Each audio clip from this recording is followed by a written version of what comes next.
100 patch notes and suddenly everyone's got 5 passives.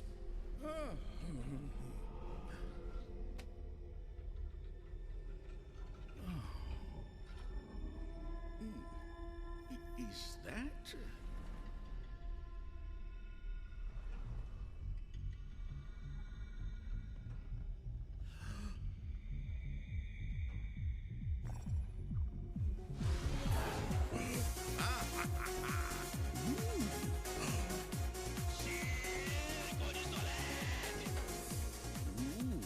Why did they get rid of that?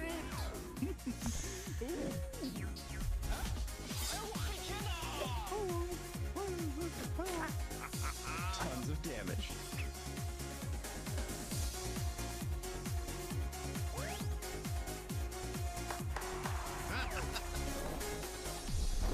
Redacted, you're the winner. I'm not sure where to put the microphone, but what went into making this costume? How long did it take? Oh, I'm French. French. I'm French. Oh, he's French. Oh. Hello again.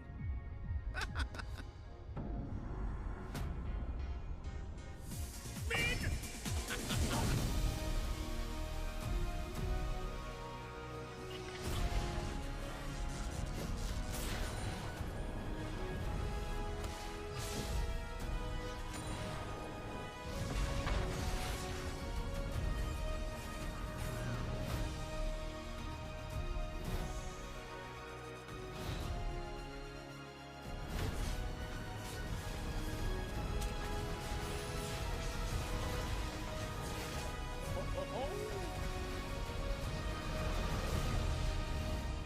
Welcome back, summoners.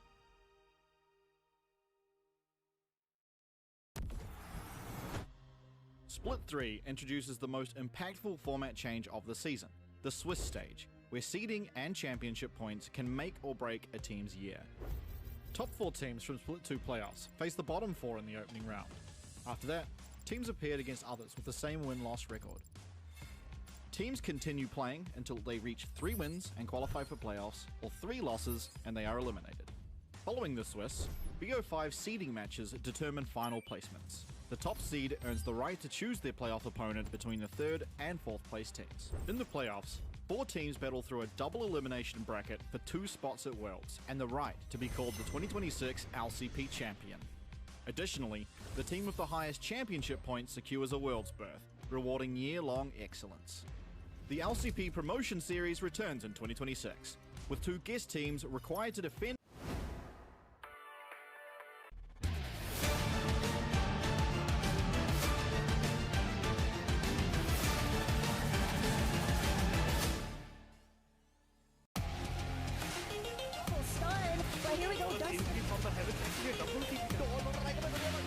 Itai, the 1v1, Itai comes out on top. They have to. Here comes the hero's entrance. They have the speed.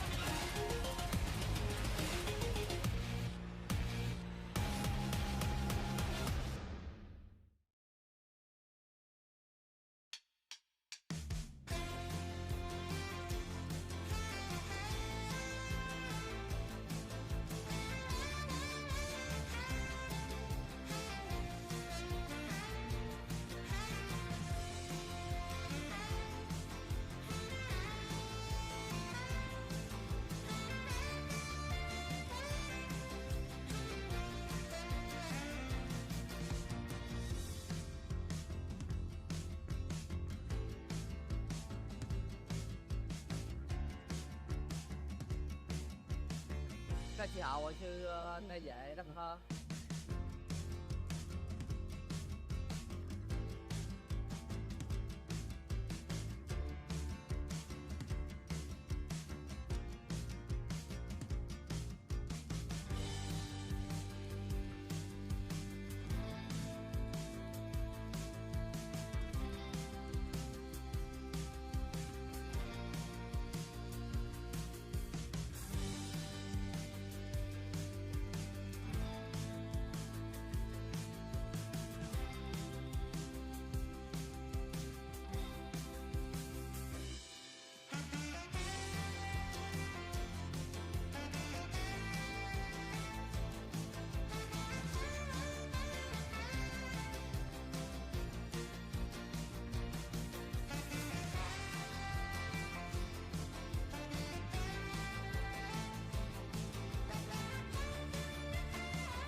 em sẽ tới đó và chứng minh.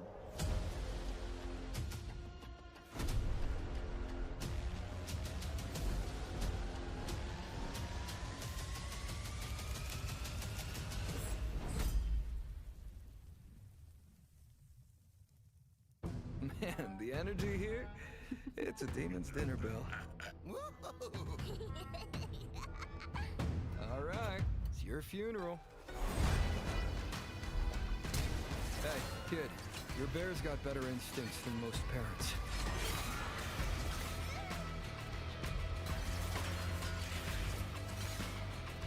Say your prayers. It's me, the consequence of your actions.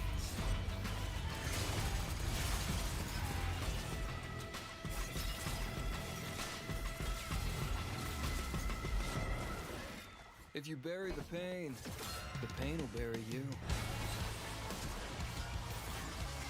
This is salvation.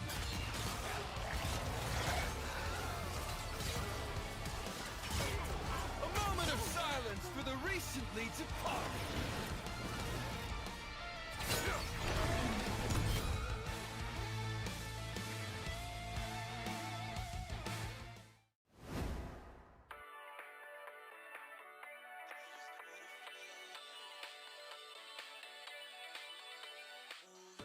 应该是 S2 的晚期加入的。我玩圣，一开始觉得他是忍者，觉得他应该是有很酷的技能。不知道有没有玩过信长？信长里面有一只可以勾人的英雄，我觉得圣也可以。结果进去发现他是个坦克。知道以前是这样的吗？以前是五楼最烂的去打辅助。对啊，5楼滚去辅助啊。刚刚有跟 Betty 去研究一下我们下路的一些绝活组合，所以等等应该可能有机会呈现。Top game，OK。那角色太丑了吧？超丑，又没有好看的，我跟你讲。哇，拿的什么英雄？班长，这什么技能啊？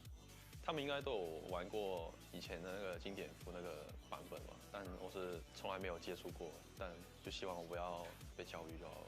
可是他们应该是打不过我们的，毕竟他们应该都是新人啊，都是比较年轻的，年轻人是不懂旧版的。喂，nice，哇！I keep going. 我买什么装啊？有人知道吗 Run. ？Help me！ 买伤害。No pressure. Free kill.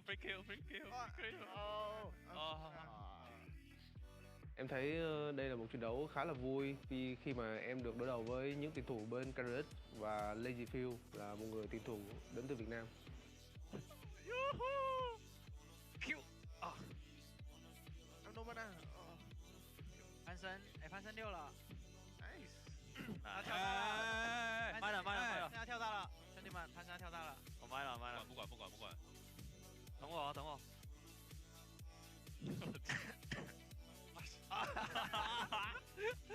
真害人！我好像害死他哎。Report this guy，OK。他们都看起来都那么新，应该没有玩过旧版吧？踢他，有没有？太大了。哇，这样子开脸。I'm coming. Oh, maybe solo kill. Oh, nice. Okay. 喂，没事，他没来了。喂，哎，这 IC 有点装哦。哦，喂 ，You okay? Help me! 哎 ，someone come. 哎，I have E，然后我忘了没多问。我来了，来，小兄弟，快！3秒高。来了。哎，我没魔嘞。哇，哎，可以。追一下 ，Go！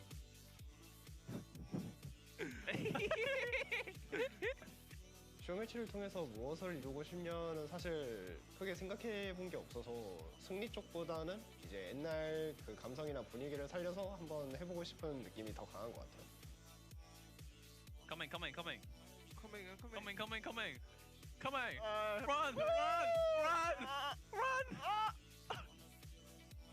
Come on!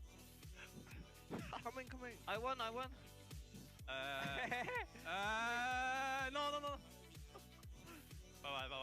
Bye. Oh, no mana. Oh.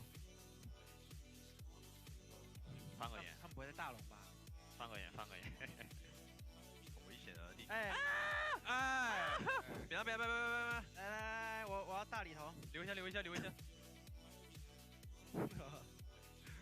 还有里面的，真的在大龙啊，他们偷吃我的东西。哎呀，我偷鸡耶！啊，我会死吗？我被炸一下就会死。呀！很恶啊，兄弟。最比较可惜的是我的爱角色雷奇，可能这个经典服它现在目前只限于在 S2 左右的一些英雄，因为刚好瑟雷奇是卡在 S3 的1月时候出的，所以比较可惜一点。有没有兄弟救我？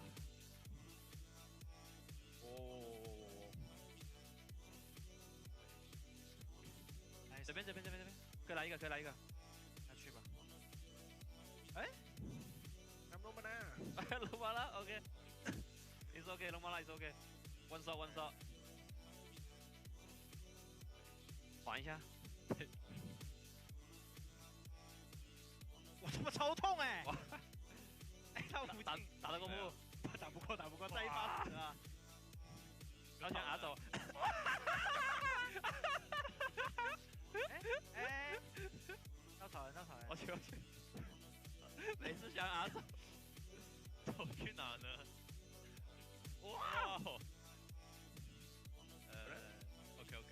Mục tiêu hôm nay đến đây của em thì chỉ là chơi thật vui thôi, chứ thắng thua thì không quan trọng đâu.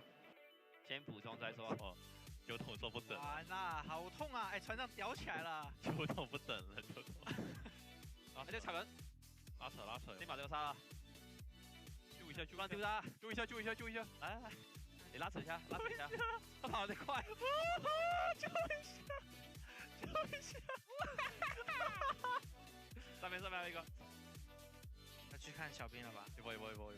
今天比赛的感想就是，我觉得首先是对我来说，看到以前的装备，看到以前那些英雄的模组或是装备的图样，是让我挺怀念、挺开心的。然后在游戏里面也在一起研究啊，到底买什么装备比较好啊，这个过程也是很快乐的。最后赢下游戏的话，那当然是更舒服。猜了吗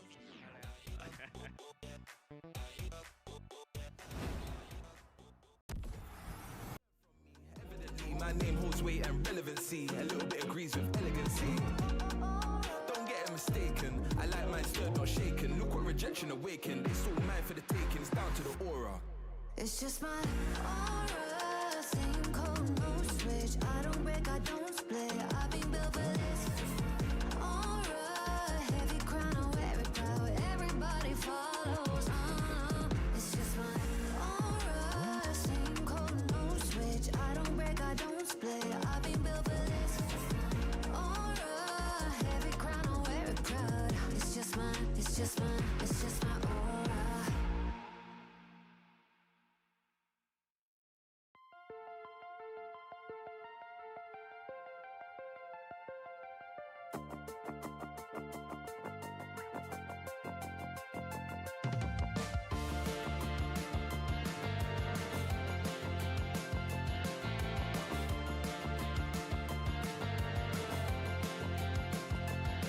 Ahoy and welcome back to the LCP, where we make all of your League of Legends dreams come true, except you can't get free LP. My name is Pike, and I have the absolute pleasure to be joined with Hallow making their debut for the LCP. Hallow, how are you feeling, my good man? Pike, I am so excited to be here. I am ecstatic, I am euphoric, and I am blessed to be here. Not only just casting with you, but I'm also blessed because we have a beautiful series tonight, I hear.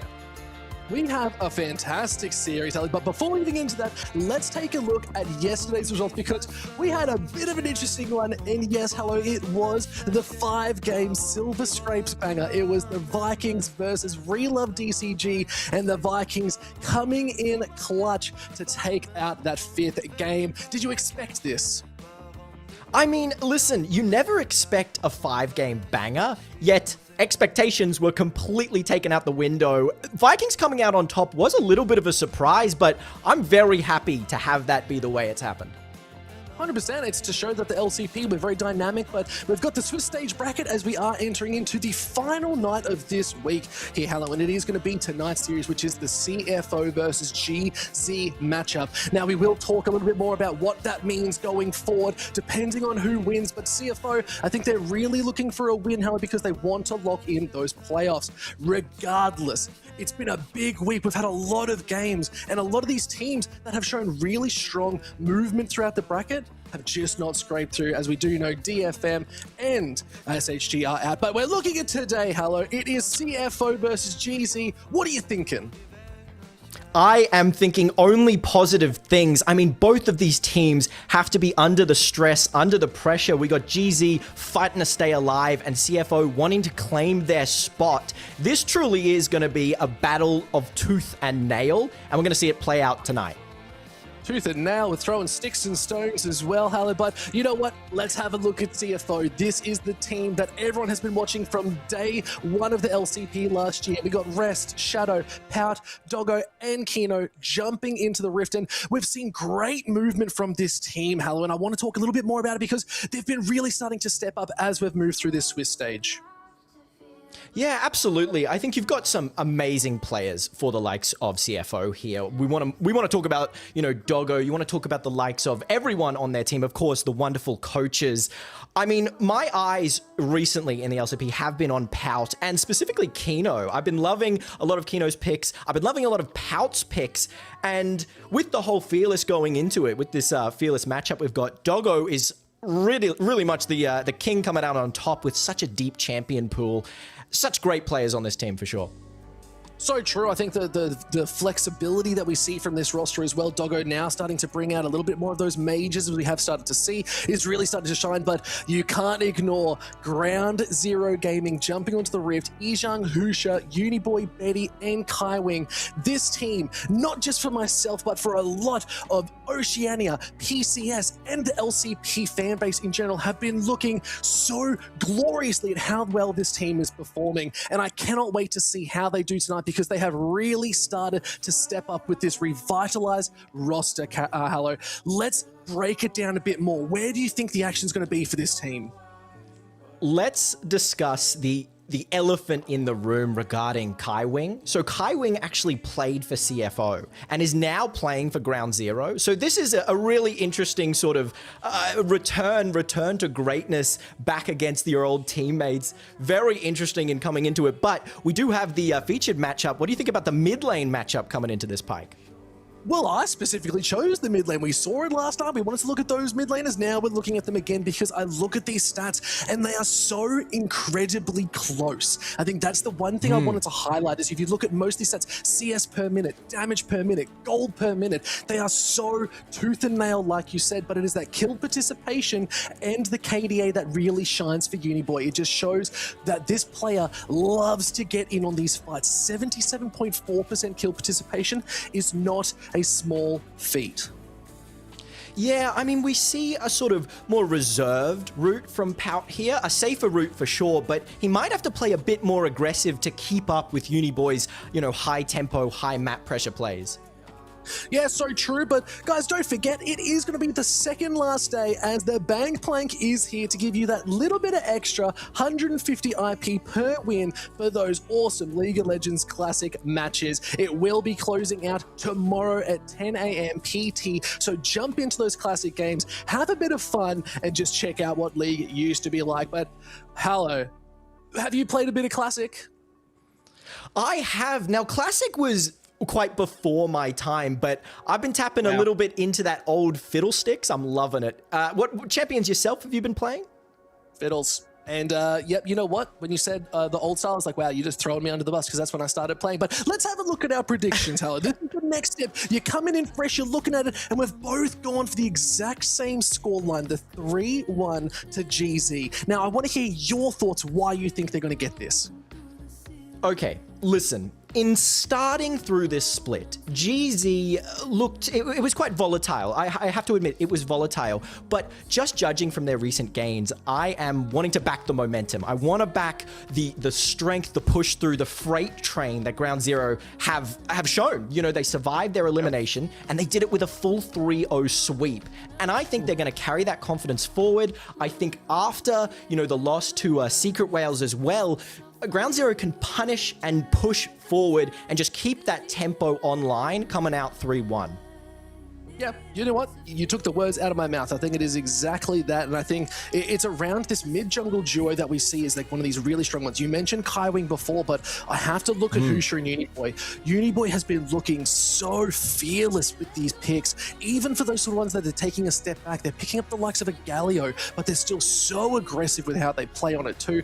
So that's why I've given them the 3-1 as well. I don't think it's going to be an easy task, regardless. It is up against CFO. This team has been looking really good. They've started to make these moves, and it was again on the back of Pout, who has been playing exceptionally well. So it's going to be a Pout Uniboy matchup that I think is going to really rock this stadium to its core, depending on who's going to get those early leads, who's going to have the most pressure on the map, and when are those objectives going to be taken.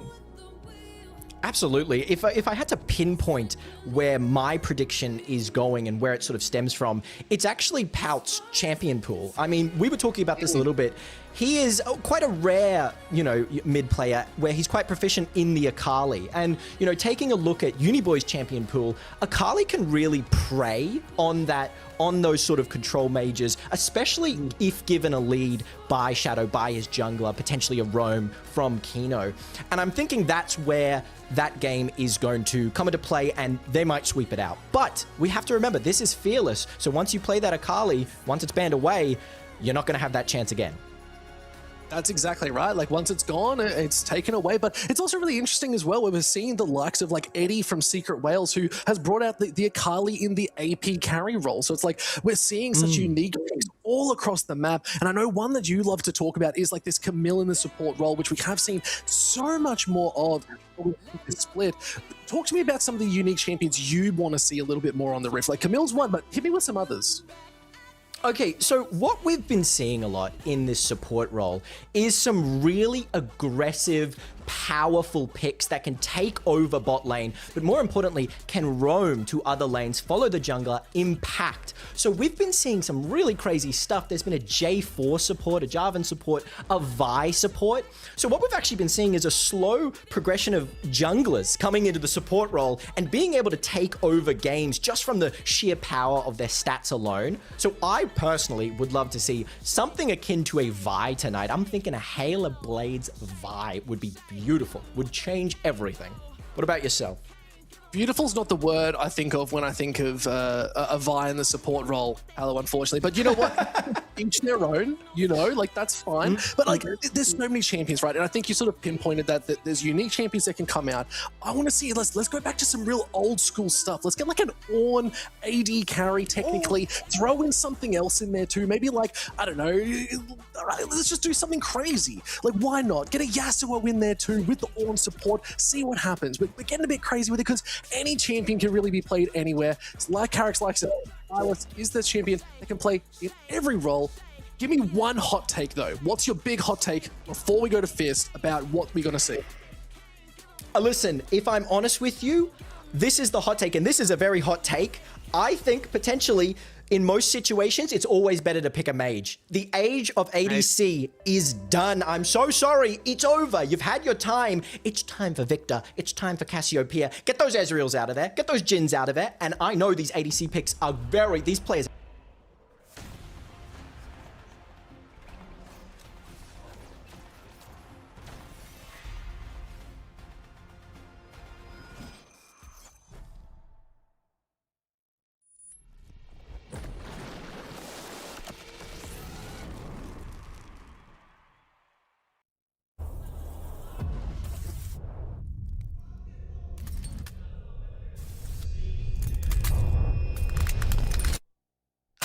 hy vọng, hy vọng, kỳ vọng.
欢迎来到 LCP Arena 第3周第4天的赛程。BO 比赛有2胜1败的 CFO 出战1胜2败的 GZ。在今天的比赛开始之前，很多的观众会把观赛的重点放在下路线的对决。究竟今天会笑到最后的是 CFO 残暴的双人组，还是 GZ 的玄冥二老呢？我们马上欢迎双方选手进场。上路 ，Rest 一剑。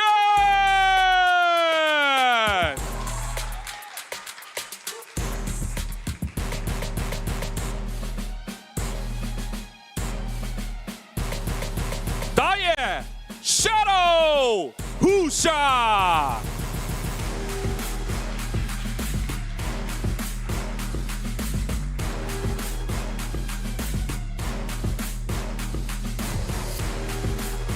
中路 Post Uni Boy。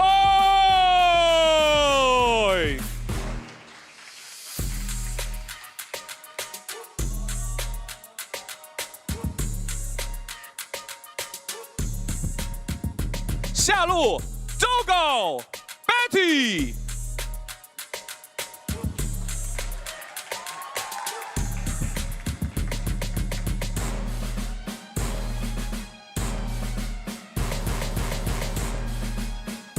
辅助 Kino 开胃。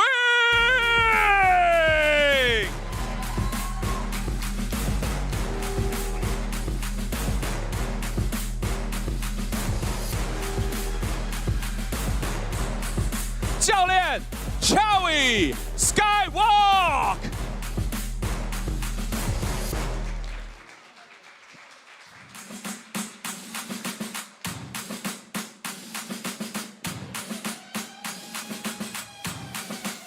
2位辅助选手都是 Man 弹辅的，更不要忘记了10年前的凯运可是创下了护国神牛的名场面。究竟这场比赛最后会如何呢？比赛马上开始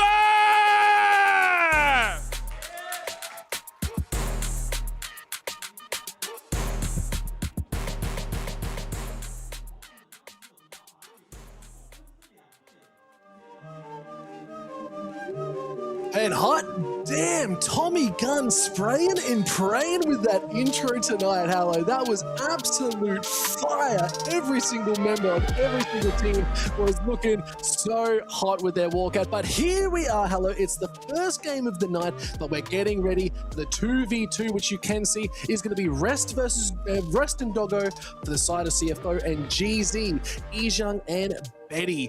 What do you think they're going to be playing? I mean, first of all, I gotta say, the energy in this stadium it's coming through the screen. I can feel it through the screen. But let's get into the 2v2. I mean, this matchup, how this matchup plays or how these matchup plays is so dependent on, in my opinion, early game champions. We want to see some Pantheons. We want to see, I'm thinking stuns. Let me just be honest. Pantheon needs to either be banned or picked. I think this is the classic 1v1 or 2v2 champion that controls everything. I'm also thinking something along the lines of a Jace. That aggressive early, but the flexibility of early poke, early damage. So I'm thinking you can't be picking, you either have to pick or ban those. And then as we see this Varus ban, those long range poke champions, as there's the Pantheon, those long range poke champions are either pick or ban as well. Look, honestly, some other things we have seen, and there it is, the Cassiopeia is being taken off the board as well. We love to see these crazy combos here in the 2v2s, Hallow, as well. It's like the Cassiopeia with like the Singed, so you get the burn passive. We've seen the Nidalee being picked up before as well. You get those long-range spears, you get that little bit of a passive, go Cougar form and do some damage. We'll have to see, because it is Doggo, so we could be seeing an AD carry, and there it is. Oh my god, we're seeing the Draven. This is Doggo's speciality, Hallow. I love it. One of the signature picks. We are in for a storm tonight. On the other side, how do you even face off against this? I'll tell you how. A Heimerdinger Jace. We're not letting you get close. We're going to be putting turrets down. It's the arcane combo. They're sending Doggo straight back to the kennel at this point, because that is going to be so gross to deal with. You have to get through all those turrets, let alone you're getting hit with one of the empowered shock blasts as well. Like, Gross is not even a word I would use. It is a bit too much. But okay, we're looking at the comps. We're looking at the players. They're looking strong. Hello, who do you think is going to take it? Now, do you know how the 2v2s work? Let me break it down for the folks at home regardless. Please. You basically need to get the 2 kills. You need 2 kills to be able to secure the win on either side. First tower is the other way you can win. Or you time out and it's the last man standing as the Ring of Fire does near. But the way these 2v2s been going of late, hello, is there is no slowing down. They go in and they will just brawl instantly. Without even waves starting to hit, they will fight. See, I think that's amazing because it goes against what at least one of these sides or both of these sides want to do in terms of a war of attrition. I mean, Jace has to be fighting against a constant use of mana, as we already see the damage go through. Instead of opting for like a tier or any sort of mana item, he's gone the double Dorans. That's going to mean a lot of damage. Wants to hit that ignite, gets the knockback. Doggo still picks up the kill. Now Betty's trying to hold on, but okay, a 1-for-1 trade. Not too shabby. I told you, Hello, this is the aggression we like to see. And look at the Nidalee counter pick of this Heimerdinger. You try and land a spear. Heimer can just put down a turret. It's going to eat the spear and not even take the full amount of damage and be taken away. But we have to remember, Nidalee has this heal. So in terms of attrition, looking good for the Nidalee Draven side. Going for the Dirk as well. Look, I love a bit of a Dirk. Look, obviously, it's all about maximizing that early game damage. You want that bit of lethality locked in for Doggo, and you already saw he will just step up. Even if you're looking to go a little bit further back, stepping straight on up is the way they play. But now we're seeing Betty picking up that Oblivion Orb too, so the healing for rest is not going to be as good. You do need to be a bit more careful around it. If you do get hit once, you can't use that to sort of revive yourself. But really, we're at this sort of stalemate. It is the next kill wins the 2v2. So it's like, where do they need to be going? But CFO showing a lot of aggression, and okay, rest, maybe a little bit too much aggression if they have to flash back. A really nice sort of pushback too. Doggo, again, will walk up on you like this, Hello, every time. And if he pushes the back! That's a Doggo special. That's why they picked this Draven, Hello. That is the dream. That is everything I wanted. And you know what? I looked away for a microsecond, and he did that. It's too much for me to handle, man. So CFO, they get the choice of first pick, or they get side selection. Oh, it's always a nice one.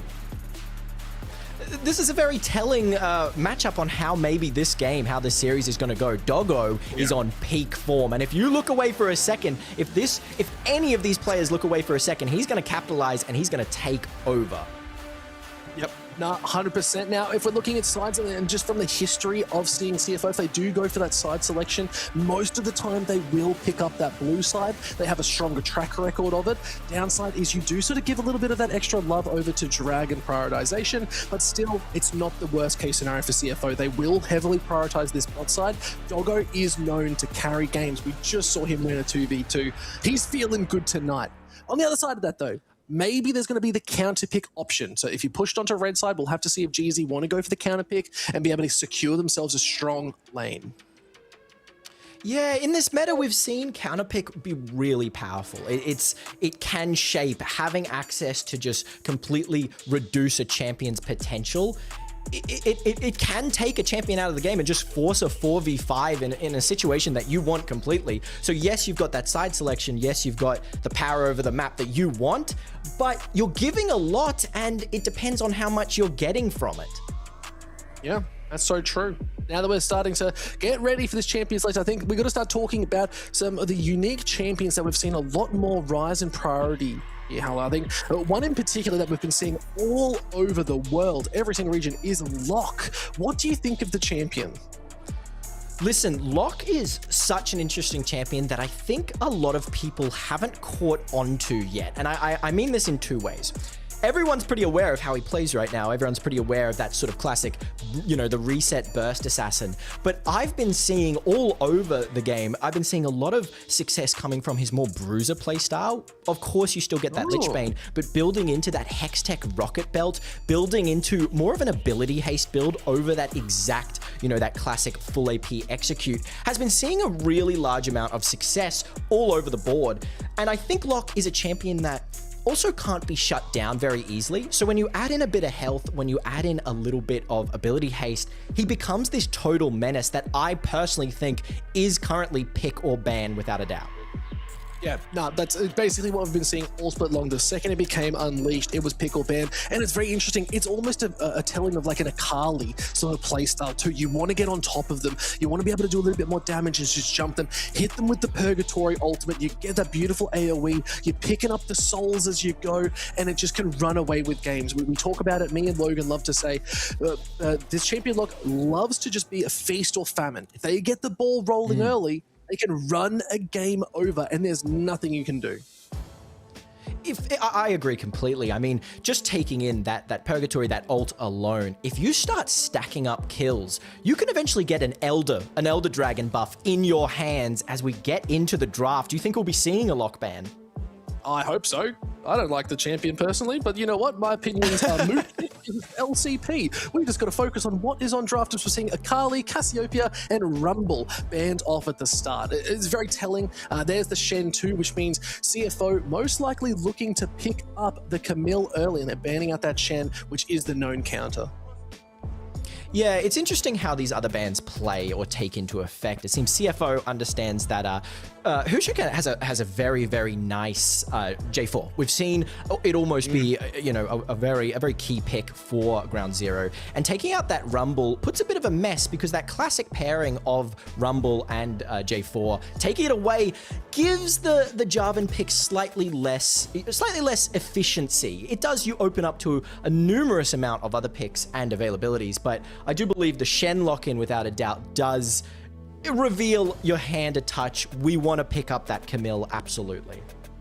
Yeah, and it's usually hard when you reveal your hands, especially when you are playing League of Legends, because if that person's in your room staring at you and with your hands, that's a concern, because they should be in the game in their own home. But we'll have to see. Depends what they're going to do. The draft has been cancelled out. Could be a number of different reasons. Could be a false ban. We'll have to wait and see. But until then, we can just keep talking about what's looking better, because you talked about Husha on the J4. Can I hit you with a counterpoint? Can I hit you with a little bit of something different? So we might potentially see a little bit of something. Shadow could pick up the J4. It is one of their stronger picks. It's one of their main champions they love to pick up early. My big question is, the Nefiri is actually a really big pickup for Husha into that J4 matchup. It is a clear counter, very aggressive, can get to the back line. Do you like the Nefiri as that sort of counter pick into the J4? Listen, the Nefiri, yeah, of course, it's that classic J4 counter. It's a really proficient pick into him. But my problem with the Nefiri pick, and I think a problem that the Nefiri pick faces often, is if it's picked early, it opens you up to a more CC heavy comp. It allows the opposing team to pick that more CC heavy comp focus. We could look for even something like a Galio mid lane, some kind of Cassiopeia if that's not banned, and it ruins the Nefiri's game plan completely. So it's the question of, are you going to trade out? I mean, as we were talking about this earlier, it's the trade out of, do you allow for the counter pick, or do you allow for getting a player on a very confident pick, as Husha is very confident on this Nefiri? It isn't a coin flip, but it is a question of choices for sure. A question of choices. Something I love as well. I want to bring up is Nefiri. I mean, both of these mid laners, they're real AP classics. They play a lot of the Syndra, they play a lot of the Victor. I mean, we know Pout's great on the Akali. What we haven't seen in this meta is an AD heavy meta. We're not really, the likes of Tristana, we're not seeing Yasuo's, we're not really seeing Yones, but it's really important to keep track of the fact that Nefiri can be a quite nice flex pick into that mid lane, and you can sort of bait the counter pick in the sense of, yes, okay, you play the Nefiri as a counter, but if you flex that into a mid lane, you can completely throw the opponent on their heads of, where is this dog going?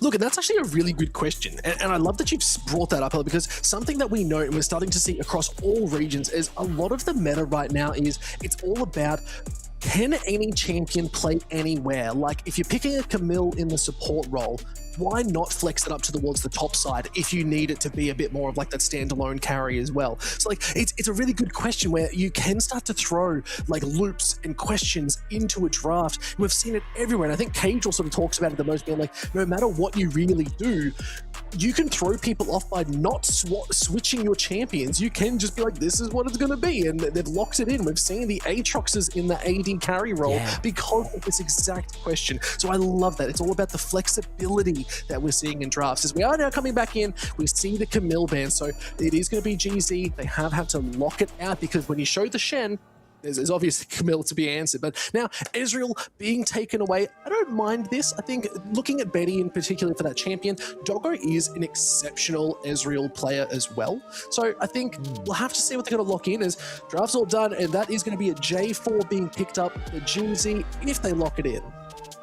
Yeah, it's interesting. I actually quite like the J4 lock-in here. You're taking it specifically out of Shadow's hands. You're sort of, it's a bit of an affront because yes, okay, we understand you banned that classic Rumble, but we're still going to have it online. And we also don't have, you know, the Camille potential, but we open ourselves up to a potential Galio pick for Uniboy. And I think that's where they're trying to head their draft at the moment. I think they're really wanting to lock in that Galio early, combine those two, the Cataclysm and Hero's Entrance, to just take over as we get the Jace lock-in. No, sorry, the Lee Sin for the likes of CFO.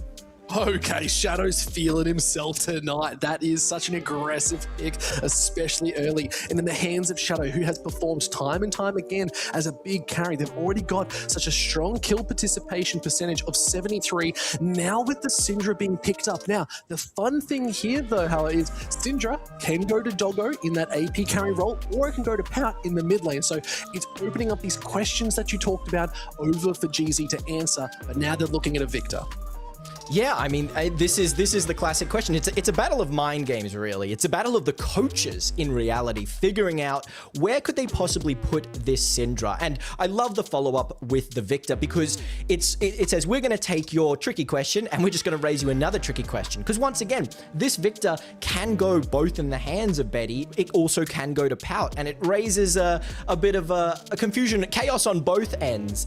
The Jace here, coming into that top lane, would actually be a key pick. But, you know, as we've been talking about, it can be flexed elsewhere. So it's a question of, I believe that is going to be a top lane Jace. No, sorry. It is going to be top lane, but it might be Gnar instead. A great combination with that J4.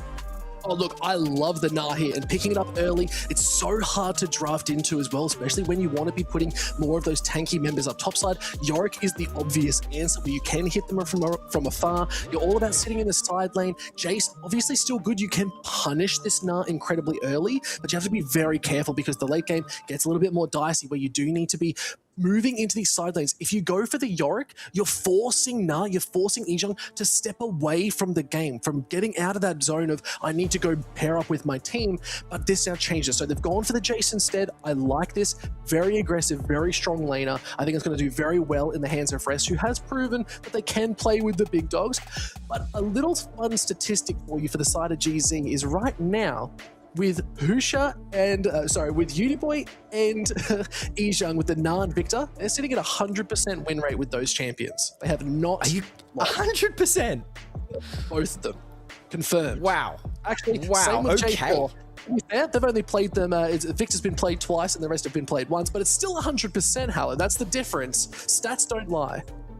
And I mean, and stats don't. And I think potentially those stats might come into play in this game. And I think this is the right play, by the way. Bring out your strongest first. Show your dominance, because that's how they've been through this stage. They just showed momentum, momentum, momentum. And that's what I think is happening in this draft. We're going to bring out our best, and we're going to steamroll right through you. Look, you really have to. This is the final part of the Swiss stage. We're starting to head into playoffs. You've got to be all or end all here. As supports are now being banned out, they're looking at Kaiwing and Kino. It is going to be the Nautilus and the Alistair taken off the board. I like this. Maybe we need to start looking at 1 or 2 AD carries that can be on the board as well. Things that are coming to mind, Siva, really still quite strong at the moment, can play very comfortably alone, can sit in the side lane, but you still got to ask the question, where's this Syndra going? We'll have to find out. Next ban that's come up is it could be a Leona. Love it. I mean, yeah, that Leona ban is, it can be pretty pivotal. It can be pretty pivotal because if you're tacking on a Leona with this Gnar, with this J4, you can create a steamroll. We can create a snowball that cannot be stopped. So clearing out one of those heavy pick, especially into the likes of a Syndra, where what we're seeing from CFO is an extremely aggressive comp. We're looking for a classic, it's a pick and snowball comp. We want to take over the game early. And we saw that by their decision of not locking in that Yorick. They don't want to trap this Gnar on the side lane. They want to just take over the whole game before the side lane's even open, you know? And this is what I think we're going to see from the rest of their draft. I think we're going to see aggressive early game picks for the likes of CFO. Look, and I love that, right? I think it's so important, as we are going to see. It's most likely the Jhin being picked up. It's a lot of range. It means the front line should be good. If you please play Yasuo, please play Yasuo. Okay, don't worry about it. Lock is open. Didn't get banned out as the Silas was the final ban there too. So picking up a Lock could really throw this into a loop, as it will be. Pout probably on that Lock, but Lucian being locked in.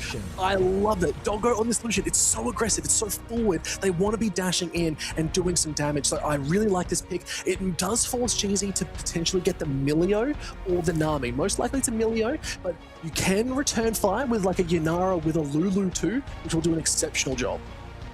Yeah, I mean, with that J4 lock-in as well, a Lulu here is in prime position to be locked in. We can keep that Yunara alive at all costs. To be honest, though, in terms of, and there it is, there's that Lulu, exactly. I think this is a pretty fine-looking comp for the likes of GZ. I've got to say, though, Doggo on this Lucian pick has the chance to completely take over.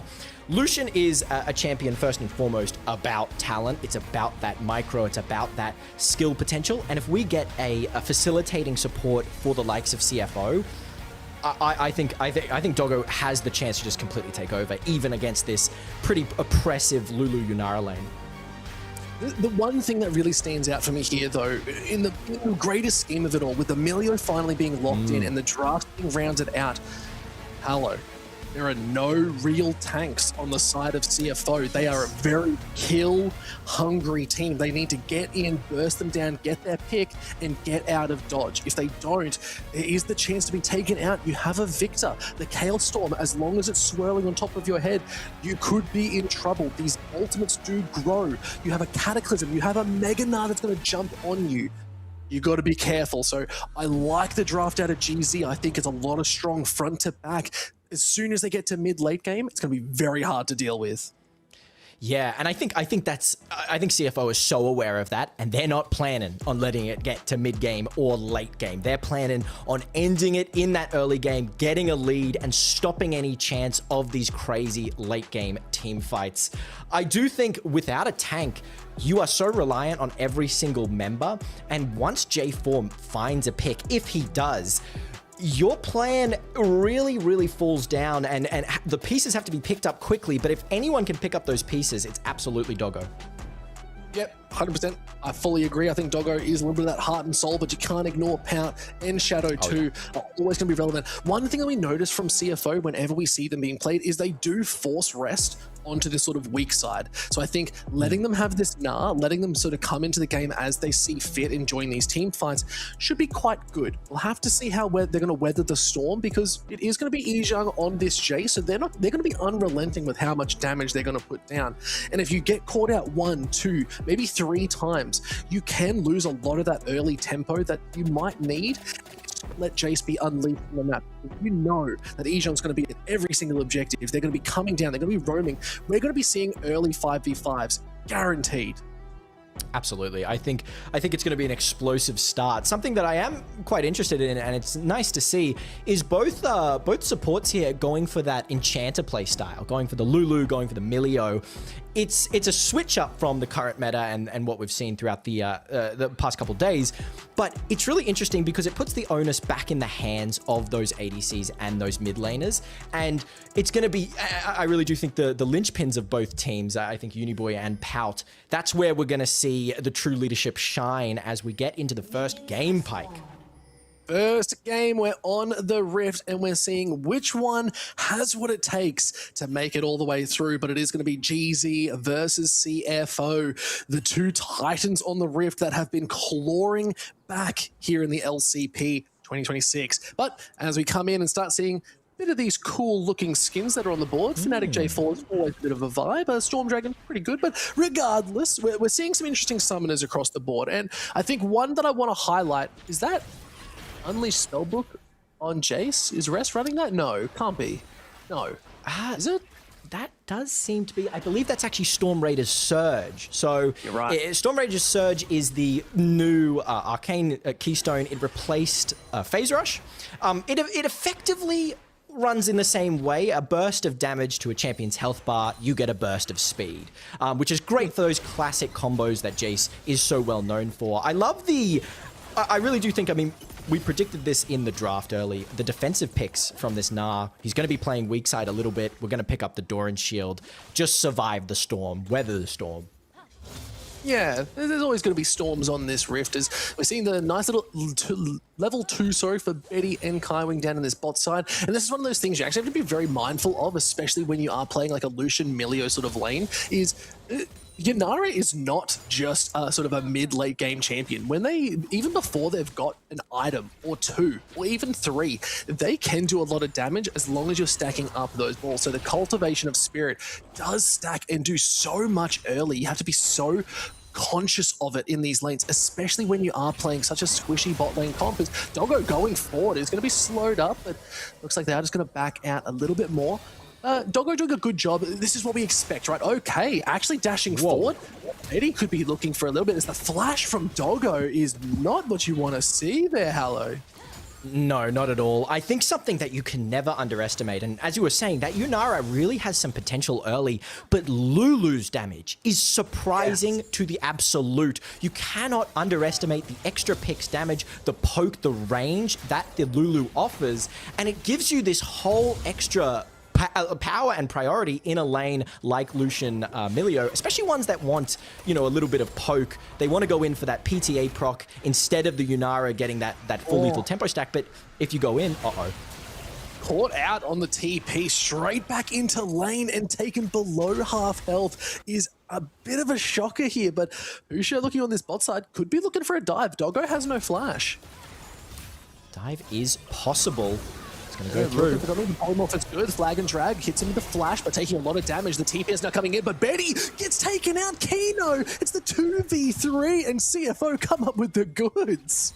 That's a very confident dive there coming in from GZ, but getting the kill on Kino decreases the power a little bit. It was a beautiful flag and drag flash. It did miss originally at the start onto Doggo, but it was a great catch in from Husha, but it just lasts too long. The tower damage racks up, and that Milio shielding plus with the heal early game is too much for the Yunara Lulu to over damage.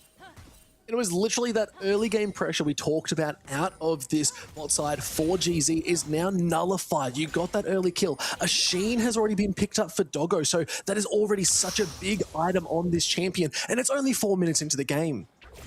Yeah, it really decreases when, as we saw in this early game, I mean, Betty and Kaiwing were building up a nice little lead, some CS advantage, and having priority in that lane, and forcing that dive completely switches the sides. And now with this Sheen online, these PTA procs are gonna hit like a truck, and it's gonna make that lane priority completely swapped.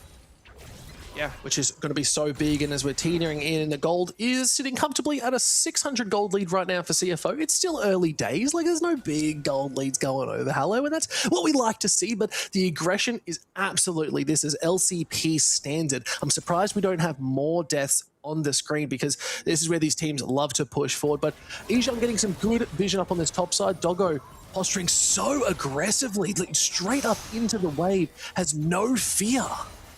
And as he shouldn't. I mean, with access to this Sheen, you have complete control over this lane. And now, honestly, Milio picking up the kill, getting that Aether Wisp, that's a nice little bit of AP in your pocket. We've got full priority. We can take the dragon whenever we want. Yeah, and there's nothing you can really do. Husha's still just down here on the Krugs, not looking for too much. So this is the CFO special where they do get that early bit of lead, a little bit of tempo on the board, and yeah, it's a Lee Sin. It's Shadow's Lee Sin. You can do so much. It's now powered in with the Chaos Storms. Let's see if they can be able to weather that storm as well as, very dangerous treading there, Powered, as you are scent packing. But first dragon secured for CFO. They're feeling pretty good about this early game. Yeah, the Chemtech Drake gonna be coming in a little bit handy. I want to talk about Rest, and I want to talk about Rest's build. It's really important to note that he's gone for the Cull, as I believe Husha's just going to be kicked off here. Rest has gone for the Cull tier. Now, in a Jace lane, yes, we're into a Gnar. It's going to be that range matchup versus range matchup. You usually opt, especially with that Storm Rage's Surge, you opt for a more aggressive approach, but what it reveals is CFO want to play through Doggo. They want to play through this bot side, and Rest is completely fine going for a scaling build, going for the Cull, going for the tier. You just leave me alone. Just leave me alone, focus on the players that matter, and if you see an opportunity, you can take it. But look, Shadow's not even going to try anything because we are going to be playing for this bot side. We're going to be facilitating this bot side. Yeah, this is what CFO like to do. If Pout gets a lead, if Doggo gets a lead, they will rally to their cause, you might even say. Rest has always predominantly been to that weak side that they force onto these top, but that's why I sort of begged the question about picking the Jace. Again, Doggo going forward even more. These dashes are beautiful. The relentless pursuit, it genuinely is relentless from Doggo. Yeah, the culling's online as well now as we hit level 6. The chance to just crash a wave, take some plates is looking juicy, but what I love here is we're holding a nice little mini freeze. We're not allowing any sort of steps up or you're going to eat so much Sheen empowered damage. Ooh. Yeah, Husha spotting out Shadow here, but Pout's joining the party too. The knockback's even good. Shadow caught, but it is Pout who picks up the kill. The unleashed power, truly unleashed, and then just shared over blue is now Doggo fighting it out with Betty on this bot side, having to burn a little bit more. The heal was used, but the shields were exceptional out of Kaiwing, keeping Betty relevant. Yeah, it's a needed, forced ultimate there from Betty. We need to take a little bit of control in this lane. I want to talk about that classic flash. We see how good, there comes the Cullen. Isn't going to do much, but zones him off a wave. Still very potent. Yeah, polymorph used, but they got that tower plate too, so a little bit more gold going over once again. And what was a 600 gold lead now, Hello, is at 8 minutes, 1.9k for CFO, but Usha off in the wings. Yeah, Lee Sin is on his bot side jungle, has the chance to counter gank. It's a great flank though. The wrap around. Flash from Doggo, but the Cataclysm's even better. Great shield is able to keep them alive a little bit longer. No mana. Husha picks up the kill. Kino is low. Let's see if they go for more. Onto the backside. Kaiwing's been caught. They've got no mana, but it's all on Shadow. 3v1 has to hop out of danger. Looking for another resonating strike. The Sonic Wave is good. Going straight back in. It's not enough. And Betty picks up Shadow. Back to the Shadowlands he goes. He has seen no light in this bot lane. It's a brilliant counter gank. It's a perfect reactionary move, but maybe a potential confident move. I mean, we see this beautiful play here, but it does cost your flash. And the question is to ask, if flash was available in that bot lane, could you potentially secure a couple kills instead of what events occurred? We did see Husha here. I mean, getting this on Doggo. It's a brilliant sidestep from Doggo, but still that Cataclysm too much. No mana to escape for this Lucian. A great delayed flash from Kino, keeping these players here long enough for Shadow to come in. And honestly, it's a question of auto attacks. One more auto attack, sealing the deal on this Lulu, sealing the deal on Husha. Look at that, a sliver health bar there, but getting out with his life. That's a happy King of Demacia. Oh, absolutely. You got to be pretty happy with that, as it does return the scoreline 2-2 right now, and that does sort of reset the gold as well, as it is now sitting at that 700 for CFO, but Dragon on the board picking up these Void Grubs going to be really, really good for just all of CFO. 3 secured. The passive is going to be there. Void Mites across the map. Yeah, and for the playstyle that CFO want to go for, this early aggression, this snowballing, getting those grubs is going to be key in taking down these towers early, getting more control over the map, and securing all 4 of these Drakes. And we can already see, for the early game, CFO are going to have this complete river priority, and Husha can't even be in his own jungle, there's so little priority. As Pout getting that kill earlier access to that lost chapter allows for these little roams, as we saw earlier in the top lane jungle, and in the bot lane, as we just saw then in the jungle. Yeah, with first items now being completed, Helen, let's walk through it, as we got an Eclipse already locked in for Shadow. Nice to see. Also got that Essence Reaver very comfortably online for Doggo, so they will have that item spike heading into this next fight with a Dragon spawning in just a second. I think that's where we're going to be seeing a little bit more prioritization. Yeah, I mean, the Eclipse is a classic item on Lee Sin. Cullen going through there. Fortunately, not much damage being put out. Yeah, the Eclipses are really, it's a classic item. It's a very aggressive item. Something that we saw in past metas with Lee Sin's going, like the J4, a Sundered Sky Black Cleaver approach. And once again, it just reveals we want aggression for CFO. We want a lot of aggression. We're gonna pick up that Eclipse. We're gonna pick up potentially even, I believe that might be even a Hubris in the sorts for top lane on that Jace. We want to take over, and what we are going to take over with is that Essence River. The question is, Pike, can we contest this dragon? The answer, I love those don't questions. think so. You don't think so? You never know. Husha's a spicy one. They'll look for the 50-50 regardless. Akai Wing dead on the spot side could be walking up. One good polymorph could be the decider of a smite off. The Husha teetering on as they're trying to get that flag and drag. It's going to be good, but trying to send them back. Cataclysm is off. Shadow goes off to the other side. Dragon's Rage is even better. Doggo taking a lot of health. It is beautiful as Pout picks up Betty. Dragon's still on the board, but Husha taking a lot of damage, and now they have to back off. GZ, they just overstepped. Yeah, I mean, we had our item advantage. We need so much time on this Yunara to start stacking up that lethal tempo to come online. And yes, you've got the Kraken Slayer, but look at Lucian's damage. Something else is a split in the team fight. Yes, we have Kaiwin and Betty down here, but Uniboy and Husha kind of form their own fight with how much of a threat Shadow is, and we leave Betty by themselves, who cannot stand up to the likes of Pout's damage. Those spheres just doing so much. And unfortunately, we're left licking our wounds a bit. That Dragon, second Drake going over to CFO. Yeah, it's always so rough, especially as they are starting to get those stacking online. It is going to be an Ocean Soul as well in this game, so I kind of love this. Let's talk about that, though. Who do you think is going to benefit the most from, like, an Ocean Soul? Okay, to be honest, GZ would appreciate the Ocean Soul more, but the Ocean Soul can act as a semi-placebo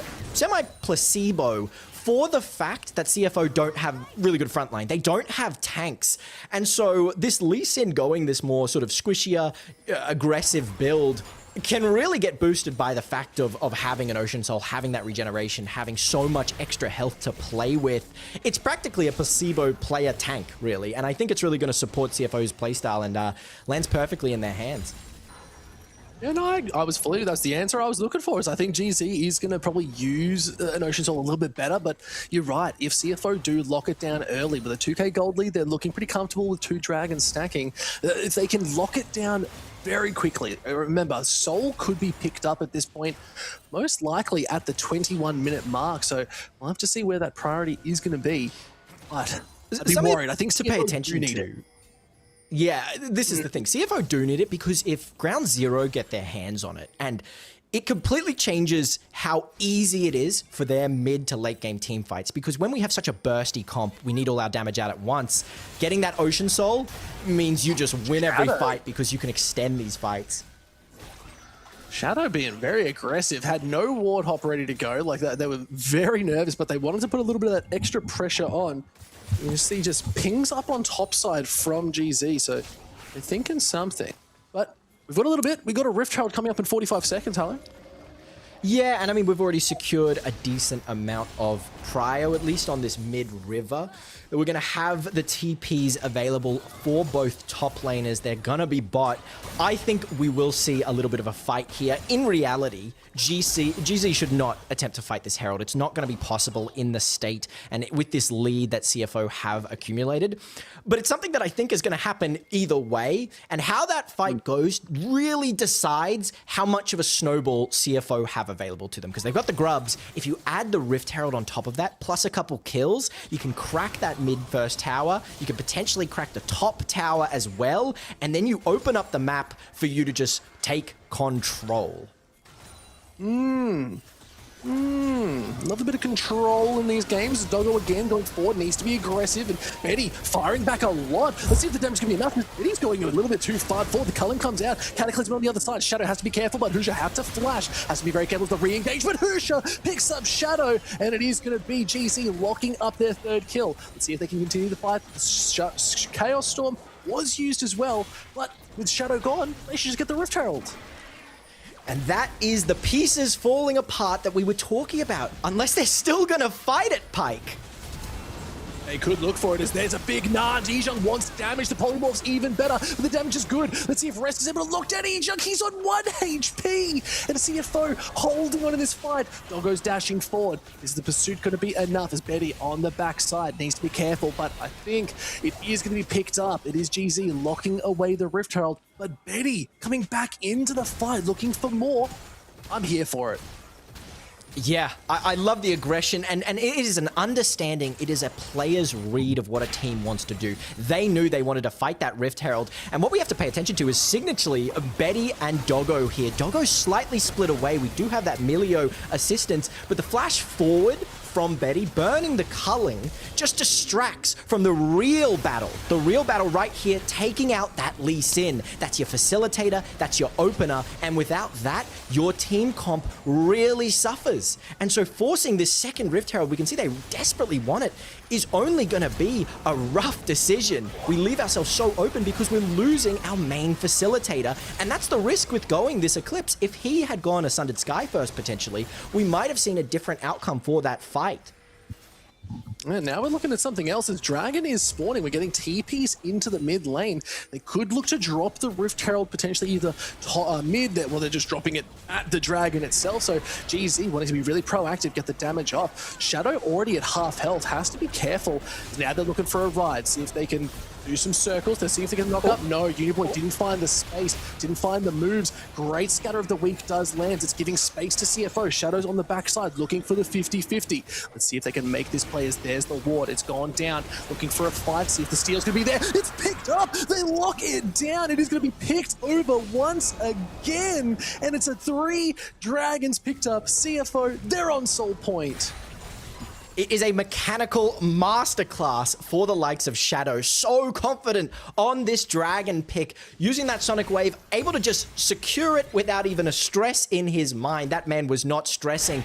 Getting those 3 Drakes, specifically keeping those Ocean Drakes out of the hands of GZ, is your game plan, and going forward, it is going to make this 4th Drake fight even easier.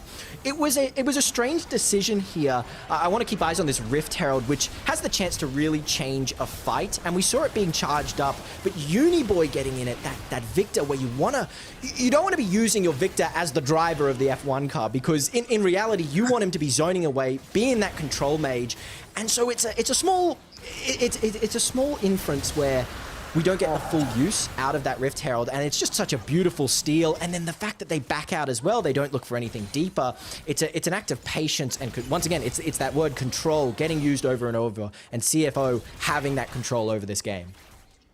Yeah, and the big thing that I'm looking at as we look at the scoreboard once again is it is actually Husha with the slight lead. Shadow hasn't got the kills on them yet. So, yeah, Husha has a 500 gold lead roughly right now, but it is just the rest of CFO that is starting to rally behind.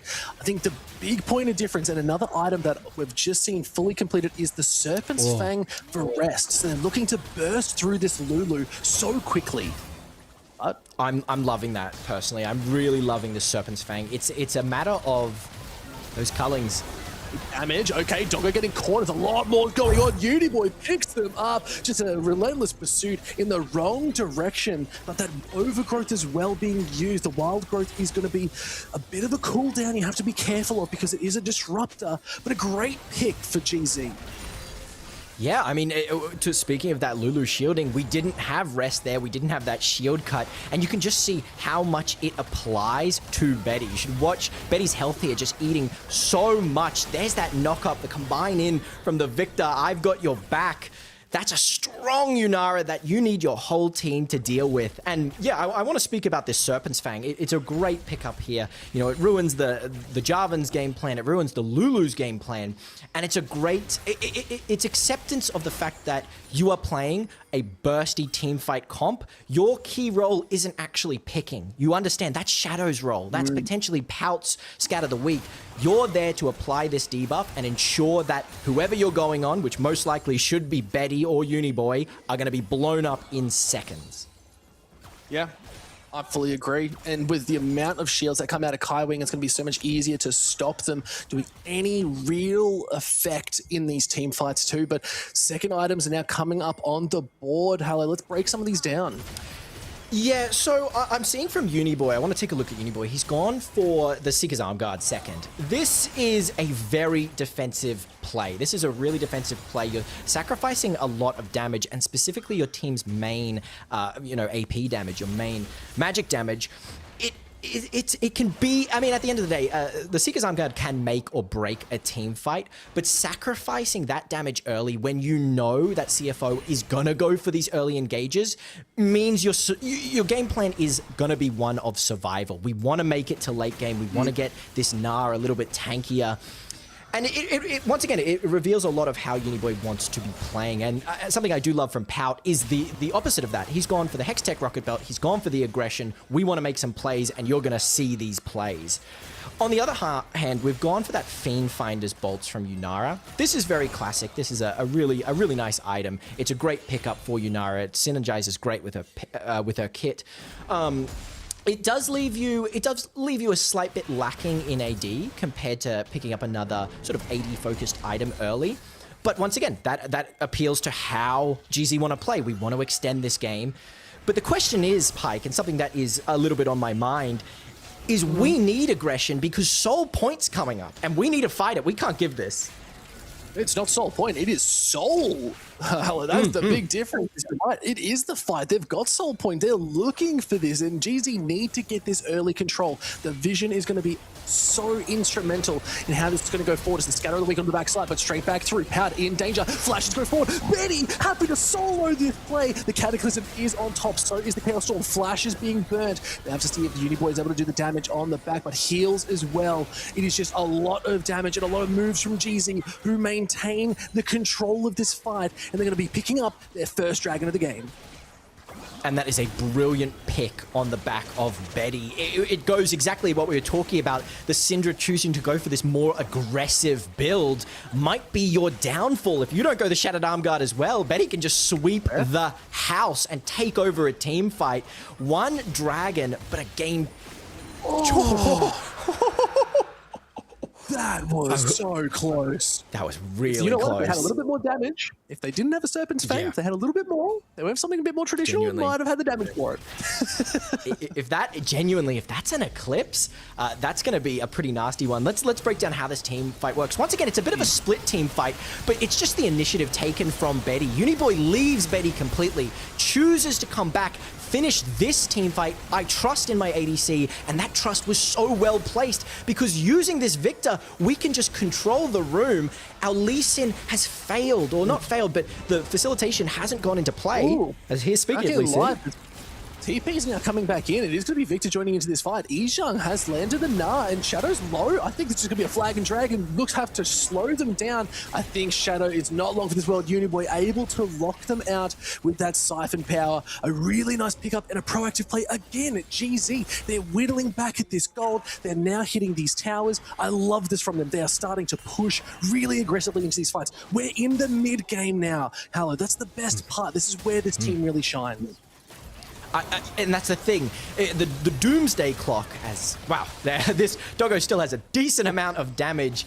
But yeah, the Doomsday Clock of GZ's comp is coming online a bit. Now we're in the mid game, and you can see they're so confident with this comp. They know how to play it.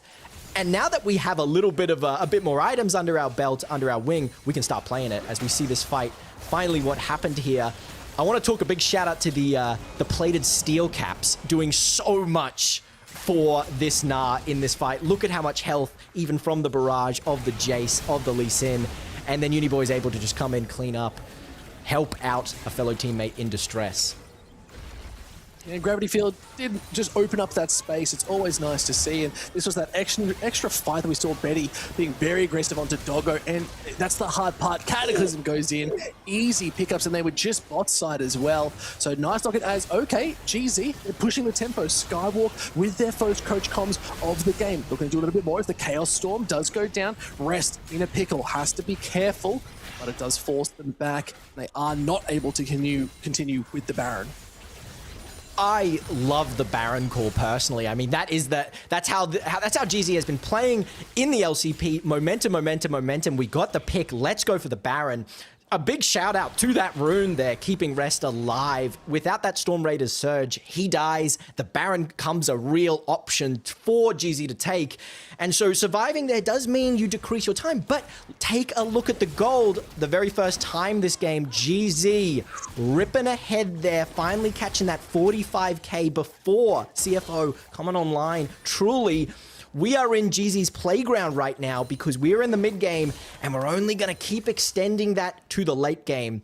How does CFO take control back in this game, Pike?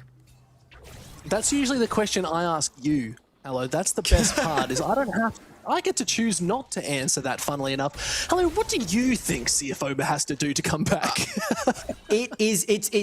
I'm seeing it in a golden glow, and that golden glow is a bit of an sort of a dichotomy here to Shadow, because he's, of course, wouldn't be with the golden glow, but nevertheless, the angle of approach is going to be that dragon kick, that Lee Sin insect kick, or the scatter the week off Syndra. Those are your two opportunities because you haven't allowed, not haven't allowed, but Rest is, at the end of the day, a facilitator, a poker, not an engager. You don't have any health built into this Jace build. And look, we're going for that Sherelda's Grudge with that Last Whisper. You're going to have no health to play with.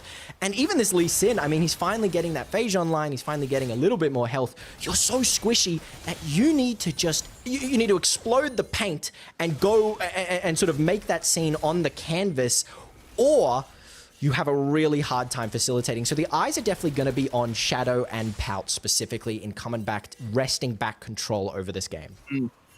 I think one thing we have to talk about, though, is Betty is officially online. They have picked up that IE. That is the massive power spike you see from Yanara. This is no longer the, oh, yeah, Lucian Doggo should do pretty good. No, Betty's going to be feeling very comfortable. They've already been showing a great performance on it, but this is just the clincher of, this is the Betty show right now. And if they can get unleashed in these fights, I worry for anything CFO is going to be able to bring, is they might be gearing up for a fight as TPs are being used mid. Looking for something. Doggo has to be careful. The fire kick is good. Scatter is nice, but it's not enough as the wild growth used too. Is CFO back in control. Betty had to back out, and that's some big ultimates burned. This could be the dragon. They're looking for a little bit more. Slowing down the pace. It is Shadow starting up the dragon once again. CFO, they just need to lock this one down. The steal has to be good. Yizhang is in the pit, but no, Doggo's doing damage. Look at the backside. The Cataclysm's good. Rest here with the Polymorph. See if they hold on as the flash of the wall. The Chaos Storm is used. Looking for a re-engage. They need to steal this dragon now. Shadow has the help. Looking for the instinct. It's not enough. It is going to be picked up. GZ, lock it down. Betty picks them up. There's nothing you can do. Shadow's dead. That is the jungler, and the Baron is on the board. It's payback. You stole my dragon, I steal it back next chance I get. A beautiful smite there from Husha there. And what we saw is exactly how GZ want to play. We want these long fights because once that burst is done, CFO runs out of steam. We don't got the coal in the tank. And the question is, do we have enough fire in the tank? Do we have enough gas in the tank to contest this Baron? Rest doing damage. Yizhang had to flash into the pit, but a Mega Knight is about to spawn, and Baron's just gone here. Hello, this is a huge play. GZ taking the tempo once again to a 1.7k gold lead, and with a Baron play on the board, they can just start pushing these lanes. I really want to point out that something about GZ's comp, and you can see it right here in how this team fight plays, is you have two targets. You either need to go on the Yunara and you need to burst her, or this Lulu will keep her alive, or you need to go on the Victor, because watch how this Victor, watch how Uniboy completely zones off. You can't stay in that mid bush, and it's so important to have control over that mid bush. And while you're focused on zoning out from Uniboy, Husha can just take advantage. You're forced to burn sums from that Cataclysm. And then coming in is this Gnar. He sat in the back of the Drake pit, keeping, zoning, getting that Gnar bar up, and just acting as the threat that he needs to be in these team fights. Oh, good little catch could be gone as Husha. A little bit of an overstep is being picked up by Pout. They have 3 items. That Void Stuff has the penetration they needed to burn through any sort of shield possible. And now they're looking at some towers regardless, but a great lockup here is going to open up some space for CFO. Yeah, I mean, this Baron having generated a decent amount of gold, but it is gonna accelerate GZ's take in the future. And I also think I want to talk about the choice that CFO has. So Uniboy going this Zhonya's second is specifically a very informed decision, because it sets CFO up with two opportunities. You either go on the Victor, who has the defensive capabilities of the Zhonyas, and when you're a bursty comp, that Zhonya's puts a real wrench in your plans. But then you choose Betty, who you need to take out of the teamfights, who's gonna have a Lulu on them, buffing you up, having that overgrowth, having so much shielding, that you then rely on rest to take out that shielding. And you're just putting too many pressure points on the side of CFO. You need so many things to go right in these teamfights. And the next question is, everything has to happen in a set amount of time, because if you elongate these teamfights, if you allow Betty to stack up that lethal tempo, that Na to get the Na bar, you're at a disadvantage completely. Yep. I totally agree, especially with two Ocean Dragons now sitting on GZ. Got to think about how that healing is going to impact these team fights too, because you've got a Chemtech and a Hextech Soul Dragon on CFO, so it's a bit of a different sort of dichotomy on how these two teams need to play the fights. You do have about, I think it's about 5 or 6% extra healing and sort of regeneration for the side of GZ with those two Dragons, so that is not anything you need to be worried about. The other side of that is you do have the Mortal Reminder picked up for Rest. You do have the the Executioners picked up for Doggo as well, so they're going to be able to get a little bit of that anti-heal as dashing forward. Kaiwing was the target, nothing to do with a culling already burnt. Yeah, and we can't really engage properly with this Lucian, and we've seen it throughout the game where it has a really hard time at doing the burst damage that it needs to do, and that's just how that Lucian champ into Lulu goes. We need to be playing with this Lee Sin and with this Syndra. They are the key players. That's who we're going to see activate, facilitate, and come online with. See, it's a tricky thing because we need to set up, for example, let's start with the next dragon. We need to set up that dragon. But not only do we need to set up that dragon, if Betty and Uniboy have access to their flash, it makes this fight 10 times harder. And when you're a complete burst comp like this comp is, if they survive the burst, which they most likely will with that flash, you're going to struggle. So we need to set up exactly what they're doing here, a sneaky jungle attack. We need to try and burst or get one of their summoners. Yeah, it looks like Doggo getting caught again, has to flash once again.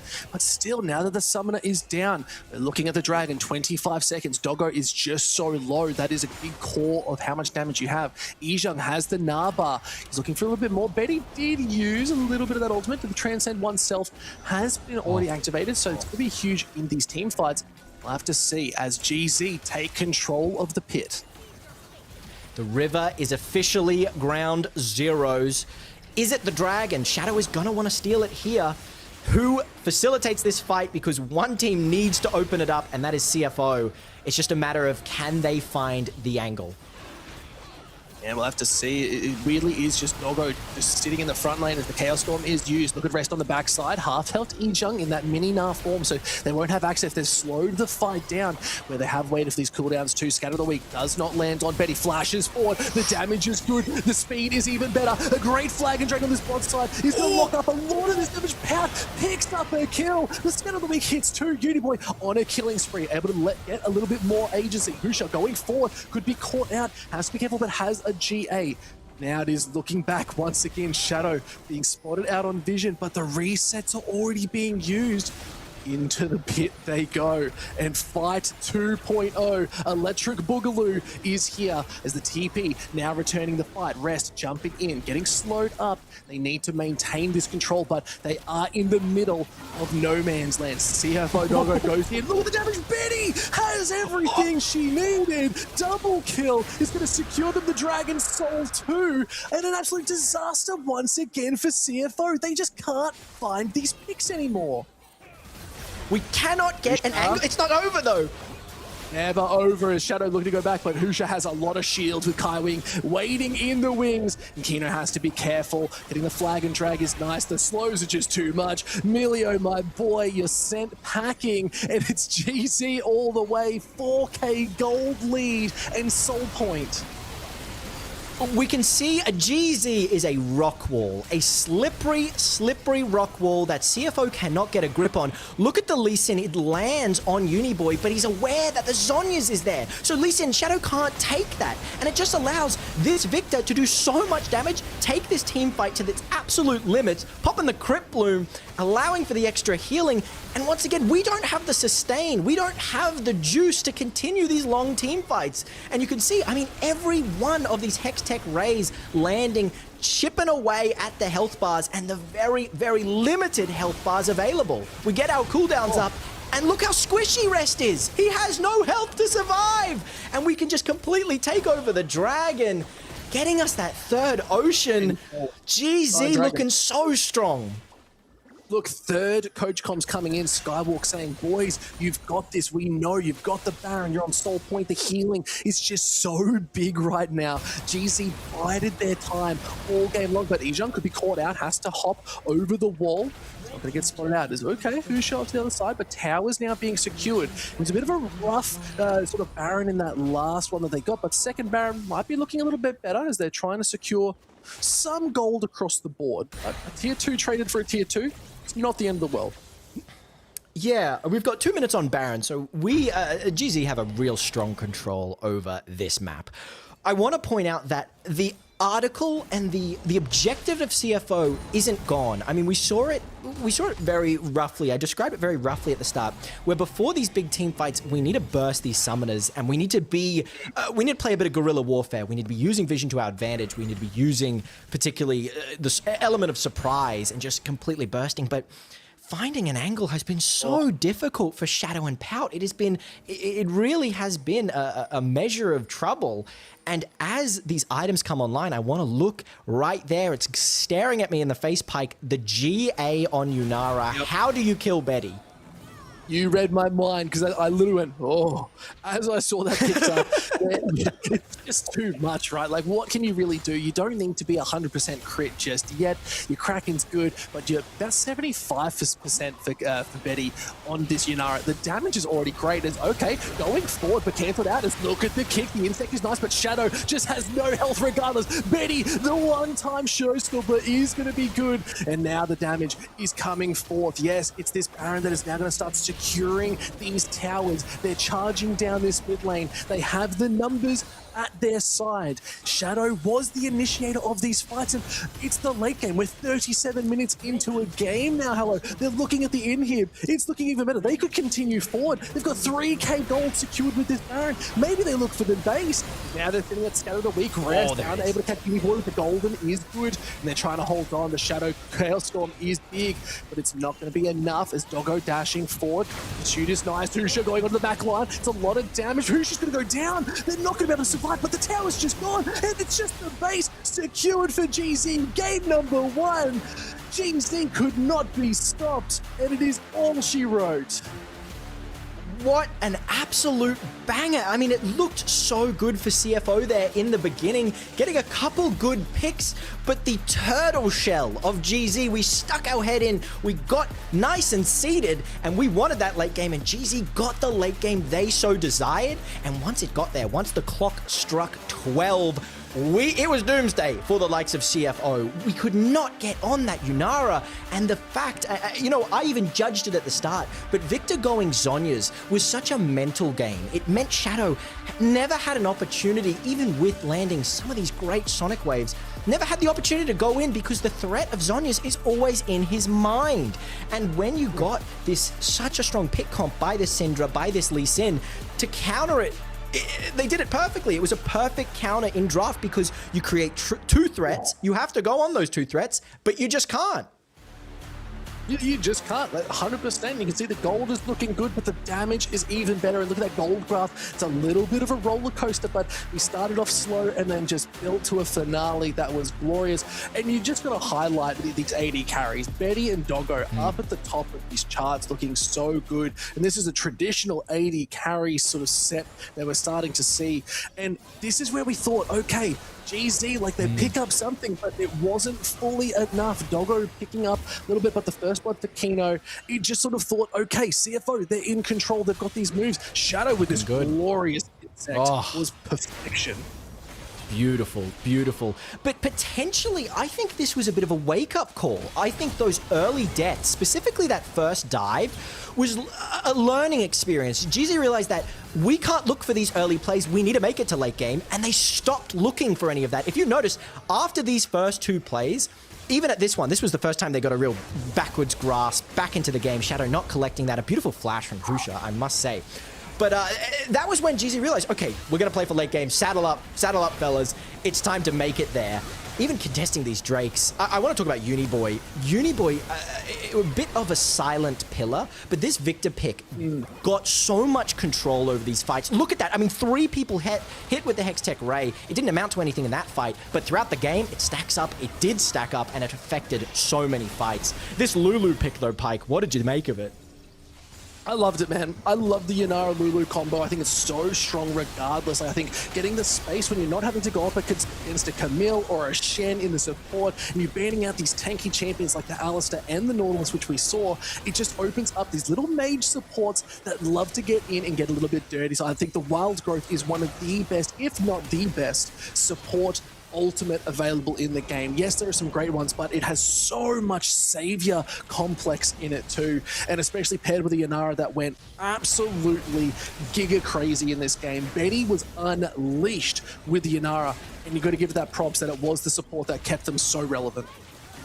Oh, absolutely. I mean, we could see it here. Something I know a replay is going to occur of that Syndra catch. The catch out on the Syndra. That really spelled the start of the Iron defense for Betty and for the likes of GZ. This fight, a perfect encapsulation of if you extend a fight, GZ is going to win it. They're going to take it out.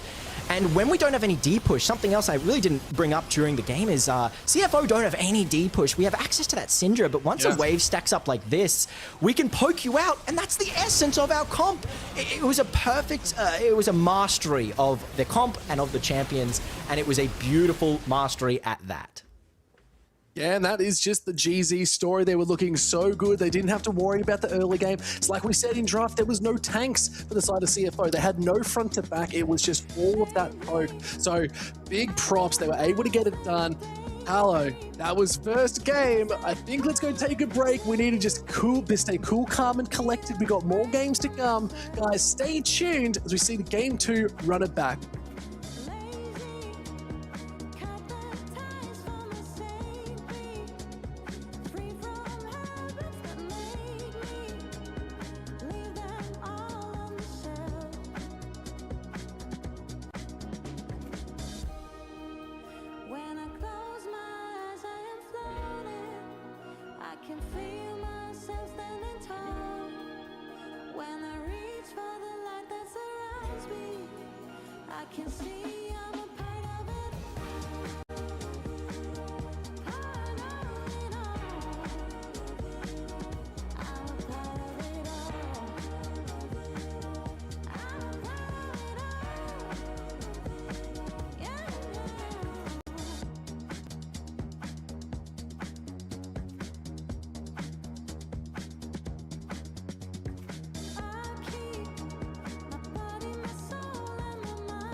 Patch notes and suddenly everyone's got 5 passives.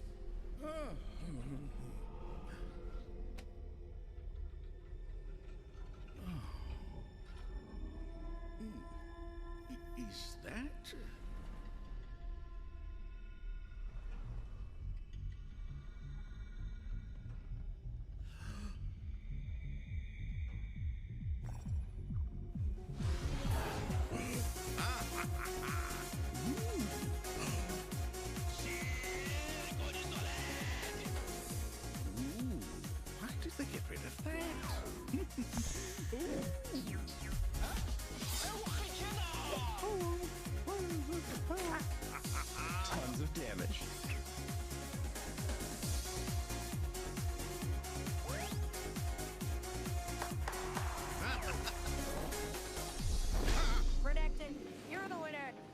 sure where to put the microphone, but what went into making this costume? How long did it take? Oh, I'm French. French. I'm French. Oh, he's French. Oh. Hello again.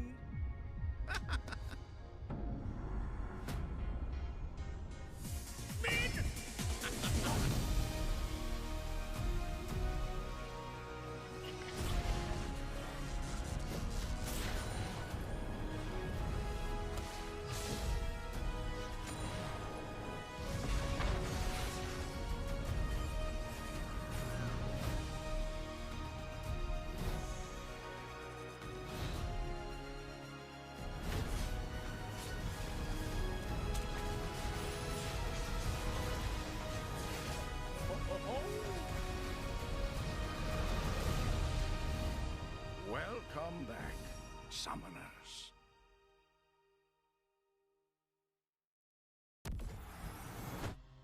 Split 3 introduces the most impactful format change of the season, the Swiss stage, where seeding and championship points can make or break a team's year. Top 4 teams from Split 2 playoffs face the bottom 4 in the opening round. After that, teams are paired against others with the same win-loss record. Teams continue playing until they reach 3 wins and qualify for playoffs, or 3 losses and they are eliminated.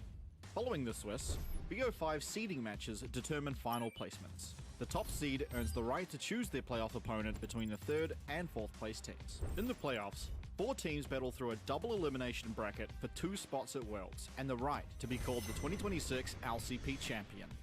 Additionally, the team with the highest championship points secures a Worlds berth, rewarding year-long excellence. The LCP Promotion Series returns in 2026, with 2 guest teams required to defend their place against champions from the region's domestic leagues. But this time, championship points will be a determining factor in which guest teams have to defend their slot. The pressure is on across every level of competition. This is the League of Legends Championship Pacific. Let's show them what we're made of.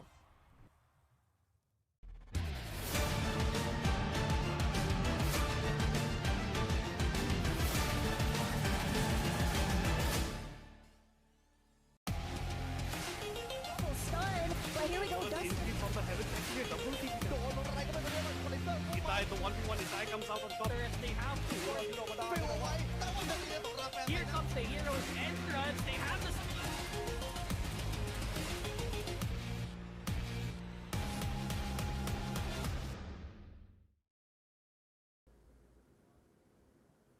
Welcome back, all folks of League of Legends. We are here for the LCP Game 2, GZ versus CFO, an absolute ball-buster, hello. That's all I'll have to say on it, because it was GZ coming up with the win with what was, and we said it at the start, a more refined comp. It had a strong front to back, and it was all on the back of this amazing bot lane, as well as this victor in the mid. I think it just showed that GZ knew how to play the game for their comp exceptionally well. Would you agree? I would agree wholeheartedly, Pike. I think this was an example of how we predicted the games would go tonight in terms of momentum. GZ coming into it, countering that comp directly. Countering that comp, I want to say directly. That front to back really put through a spanner in the works of the combo comp that CFO approached with. And I think that type of thinking and the way these team fights acted out is a sure example of how strong GZ is looking first in this first game, but how they're going to continue this tempo in the next coming games.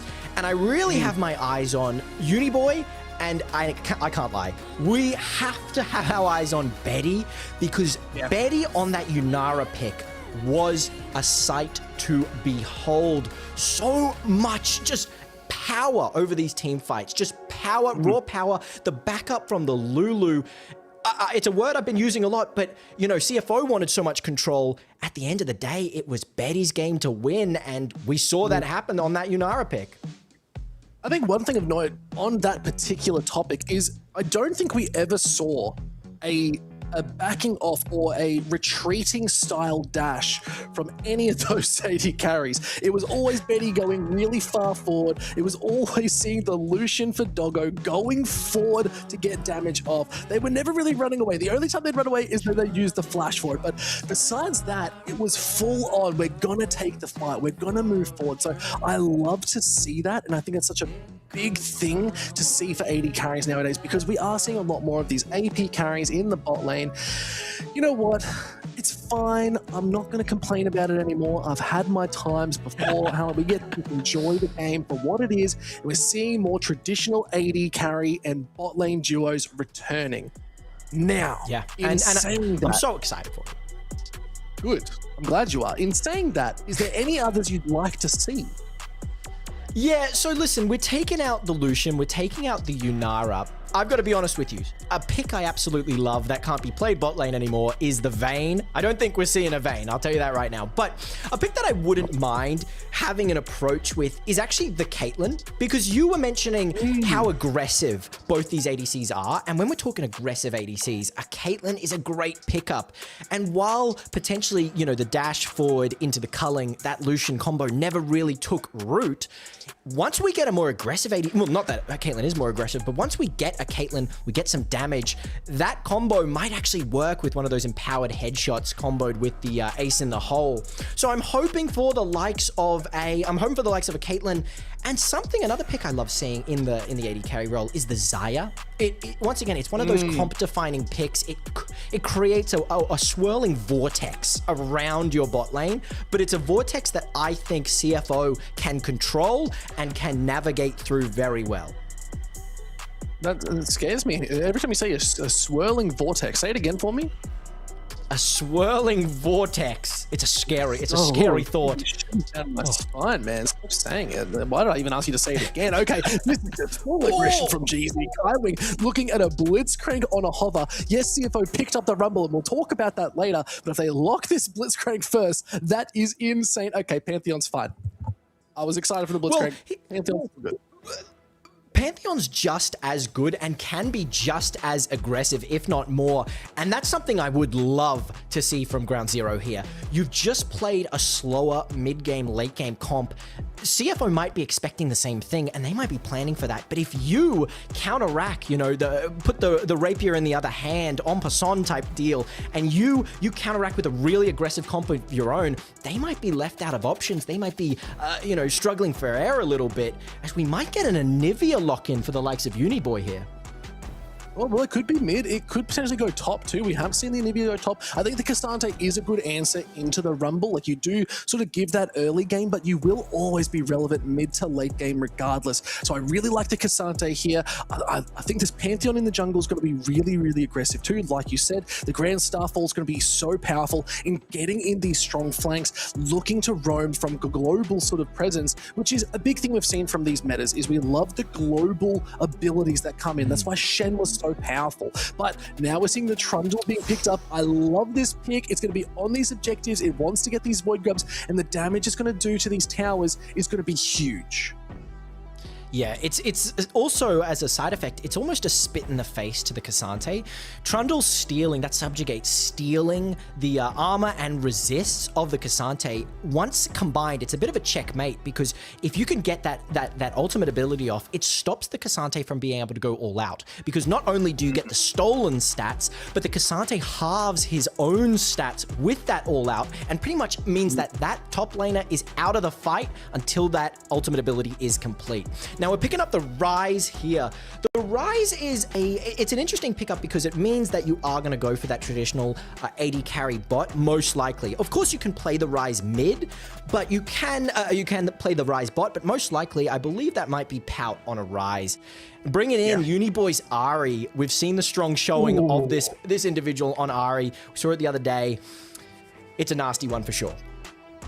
Oh yeah, look, they've only played one game, but they did win on it. So again, 100% win rate on this champion, Uniboy. So not too bad, as it is going to be locked into. So I like this. I think the Rise Rumble combo is going to be looking really, really strong. I think it is something that CFO is going to be able to master quite comfortably. now you sort of are pairing up with a Realm Warp that can move around the map just as much as the Pantheon can too. So the response time here, Hallow, is going to be such a big thing to keep an eye on. Those cooldowns are going to be very, very important to track. Now, Sivir being banned out, I mentioned it last game, it's one of the more traditional AD carries that have been picked up on the Rift. I love that it's being taken out, but you mentioned the Caitlyn, and I like that potentially because a Caitlyn Lux is a very aggressive bot lane that we potentially might see. We haven't seen it in a hot minute though. Yeah, it's a real classic, I'm sure, and it is available. It's actually available, I've got to say, to both teams right now. Both teams have to be really discussing what this AD carry pick is going to be. On the side of CFO, we need something that brings a lot of AD, and so I do think maybe that Xayah, you know, the safer ADC, isn't going to be available to them. But what it does mean is it is going to be available for the likes of Betty, because we take out, I love this, taking out the aggressiveness of that Kai'Sa means that we can maybe force Doggo on a safer or less aggressive pick, get him out of his comfort zone as we saw on that Lucian. Draven is available though. Just saying. It's you know open. What? It is open. You can hear me.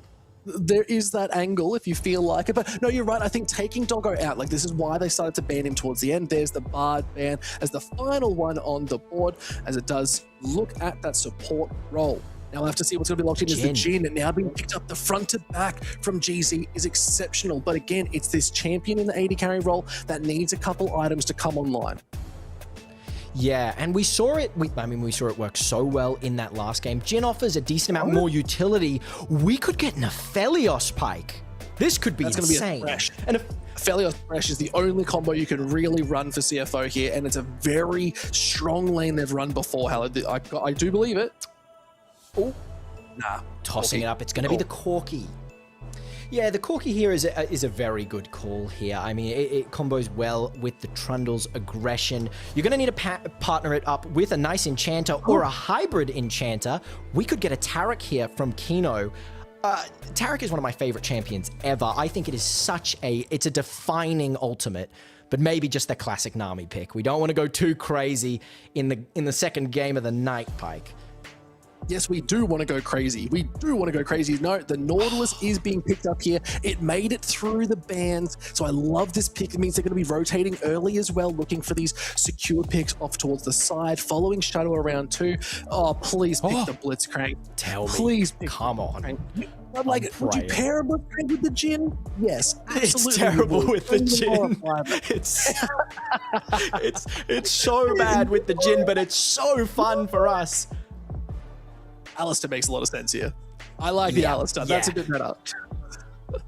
Listen, I love the Blitzcrank, but with that Jhin, it does not work very well at all. Picking up that Alistair is going to be very important, though. That's a really big pick. Rumble wants to be in your face. Trundle wants to be in your face. Honestly, the Rise and the Corki, we've got a very short-range comp here coming in from CFO. And what that means is we're relying so much on Rumble's Equalizer to sort of push the likes of GZ into these close-range fights. On the opposite side, GZ have access to a bit of a split fight. We have that Spirit Rush from Ahri to initiate. We have that Grand Starfall from Pantheon. And we have the Vanguard from this Cassante. Well, all of that meaning, instead of a traditional one carry, as we saw on the last game with Yunara and Uniboy, every member of Team GZ have access to control the game. There's not one target, and it means that we can split team fights, which is exactly what you want to do with the likes of these very short-range comps that GZ is into. Look, and it's now sort of like a time will tell situation, because it's a bit of a split personality, in my opinion, for GZ right here. You talked about how like the Pantheons in this game wants to be probably very early aggression and probably looking to go into this mid lane to pair up with the Ahri, maybe looking for those 2v1 skirmishes around the scuttles, but we're waiting for Cassante to come online. So we need them to get a little bit of that sort of scaling in, get an item or two so they can be relevant in these team fights. But then there is a ticking clock as we get onto the Rift, and that clock that I'm referring to is a Rumble, there's a Corki, there's a Rise. The late game here is going to be very, very big for CFO. You have to be so careful. If they get 2, 3, 4 items, I don't know what GZ can do. Yeah, and this is a bit of a problem with the Jhin pick. And it's the sort of the problem with this jack of all trades comp. You've got an Ahri, which does, you know, a very large amount. You've got the Pantheon, you've got the Cassante, and you've got the Alistar and this Jhin. So every one of these picks is honestly a bit of a jack of all trades in their respective roles. But when you do a comp like that, when you put together a comp like that, it makes it difficult to find a real staying point and a one-centered, the exhaust going out there, a one-centered approach that GC needs. So we're going to see throughout the game, their best opportunity is actually going to be in this Pantheon. This Pantheon is going to be the key player. If Husha can get fed, we can really start engaging and we can make use of all the utility supplied by the rest of the team. Yeah, no, I totally agree. And I think it is going to be Husha really trying to push that tempo early. If they can't get online, get a couple kills across the board and alleviate that pressure, giving something to Uni Boys that they can carry, it will be an interesting start. As again, regardless, Pout having a very good early game so far. Yes, the electrocute proc was there for Uni Boy, but Pout is still slightly up in CS and they're maintaining some good control. This is where it will be on Husha to punish that. Yeah, absolutely. See, Ryze is one of those classics. If it gets to late game, you can take over. And Pout is so proficient on this pick. And I'm sure if allowed to, you know, once we get the Seraphs online, potentially if we can throw our Rabadons in there, we're going to be able to just control, and steamroll a lot of these fights. But something to keep the mind of is, at its core, Ryze paired against this Ahri and with this Pantheon is going to be very, very easy prey for that Grand Starfall. So once Husha gets 6, once that ultimate ability comes online, Pout needs to keep constant awareness because one pick can just be snowballed and you are going to be sent back to the fountain crying every time. That sounds like me in my solo queue games. Sent back to the fountain crying and I'm just like, single tear rolls down my cheek and I'm just like, man, I should have played a different champion. But you know what? Doesn't matter, because I get to watch and cast League of Legends. I don't have to play it. Or I can just go play Classic and just remember the good old days. But no, okay, a little bit of an engage here. Kaiwin taking a little bit of a beating. And to see his Doggo is going to go forward. Oh, not going to be too much. Uniboy also taken low, but look at Husha has the flash. Could be something, but didn't get it off. And there's the ghost used. First blood. That is what we needed from Husha at the start of this game. Yeah, and I mean, this is exactly what we're talking about now, getting that Ryze behind. Ooh, okay, looking for a little bit more. As double flashes go forward, Doggo, great knock-up is there for Kaiwing, but Doggo able to lock up the kill. Just a slight overstep, but fantastic engage there. They look to return that fight. Yeah, I mean, both hands now. There's a kill on each side. Oh, he does get it. Nice. That's going to be an important cannon for sure. Getting that tier online. I think it's going to be a bit of a repeat of last game in the eyes of this top lane. I really don't think there's going to be much action going on as we can take a look of how this fight played out. Ryze getting that nice easy overload. Getting the root. Ooh. Beautiful flash from Uniboy. Husha here. Calculated bait from Uniboy, I should say, as Husha collects that. Almost loses the cannon as well, which would have been disastrous for this Ryze. Yeah, and you can also see Betty and Kaiwing thought, okay, Shadows left, burning the flashes out instantly does make it so much harder, but a great Pulverize too does get all of them up, but the kill going to Doggo, that is also critical. Getting it onto the carry is going to be so important to snowball them further. They've got the Sheen. They've also picked up the tier 2, so the stacking has started for CFO, not just in mid, but in all lanes. Yeah, picking up the Dark Seal on Uniboy. I love the aggression there and the confidence as Yizhang goes a little bit low. That's to be expected, of course, in this early game Rumble matchup. An interesting note is taking the first strike on the Rumble. You lose out on the poke potential of the Arcane Comet, which is sometimes seen, but specifically the survivability of the Conqueror. And it's something I do want to point out is it's similar to last game where, you know, Rest's Jace did play a very aggressive style and this first strike allows for a very aggressive, you know, all-in burst. And I honestly, I don't think we saw it properly in that Jace, but I think we can see it in this game with this Rumble once those equalizers really come online and the damage just starts multiplying. Yeah, and I love this as well. Yeah, see, honestly, why not? Like, there's a dragon up too, so Shadow might be able to secure this one up. There's no Void Grubs available for 2 minutes, so makes a lot of sense. And an Equalizer being dropped early. Yizhong actually has the up in this lane so far. All Out is available. See if they want to look for the dive. Not much of a wave to sort of kick that one off, so they might have to force it in. Rest again in a little bit of a sticky predicament, you might even say. Yeah, and I mean, this honestly might be solo from the fact that you're not running the Comet. You don't have that early game poke so expected. And honestly, K'Sante, if played around your Flame Spitter, K'Sante can proc your first strike and you can potentially get 0 value out of it through the lane. And it's something that we're seeing. You know, we're seeing Yizhong really get ahead, race ahead here with a very nice CS lead and specifically picking up that first MR item, Null Magic Mantle.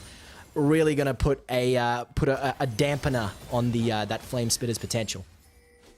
A dampener indeed. There's a little bit too much moisture, Hello, if I'm being honest, on this map right now. Getting a little bit moist out on the Rift tonight. But you know what? We don't have to get too deep into that one. We can just let that comment just swing by the wayside. That's the best part. We don't have to worry too much. It's okay. Clearing out the waves. Uniboy might need to look for a reset. Does have the TP, so might be able to come back up as Grubs in 1 minute. Who's going to get the priority on that, do you think? Grub's coming up in a minute. I mean, we really have to leverage this Pantheon early game, and we can see that both teams want to play for it. Or I should say, actually, it does seem like GZ have a bit of more prio on wanting to play for it, as they also look for a dive. All is here. Kaiwing is tanky. They're trying to get the damage off. The Charm goes wide. CFO want to do something. They're trying to hold on, picking it up. Husha with a second kill of the game. 4 members strong on this top side will secure the dive. It is a masterclass in tower shot juggling. This is a problem though, Pike. You can't do that to a K'Sante. It's very difficult to do it to K'Sante. Yeah, it is, because now sending them back in as they're trying to get a little bit more. The exhaust is good. Flashes off to the wall. Kino is taken out though. It's a wonderful one on this bot side too. And GZ securing the gold. Yeah, I mean, Yizhong's not going to be upset with that. You have Prio on the Grubs, your Pantheon's top side, and unlike the Rumble, who died without a trade, getting that trade-off is so important. You are going to get the first Drake, and that is going to be an Ocean Drake, so potent in the comp of CFO. Not as useful for GZ, so honestly, it's a trade that you're completely fine making if you're on GZ's side. Getting these Grubs going to come a little bit more in handy because control over the map is so critical when you have these movement tools such as the Spirit Rush and such as the Grand Starfall. I'm surprised we haven't seen more ganks from this this Pantheon coming into the mid lane, but honestly, securing the Grubs with this is absolutely worth, and I do have to say a masterclass of tower shot juggling. If any of these players take one more tower shot, it is over for them. Yeah, honestly, Uniboy was taken solo, but this was the dive that I thought was going to secure Yizhong's death finally for CFO, but they just couldn't do it. Kino, it was just perfectly spacing there and saving that knock up there with the final Machodo strikes. Does keep Kino off to the side. Took one too many shots. Yes, Shadow picked up the kill, and that's fantastic for this jungler, but it is not great when this K'Sante is still very much ahead and has a kill on the board too. Yeah, it just doesn't affect this K'Sante enough to make a difference, but what it does affect is Kino losing out on the flash means Betty is allowed to exist in a lane that should be at least a little bit difficult to exist in. Kino should be looking for these engages that maybe Kaiwing can't stop, can't peel away, and without access to the flash, you're pretty much on a 5-minute cooldown timer where Betty is allowed to scale and become more useful than the Corki, and you're missing out on a lot of that Corki early game advantage that you often see. Ultimates are online now. I'm interested to see a Realm Warp, a really good Realm Warp this game. Look, I'll be honest, we only really, the best Realm Warps we see probably in the LCP from this Rise is like if they're taking a full wave underneath a tower, like, and that happens. It's maybe happened once or twice, if that. Like, they take like a full cannon wave and they'll send it underneath the tower and just be like, okay, that was cool. So, and you usually only see it in the base. It doesn't really happen like in a tier 1 situation. It's when they're looking to end the game and they're like, yeah, we can just send it, that's fine. But we're starting to see a little bit of movement in this mid lane once again. Just good vision control here. Kino just securing this bot side jungle, dragging up in 2.5 minutes. So I think this is where CFO are going to look to secure their lead around this bot side.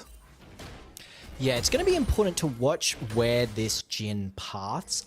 I believe he's going to stay top. I actually think there's a high chance that we don't fight this second Drake and we go for just a dive on this Rumble again. We secure this first tower.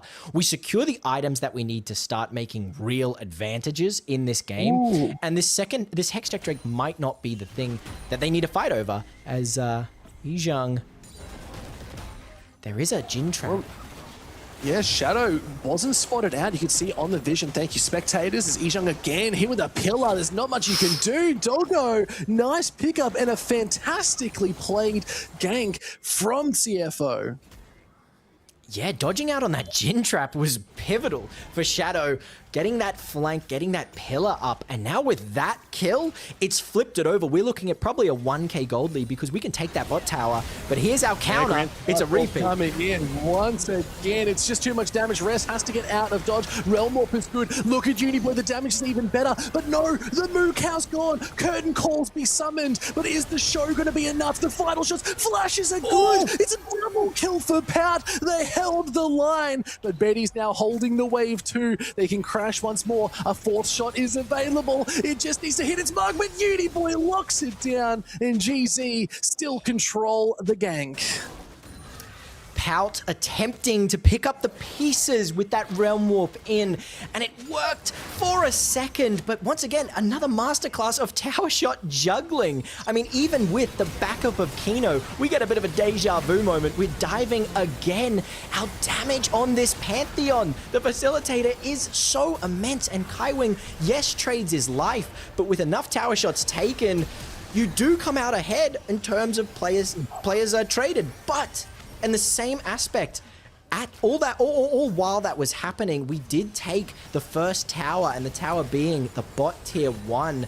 CFO, even coming off the back of that little fight, is going to be ahead on gold, and we're looking at a 1.3k gold lead as the Dragon is spawning in 20. Yeah, that's still really good. Like CFO holding that line so close. Yes, they went down, but it did really cost GZ so much. And Dragon up in 10 seconds, that's where they're going to take the next fight. Ultimates are starting to come up off cooldown. Equalizer might be ready for this, so we'll have to see if Rest is going to join this fight. They have the TP, so summoners are going to be very important here.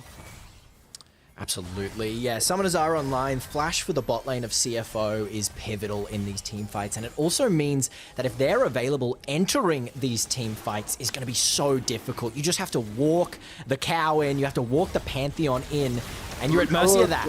Great in, great pulverize. He's going to stop a little bit more. It's Shadow being sent back, but Husha is somewhat low. And there's the equalizer. It makes some damage. Uniboy, Spirit rushes over the wall, but Pout is absolutely smashing it. The damage is good. A double kill again. This rise is way too much to deal with. Uniboy is going to go down. Shadow is going to pick up that kill. A final fourth shot is not going to land, and Husha has to run away. CFO in full control. CFO running away with the game. I mean, you just cannot enter that river. You're just at the mercy of Kino's hook landing on that Pantheon. And this is the thing with Pantheon. You have access to that Aegis Assault. You have access to that blocking of damage. But at your core, even when building a little bit tanky, building that Sundered Sky, you're still quite squishy.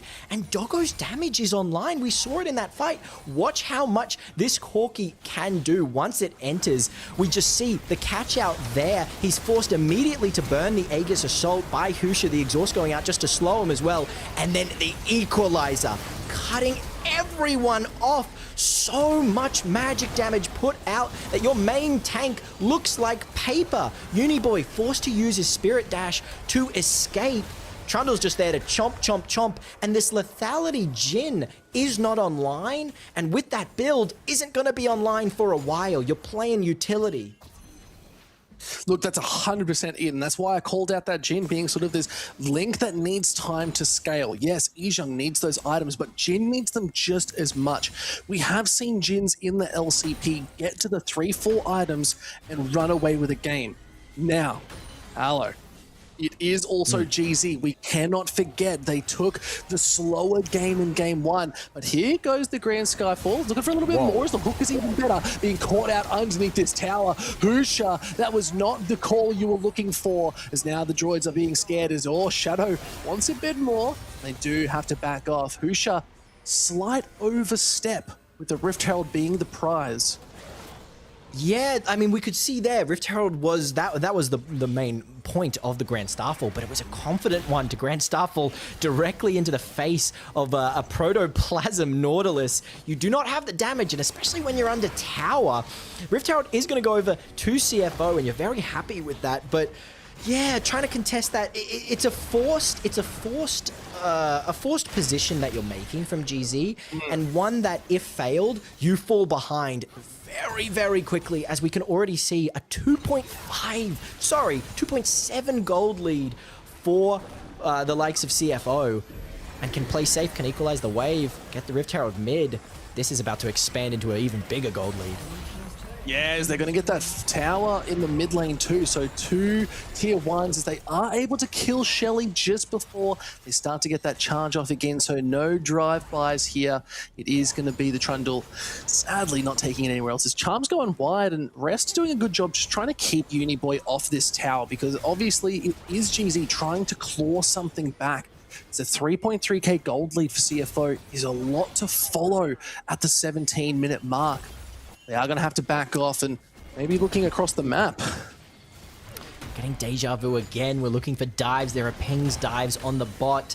And with this Trundle, with Shadow playing topside, we could potentially trade. As Rest seems aware of it. You can't fool me once, shame on you. Fool me twice, shame on me. But fool me 3 times is not going to be possible for Rest, who will not be fooled. Potentially could turn it if Kino's hook landed correctly there. I mean, the damage on this Rumble isn't truly online yet. We don't have access to that Leandries with that Guise and that Faded Ashes. Once that is online, I mean, you can see how much this Equalizer is doing without an item. You just have to sort of have the most wonderful dream ever of once that Leandries is online, which it just got bought. Rest has the ability to control every teamfight if it's fought in corridors. So that's how GZ wants to play teamfights, away from corridors at all costs. But with that Rise ult, and I know you mentioned it doesn't really come in much uses, the perfect use is forcing GZ into a position where they don't have an opportunity to break into open grounds, and instead is forced to fight in these closed, tight spaces where Rest is just the master, truly. Ooh, and Realm Warp now coming in. Uniboy could be caught as a nice hook is going to land onto Kai Wing. Pulverize is going to keep them away, but Uniboy caught. There are 4 members of CFO charging in, but a TP will get them into the mid lane. But using it defensively like that does mean you can't use it for anything else. You can't respond to a play. It's very defensive, but still, Pout and Shadow looking at this tier 2, doing some good damage. Yeah, you know, you said it's very defensive, and Kaiwing using that Unbreakable Will on the Alistar, such a pivotal ability for your entire comp, really just means there's no chance of us fighting this Chemtech Drake, and that's going to be the 3rd Drake going over to CFO. We've built up a 3.5k gold lead. We need to discuss how GZ get back into this game. And my options, my vision is completely, once again, in the hands of Husha. It's based solely on these Grand Starfalls, and we've seen him use them very well this game, but now that, you know, CFO is a little bit more aware, it's going to be a lot harder to find the angles, and so it's a bit of a flip on the heads of the first game, where instead of, you know, CFO desperately looking for an angle in, it's now GZ desperately looking for an angle back into this game. Angles are available. It's about picking up Doggo. Taking Pout and Doggo out of this game will be so big as TPs across the board being used. Rest is now jumping in. Pulverize is good. Getting the lockup is nice, but they need to follow up with the damage. Pout has all the damage in the world, and it is just CFO running over this game. The Dragon's already secured. Let's see if they can do it. Kino has to be careful. Uniboy has the damage. Ijang takes them with the all out, but now it's still running away. The curtain calls used. Pout is happy to go 1v3, holding on. Can they do it? It's just not enough. Is it just going to be Betty picking up the kill? But no, it was still on the back side. But they did lock out this Cassante, but still, A Dragon secured. Uniboy being looked at. Equalizer drops. Has to burn the Flash. Flash goes from Shadow. Is the damage going to be enough? So they need one more rocket. It's going to land, and Doggo picks up the kill at the back end of that fight. We lost the Dragon. GZ need to get out of there, and Uniboy staying just means that's another ding of the clock on the toll of deaths as CFO hit 11 kills to the 8 of GZ. Now, we want to take a look at this fight, and it isn't as brutal. It really isn't as brutal for GZ as you'd think. A lot of missed opportunities. Imagine if that Alistar had Unbreakable Will there. But once again, I talked about how useful Husha is. Husha, he does so much in these fights. This Pantheon has so much availability. And the parts of the comp that work really came into its own. Izhang pushing away that Rumble allowed for the rest of his comp to capitulate on the sort of the Soul Rise. And we see Husha's damage is really online there. A little bit of an overstay from Uniboy, confident in that one Spirit Dash, but it actually ran out of time. Would have been seconds before it ran out. As there's another fight, Pike. Ooh, the Realm Mob defensively this time, as the pick was good. It is Betty starting to come online. I talked about the Jhin as it starts to scale. It's got a lot of that pick potential too. Here, Hello is now there. Might be looking for a little bit more. The tower is low. They might be able to get the final knock of it. Could be looking for something. Charm does hit. Pout is a rise though with 2 items. It's very hard to get through that. Yeah, the Seraph Shield is going to make it tricky. How deep do you want to go? Looking for something as they do get a good pulverize. A lot of damage is going forward. I think they're looking to take this tower just to secure is. Now they're looking to pout. Beautiful damage. Husha, the final slap to the face. And now Kino, not long for this world. And they hand it over to Benny on a silver platter. It's the champion of 4s, and their score is 4-0-4. But there's no errors here as Doggo goes forward. He's able to pick up Izhang. A great shutdown for Husha. 6-1-5. Now it's really Rest and Shadow left for CFO. But that 4.5k gold lead is now just 1 for CFO. It was a beautiful tree of gold that has been chopped down by the man with the spear. Husha performing so well with these dives, the 3rd top lane dive, and it is an absolute success. And what's even more of a success is your most important member, your most valuable player, just got his GA unlocked 3rd, which means it's very difficult for the 3rd team fight to go for the way of CFO. And once again, it was a beautiful little stun there to block Husha's shield bash, but we cannot stop this Pantheon yet. He's got access. He stacks up so much damage with that Black Cleaver. Watch this Aegis Assault. Fully stacked. That's minus 20% armor on this Rise. It doesn't matter that the Curtain Call doesn't even need to be used because Husha is putting so much. Husha's just doing so much, and you can't even stop this Cassante yet. He's still a threat. That Kanik Rookern making the entire Equalizer look like barely even a fire. And then the rest of the fight goes perfectly. It's a beautiful flash from Doggo, but GZ turning that game around completely. Look at that, so hard as well for Doggo, and you can see this is the gold graph that we're starting to see, very similar to game number 1, where it did hit that 25 minute mark, and then GZ flipped it on a dime. Now starting to claw back as the kills say at thus 12-12 right now. It's a 1.2k gold lead, but CFO, they're on Soul Point, and there's the Dragon in less than a minute. Yeah, absolutely. It's coming up, and we have, or CFO have so much prio over this river at the moment. And we might get a bit of a deja vu, because how do you enter this team fight? There's one option that I see is Husha has Grand Starfall and has a GA. He just has to get the revolver and know when to click it and pull the trigger as the Realm Warp being used, but no one in it will take it. So yeah, that's a pretty big ultimate down, especially if you do need to get out of dodge pretty quick. So we'll have to see is, Uniboy's going very aggressive, just trying to clean out this sort of the bot side around, but there's a tower also being taken very low.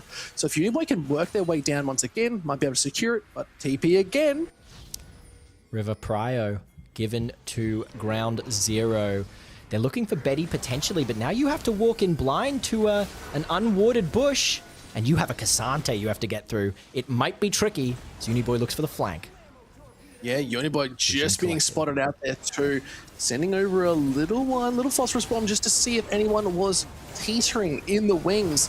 But now as well, look at Kaiwing trying to send out rest, keep them out of this fight. The Dragon's low, Grand Starfall is used. Let's see if they can get in. His Doggo is low. Great pulverize. Hits in Husha, picked up this Porky. Where did you go, Doggo? It's a double kill for Husha on the back of this jungler. You're getting everything done. Uniboy gets the damage. Pout. One more hit will do it. They can secure these kills. And GZ, we stand at 25 minutes. They'll flip it on a dime. And it's exactly what they've done here. They can secure their first dragon with Husha incredibly low, but they're looking at the Baron. Pike, the GA wasn't even procced. He didn't even need to use the GA. It's still online, which means this Baron is the freest thing I've ever seen in my life. You have completely 180'd the game on the back of a single spear, truly. I mean, they played that team fight perfectly. You have to walk into the Cassante, who very unfortunately fell to the Baron. He won't fall to the likes of CFO, but the Baron will be enough to seal the deal. But still, let's take a look at this team fight. Really good work from Kaiwing, keeping rest out of this team fight enough that the equalizer comes in late, but it's the Grand Starfall directly onto Doggo's head. You can't do anything. Uniboy providing the rest of the magic damage needed to clean up these kills and picking up so many resets. Look at the Malignance burn. Malignance was burning the entire time. Yishang, you can't kill, and it's an insane collection of every champ finally being useful. And I want to point out that Jin, the amount of roots and damage being put out is finally online. You were talking about it needs some items. Betty's got those items now, Pike. Yep. Oh yeah, items secured, the damage looking so good. Taking Shadow out of this fight so quickly really resulted in a really streamlined fight for them. And we're seeing an 8-1-8 Pantheon. Yeah. Yuck. Gross. Yeah. What do you do? Yeah. And there's not much you can do. It's an 8-1-8 Pantheon with a Baron buff, a GA online. Sundered Sky, I mean, you're at the whims. If you just go defensive items here on Husha, I mean, you can pick up the Death's Dance, you could pick up, you could even pick up a Sterax or a Moor or something and just be impossible. And something that I'm finding is the itemization on CFO has changed completely. I want to look at Rise going for that Shattered Arm Guard, but a big point that I need to make sure everyone is aware is Doggo's opted for the Bloodthirster boots, for the extra Omnivan boots, but only has 4 stacks on them. So isn't maxed out and isn't really performing the likes of what a defensive boots could do in this position. And I'm wondering if that is maybe leading to the downfall in some of these fights as the D push has to begin for CFO, but it's rough. Okay, Betty on a bit of a scary spot, and Uniboy up in this mid doing a lot of damage, taking these plates out. But CFO stacking down in this bot side, doing a really good job. Yes, there's a single cannon Baron empowered, and look at Husha. They're just sitting and waiting. They're just like, I bide my time. They're just putting their fingers together, like, oh yes, let's get into this fight. As the mid-tier 1 is being secured, and then Husha is still off in the wings. GA still available. I think they can just wait with this cannon. There's a second cannon coming. They can just let them sit back from afar. Because like you said, they're a short-range comp for the side of CFO. They can't get to them, especially when they've got a Baron. So it's just easy gold being picked up here. It's now 4K in the hands of GZ as they're snowballing this game out of control.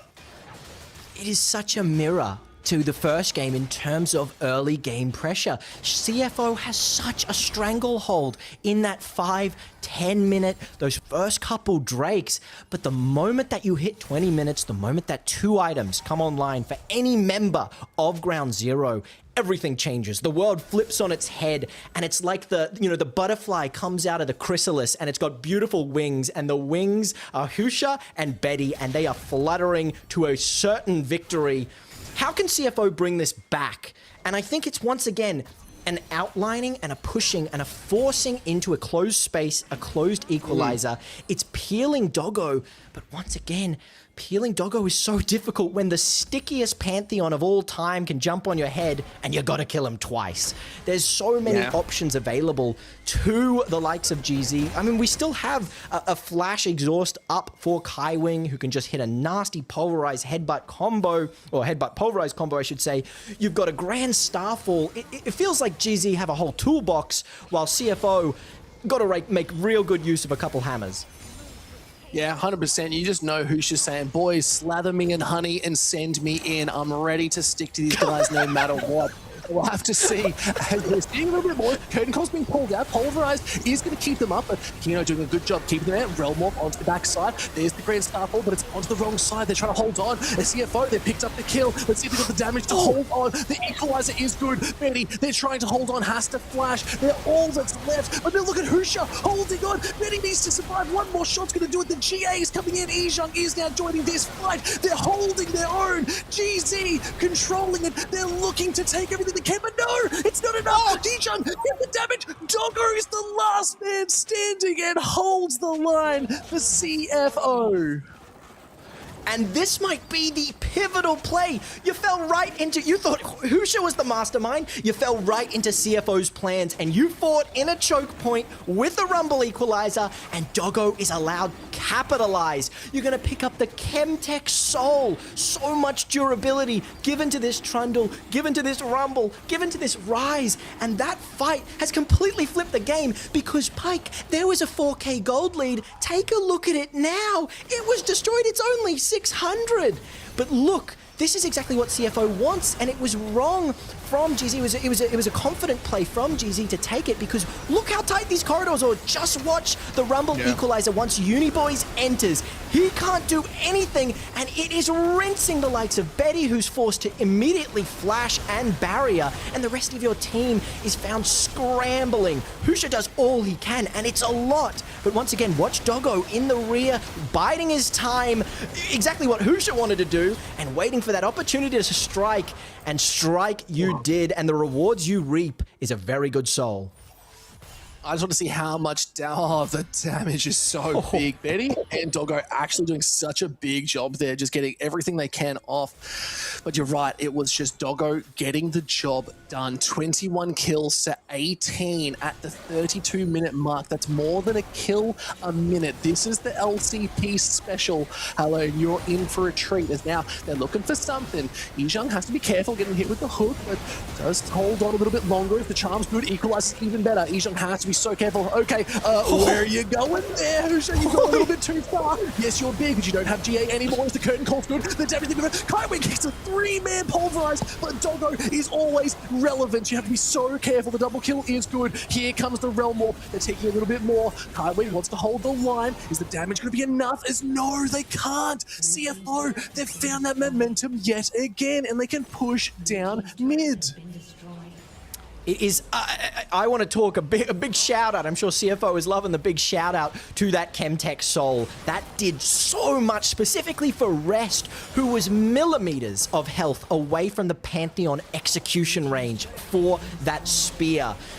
The only reason that it didn't reach was that Chemtech Soul, as they're looking to take home the game for CFO Game 2, Pyke. Are they going to take it? Certainly looking like it. They've got the numbers, they've got the kills, they've got the damage, and they've got the survivability. CFO, it's no matter, the ace is online, and they lock out game number 2, 1-1 apiece here, Hollow, and it is looking very nice. It was tooth and nail, like you said at the start of the night, and now we're seeing 2 nails. 1-1 is the score, and you know what? Big props CFO. It was looking a little bit dicey as GC started to come back, but they composed themselves and they took some great fights. Lot to learn from both teams in these games. There really is so much knowledge being passed around. I want to point out, I mean, you were looking at overcoming, first for the side of GZ, overcoming a 4K gold lead. That was completely flipped by CFO, who then had to overcome that lead, and they came out on top. And it was a matter of positioning in the end. I want to put it down to two things, specifically for that last fight. That Chemtech Soul and positioning. Betty didn't have the movement to get back into that fight and output the damage they needed to do. And I want to talk about damage. Take a look at the Corki damage there. Doggo's damage, 37.3k. A real masterclass of Corki. Those phosphorus bombs.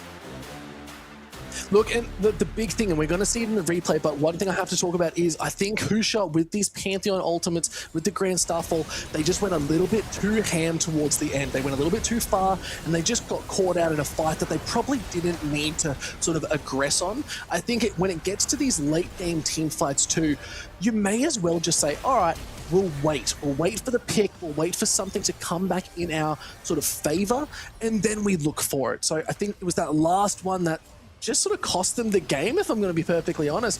Just CFO really securing it. They took 2 fights that they shouldn't have, and it cost them everything. But still, it's a best of 5 here, though. However, we'll have to see what they're going to do. And let's break down some more of these team fights. And what do you think needs to be done in the games going forward? Listen, I mean, I actually think that a change of game plan isn't completely necessary for GZ. I think they're actually quite accepting of the fact that they are going to give up this early game, and I think they need to play more into that. I think we need to accept the fact that the pure skill coming in from CFO is they have such a control of the map in the first 10 minutes, and we need to not contest that. We need to not fight that. Not that this Pantheon pick or this Jhin pick was incorrect. I do think, and I would raise the question to you, how different that final team fight goes is if that Pantheon has GA. I really do think it is a complete other universe. But I mean, we've seen the power that GZ have in coming back, in coming back from the brink. And it's going to be then on CFO's choice and how they play these next couple games in containing their lead and pushing their advantage more. Because what's been occurring in these first 2 games is this, what you're seeing on your screen, these couple messy dragon fights where a good pick, a singular pick, leads CFO to come down in the man advantage and is able to allow GZ to take over. But then GZ have to keep on track of what CFO's game plan is and not fight in the tight corridor, which is exactly what happened, and allowed Doggo to build that lead and, more importantly, collect that Dragon Soul. Because I think this fight goes so differently if they just hold back, like you said, hold back a bit, you know, just bide our time and fight in the river, not fight in this tight corridor where the Equalizer can just wipe out the health bars. Yeah, and I think this was the last pinnacle fight. Injong going forward a little bit too far and then getting caught out once again. We're seeing these equalizers dropping. Look, 3 members there. And where is this Grand Starfall going? So deep. So deep. Like, why are you even there at this point? You've got no GA. Yeah, you're looking at Wrath. There's gone golden. There's just nothing you can do. You just caught. And it's so rough to see. Realm Warp coming in hot. Yeah, it's nice, but a triple kill there for Doggo. They're coming in and cleaning out. CFO, they've been putting in the work and they're looking good. Do you know what? It's a long series here tonight. It's only game number 2. Hello, guys. Everyone stay tuned. Go get some popcorn. Maybe get a drink. Don't forget to go to the toilet. That's important. But still, we got a game 3 coming up. Stay tuned. We'll be right back. Come down, tune in for the rundown. I'm back.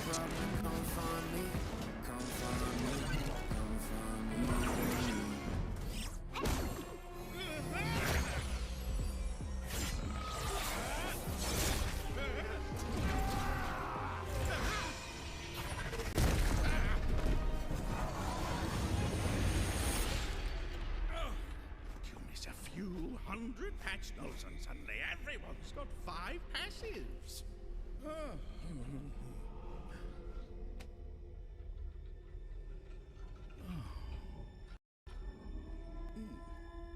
Is that...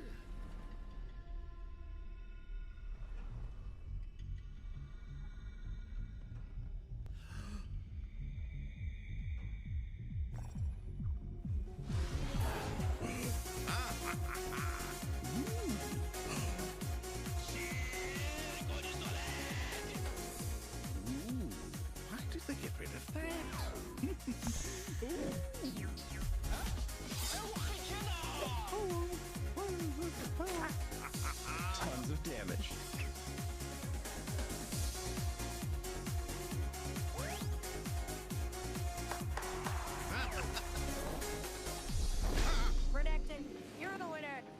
sure where to put the microphone, but what went into making this costume? How long did it take? Oh, I'm French. French. I'm French. Oh, he's French. Oh. Hello again.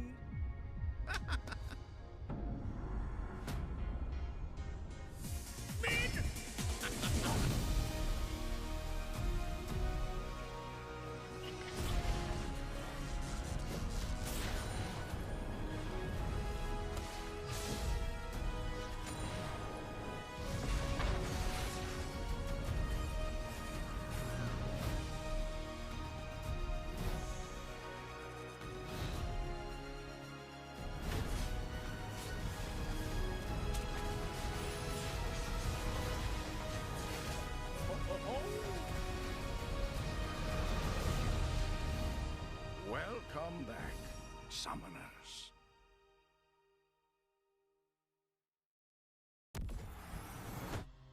Split 3 introduces the most impactful format change of the season, the Swiss stage, where seeding and championship points can make or break a team's year. Top 4 teams from Split 2 playoffs face the bottom 4 in the opening round. After that, teams are paired against others with the same win-loss record. Teams continue playing until they reach 3 wins and qualify for playoffs, or 3 losses and they are eliminated. Following the Swiss, BO5 seeding matches determine final placements. The top seed earns the right to choose their playoff opponent between the 3rd and 4th place teams. In the playoffs, 4 teams battle through a double elimination bracket for 2 spots at Worlds and the right to be called the 2026 LCP champion. Additionally, the team with the highest championship points secures a Worlds berth, rewarding year-long excellence. The LCP Promotion Series returns in 2026, with 2 guest teams required to defend their place against champions from the region's domestic leagues. But this time, championship points will be a determining factor in which guest teams have to defend their slot. The pressure is on across every level of competition. This is the League of Legends Championship Pacific. Let's show them what we're made of.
Welcome back, folks, as we're getting ready for game number 3. CFO turns it on a dime yet again. We've been coin flipping dragons all series long. Now we're coin flipping games, apparently, for the side of GZ. We need to see if they're going to be able to pull it back in again. Husha, do not overextend yourself, but that's fine. We have a game 3 ready to go, though, Hello. Let's have a look at what are the potentials we could see, because we've seen a lot of really strong priority picks now taken off the board because of Fearless. Yeah, I mean, you left me with a question, Pike, once that game was over, and it was, what did these players learn and what can they take into this 3rd game? And I think the picks are so important, and I really do think, yeah, now the Fearless is slightly affecting these drafts. I should say slightly. I mean, I want to point out and bring attention to, in regards to everything that I've just been talking about, the ADC picks. We've seen so many really good ADC picks completely taken off the board now, and we're getting into the territory of mages. I truly think so. I think we're going to start seeing some different mages pop up because we've lost out. I think we're still going to see that Ezreal ban. I think we might even see the Severe ban still. And so I think it might be a bit of a flip on the head where Doggo or potentially, probably Doggo picks up maybe one of these more mage bot lanes and allows Kino to roam, because I do think Kino performed so well in that last game and didn't really get time to shine in the first game. And I think now, after these first 2 games, is going to sort of, the flower's going to bloom a bit. And I'm really hoping that we see something that can roam, can impact the map, and can come online a lot earlier. Is there anything you'd like to see? We've talked about the Camille Shen before, but is there anything else that comes to mind that you'd like to see in that support role? Yeah, actually, absolutely. I do think the Nautilus, the thing is with the Nautilus is it's such a team-based pick. And when you have a player like Kino who's so proficient on so many aggressive picks, and specifically this Camille, I do think that pushing him onto something that might engage, make more, damaging playmaking might come into play. So I really would love to see a Vi. I don't think they're going to allow the Shen or Camille through, but I really do think a Vi, or potentially something along the lines of and we saw it for a moment, but it was the Taric. I think Taric is such a rare champion. He fits so many roles. And while it doesn't have that usual aggression, the ability to completely provide invulnerability for your teammates and stun and heal is invaluable. It really is. And it's a pick that completely changes the way bot lane is played. It counters any engages on the other side. And I'm wondering, he hovered it in the second game. I'm wondering if we might get it hovered or potentially picked in the second one as we get into the ban stage, Pike. Look, we're in picks and bans. We're in the bans. There's a CFO chose blue side, so that is going to be an interesting choice. CFO does prefer to go for that blue. It does give that priority. They have more wins on that, less losses. But they're betting out some interesting ones. Cassiopeia now being taken off the board too. Nefiri as that first ban tells me that they do not want to give Husha these aggressive junglers. And you know what? Fair enough. Husha's been running these games so far for GZ. We'll have to see how they're going to respond, as now we're seeing an Orianna and the Ezreal finally being banned out. There's that classic Ezreal, which is, once again, we're losing out on the Yunara, the Lucian, the Jhin, and the Corki. We are running low on picks, and we're going to have to start digging deep into our champ pools to provide the value we need to, as, of course, right on cue, that Camille is banned away. We're going to have to see the third ban, but it does mean, if this ban isn't online, it does mean for a Shen pickup potential, as the Seraphine is locked in to be banned. Okay, I like the Seraphine ban. There are some other champions that we haven't really sort of spoken about, and something that was banned out last game is the Leona. And I want to highlight this particular champion because you talked about the mages coming back to bot lane. Ziggs has been played all over the world in some form of capacity, and any champion like the Camille that can offer a circular sort of lockdown kind of seems that it's going to be easy, but that is the Shen being picked up there. So I like this as a first pick. It can be flexed too. Hello, that's the big thing. Can go top, can go support. It's nice. We're not going to see a River Shen. We're not getting that nonsense. No, we are not.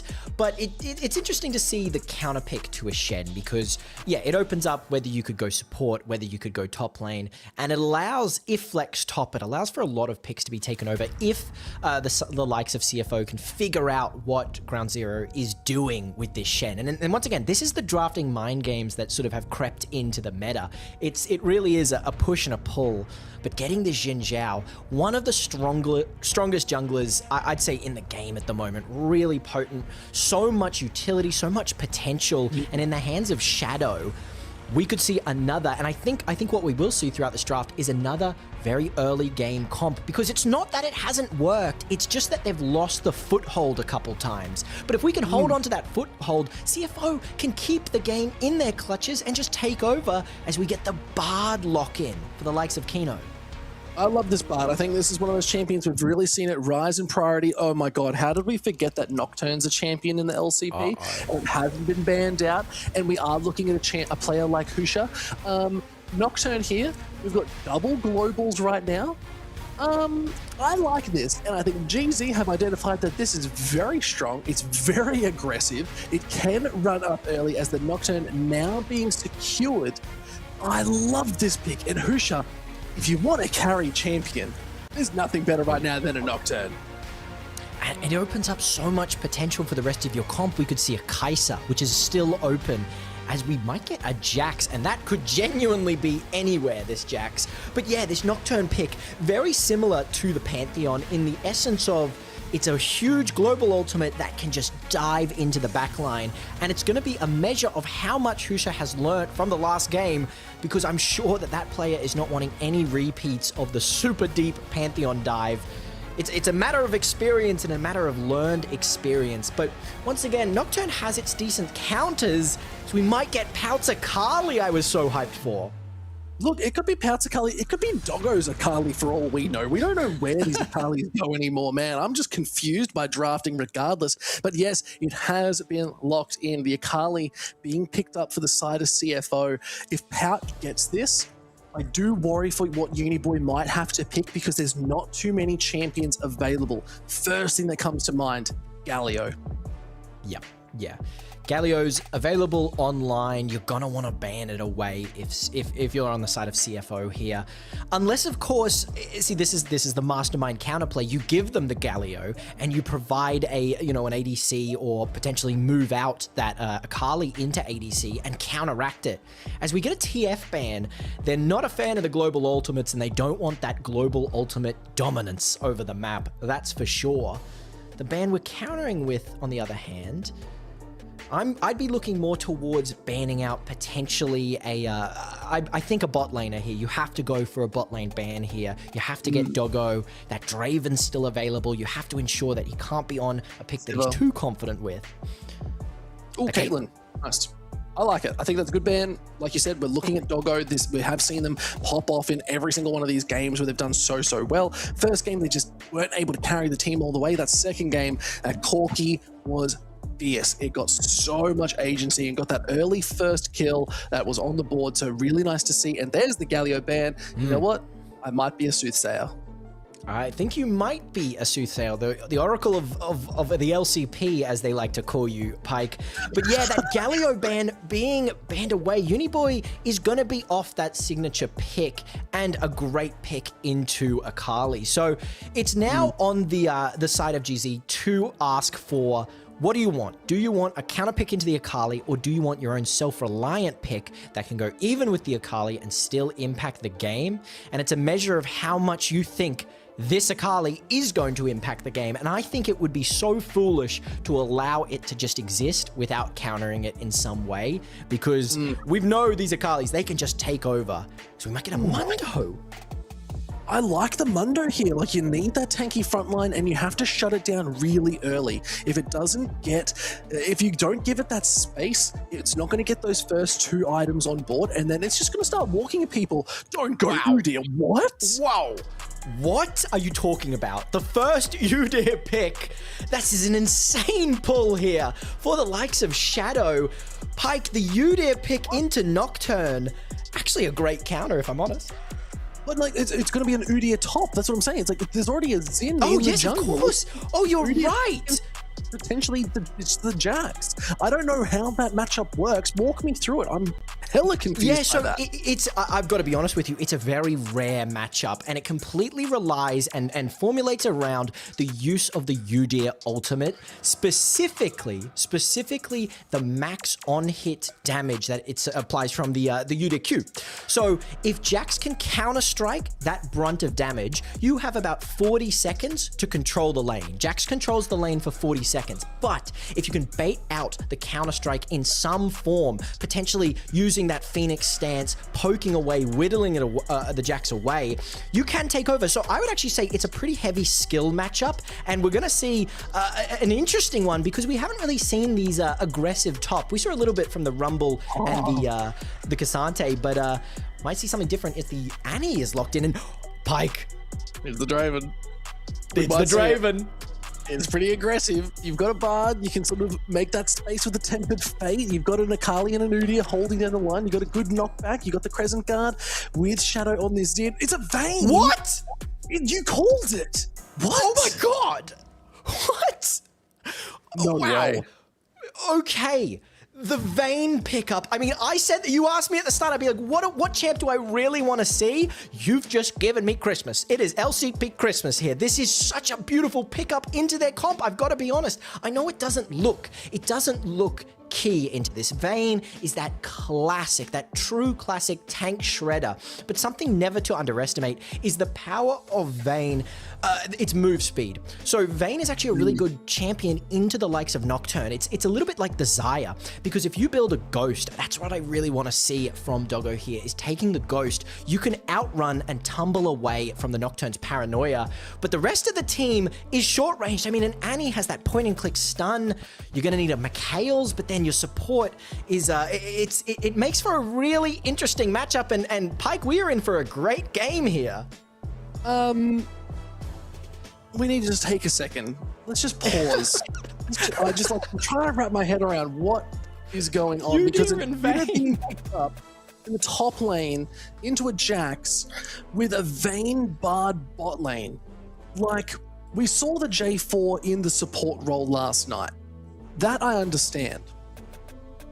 Why is this bear man bearing everything to me in this top side? I don't understand. What is the relevance? Why are we even here? Hello, I'm so concerned, but we're on the Rift getting ready to throw hands, as yes, we are getting into game number 3. CFO with an up against GZ.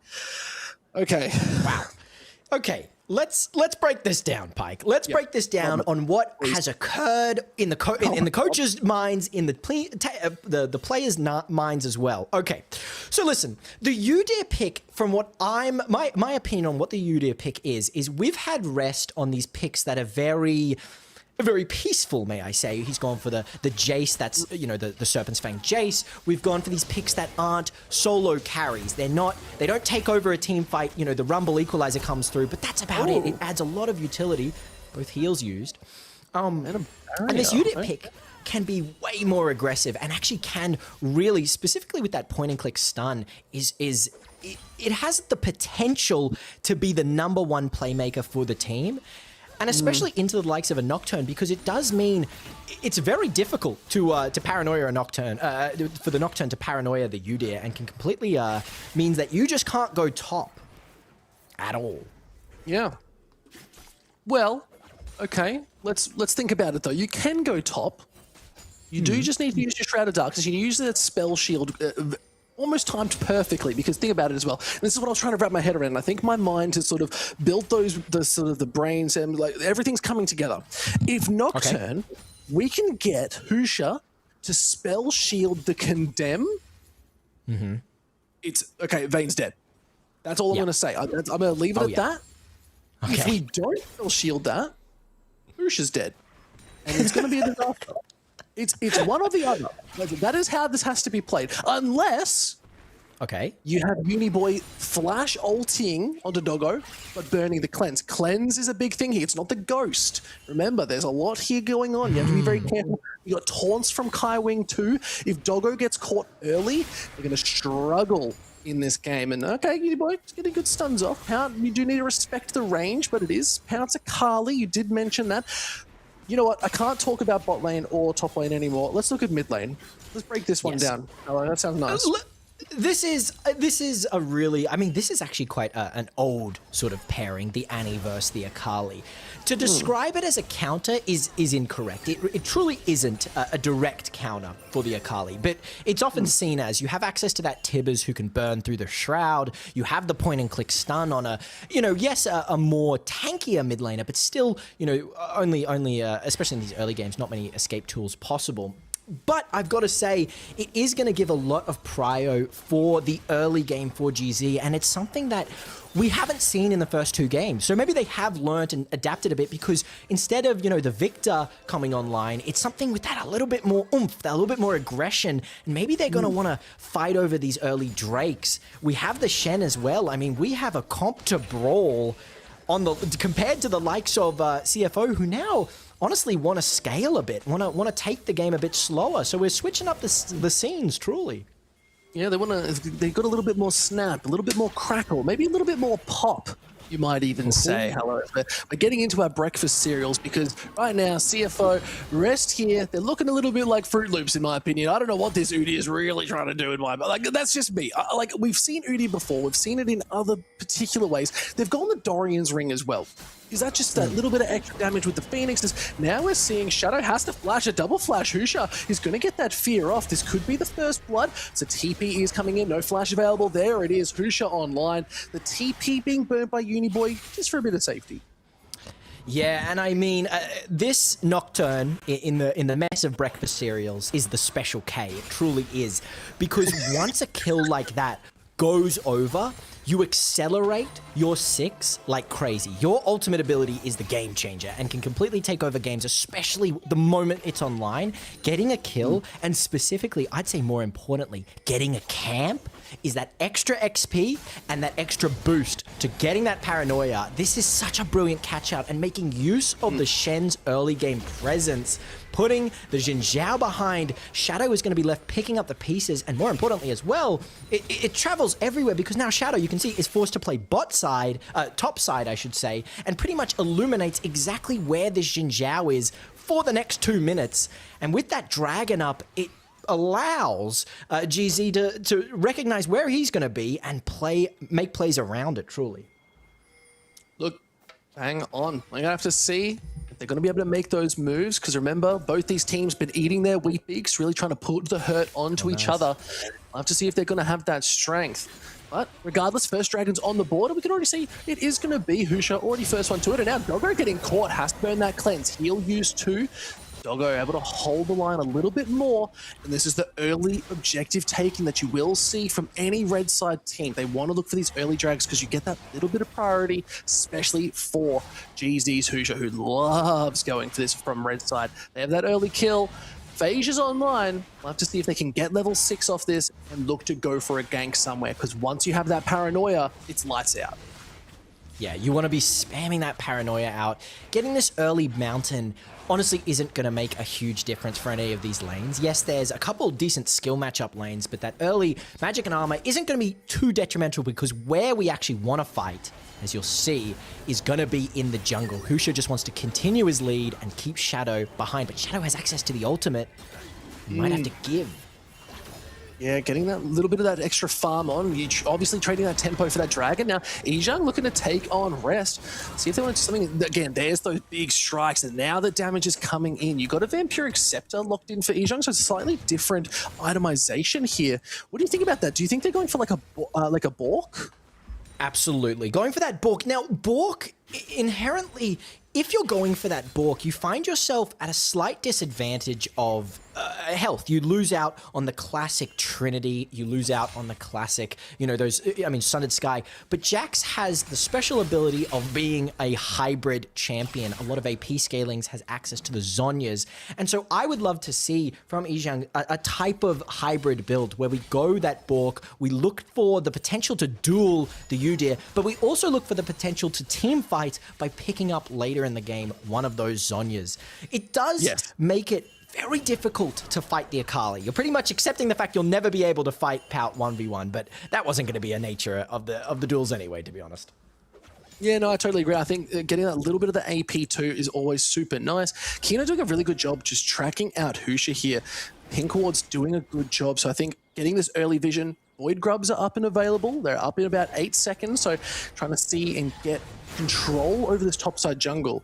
Now, Kino might be a little bit caught out. Magical Journey does go for a little bit of a ride. And Pout being taken on by 2. Okay, Husha, wrong place, wrong time, as the spell shield's good. Gonna get a little bit more as the last stand united is good. Look at the tip, is the damage is even better. Shadow picked up Husha, got the return kill, but now they're trying to chase them out. The Crescent does good. Ejang comes in, clean up crew confirmed, as this top side is gonna be the trade of the 1-for-1. But I don't think neither team can start up the grubs. They need to be so careful. Ultimates are down, but as well, have been started up just subtly, and Kino, low half health. Oh, good stun. An expensive trade of junglers, I must say. A very expensive trade, but honestly, preferring CFO. And what I want to point out is the paranoia by Husha was used. That means you have pretty much, I hope every one of the CFO players are checking their watch, because now you have a decent amount of time while that paranoia is down to make any plays you want. Because once again, the power of the, the power of the paranoia is when it's up, you got to respect it. But when it's down, you have full control. And we can see it was that Bard as a fight is started. Any boy, he's going to be taken out. Flashes go forward. Pout is happy to pick up that kill. It is just a solo onto the side, and it could be CFO looking to pick up just a simple scuttle. Yeah, I mean, lose out on your mid laner, you have the Prior from Akali, you can just go the grubs here, and it's very hard to contest, once again, because that paranoia is down. Kai Wing finding himself a little bit on the back foot compared to Kino here. Ooh, okay. Final hour is being used, but didn't get that final silver bolt, so not going to get that extra bit of damage. That's an ultimate down, so the invisibility is gone. Yeah, I mean, now you can look, because it's a bit risky. Now your ultimate, the Doggo's ultimate is going to be down by the time this paranoia is up. Oh. How annoying. How annoying. That's the point of Bard, baby. That is the joy of Bard. As we can see how this fight played out.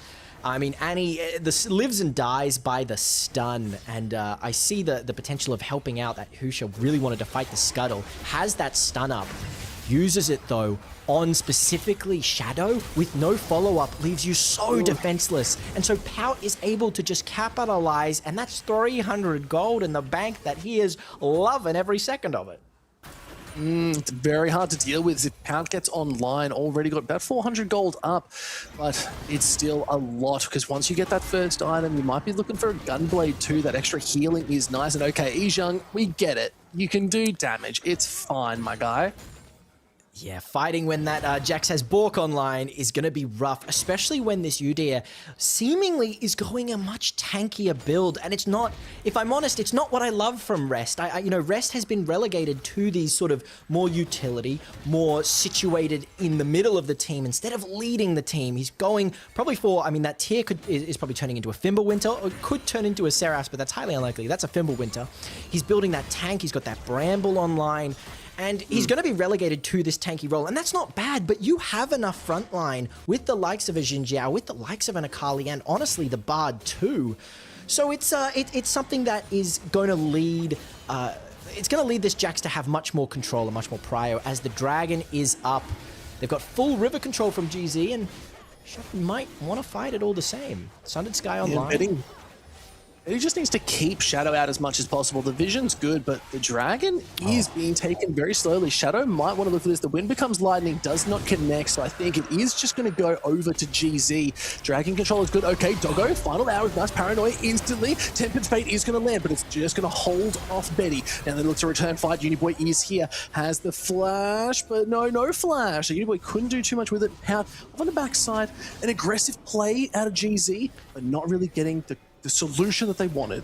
Wait, out? Unless just went through, flash goes forward, there's the Stand United, going to keep alive a little bit longer, but no, they can't secure it, and they get out alive. Wow, and that just delays the back even more for the likes of this Jax, leaving the Udyr to capitalize and take some plates. And it's something that I really wanted to point out there was such a patience here. We saw Shadow in these early games coin flip these dragons. We saw the patience here. We said, no, okay, we understand. But then Doggo pops the hunt, and it's a crazy potential look. But, I mean, with the follow-up from Annie, that Tibber's potential, and just holding that stun from Uniboy, it means you have to respect GZ's comp 10 times more. It's really well done from Pout, at least to burn the flash. You're burning both junglers' flashes. But at the end of the day, GZ come out on top, taking that dragon home. Exactly what you want to see, 2 dragons apiece, but it's still CFO with the gold lead, up about 600, so nothing huge at the 13-minute mark. We'll have to see is, we got a Rift Herald in 1 minute and 40 seconds. That is probably going to be the next major fight. I think that's what is going to be what opens up the map. Yeah, it's gonna be an interesting one and a difficult fight. Rest isn't truly online yet, but with access to that Fimbulwinter, he can be very tanky. And something else I want to point out, which I'm hoping is a sort of play by the likes of the drafting powers of CFO, is notice that there's no good champions to build Serpent's Fang for GZ. There's not really a champion that really suits it. Nocturne can build it, but you're sacrificing so much utility from that Stridebreaker if you're not going to go that, and you're already having to go that Hextech, the experimental Hexplate. So being able to build Fimbulwinter, already having that turtle stance, that's a lot of shielding. Bard can pick into can build into a buckler, the Targon buckler, and you have a decent amount of shielding for the side of CFO. That there's no way to deal with it for GZ, that's for sure.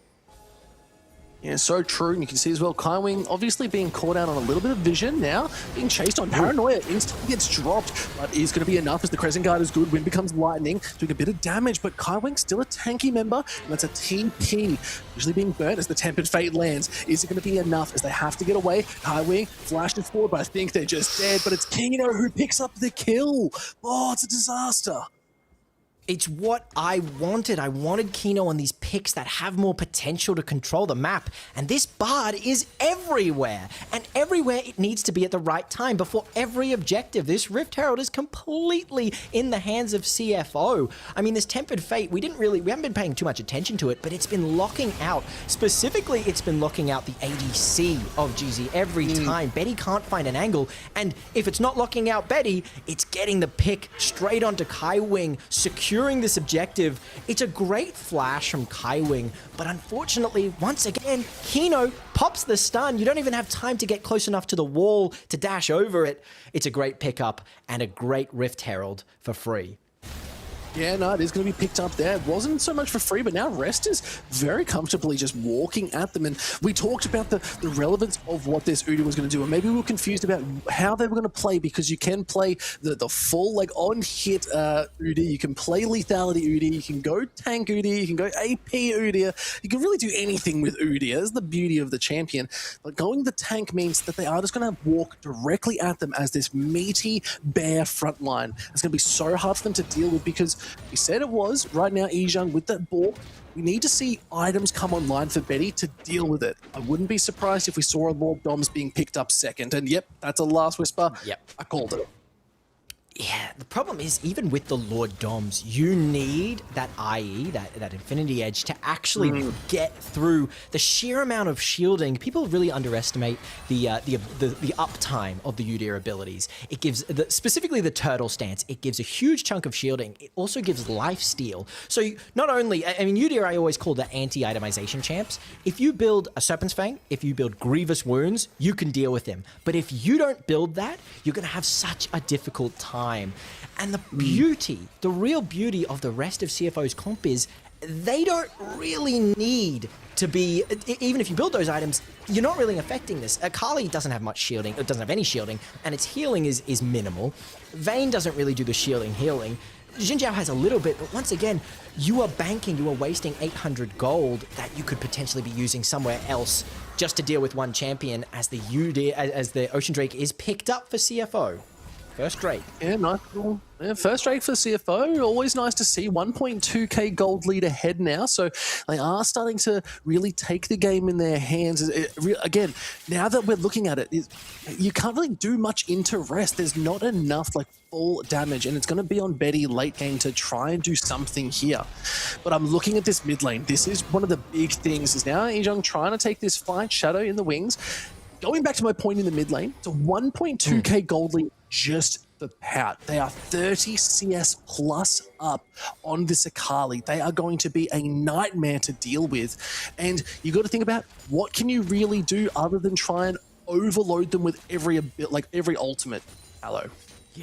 Yeah, I mean, and your ultimates are so situational. I mean, you live and die by, and I mean, the key ultimate you live and die by is this Annie stun. It is so it's so pivotal because at the end of the day, the Shen stun, that dash stun, is not reliable. It's not reliable enough, especially into the likes of an Akali who's so mobile. So you need that point and click. But once Uniboy uses that up, you use that paranoia up, you use that stun up, there's Doggo on Vayne that you got to watch out for. And at the whole time, you have the big bear man who you'll never get through. The unbreakable wall. You have to hope that Izhang can potentially build enough damage to duel. But honestly, CFO's comp is looking so strong, and it's on the back of this Akali's dominance.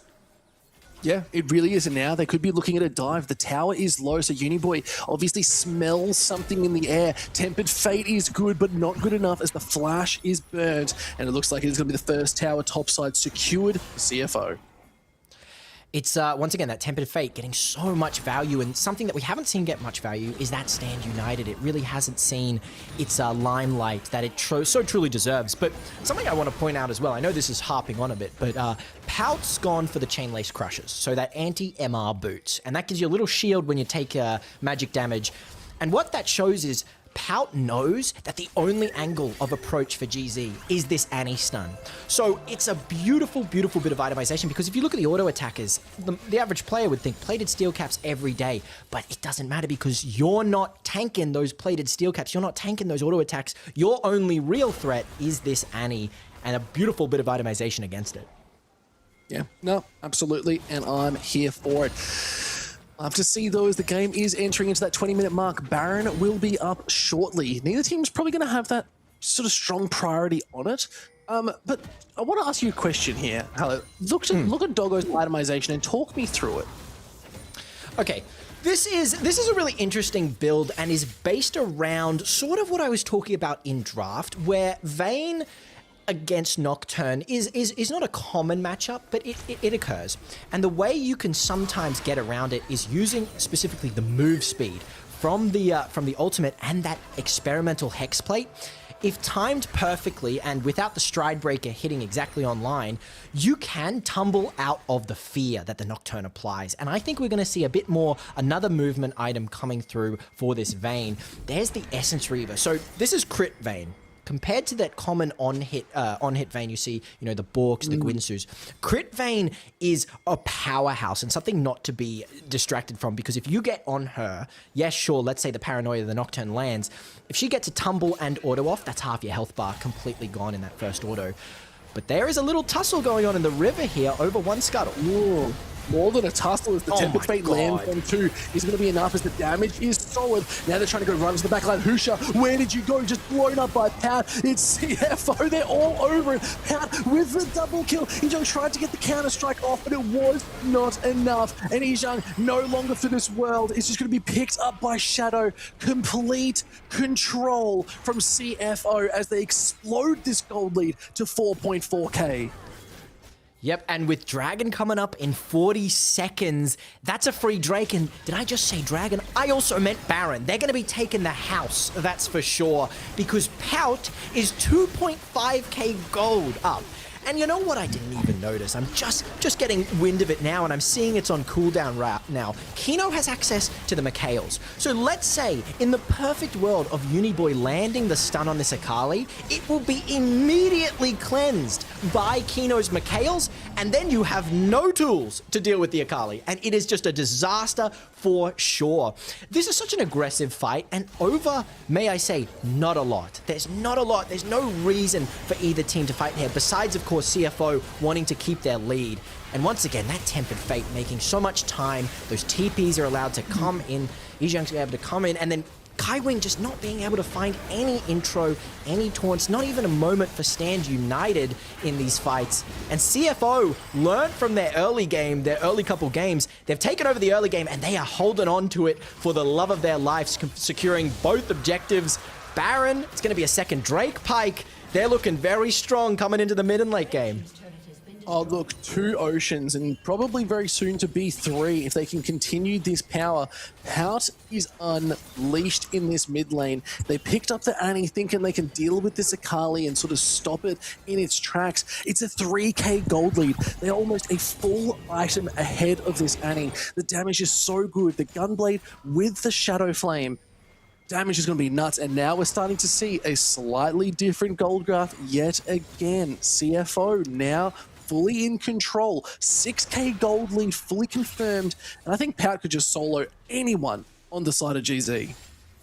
Absolutely. There is very little to stop this Akali, but let's delve into that. Let's delve into how GZ can bring it back, because that's what they did in the first couple games. It was looking this bad. It hasn't looked as bad as a 6k gold lead, but it was looking this bad. How can they bring it back? And the angle, it's looking bleak, but the main angle is a great catch out on Pout by Uniboy combined with Husha. It's going to be positioning. The game plan is all positioning. We need to take advantage of a potential poor position from CFO, and we need to grab that advantage and yank it with all our life. But certainly going to be hard when he's landing every Tempered Fate. Yeah, it's just too good. The tower's going to go down. The Sands United is going to be used, but it's all too late. And look at the back line. It is Husha. It's Uniboy trying to pick them up, but they can't get them. And look, CFO is just running train.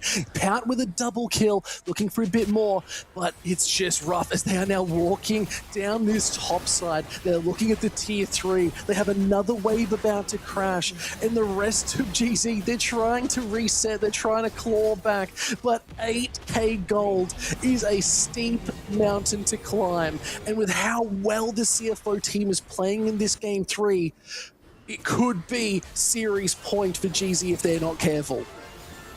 This truly is Everest, and it's you climbing Everest, attempting to climb Everest, and every, a couple minutes, a huge golden orb comes down and stuns you.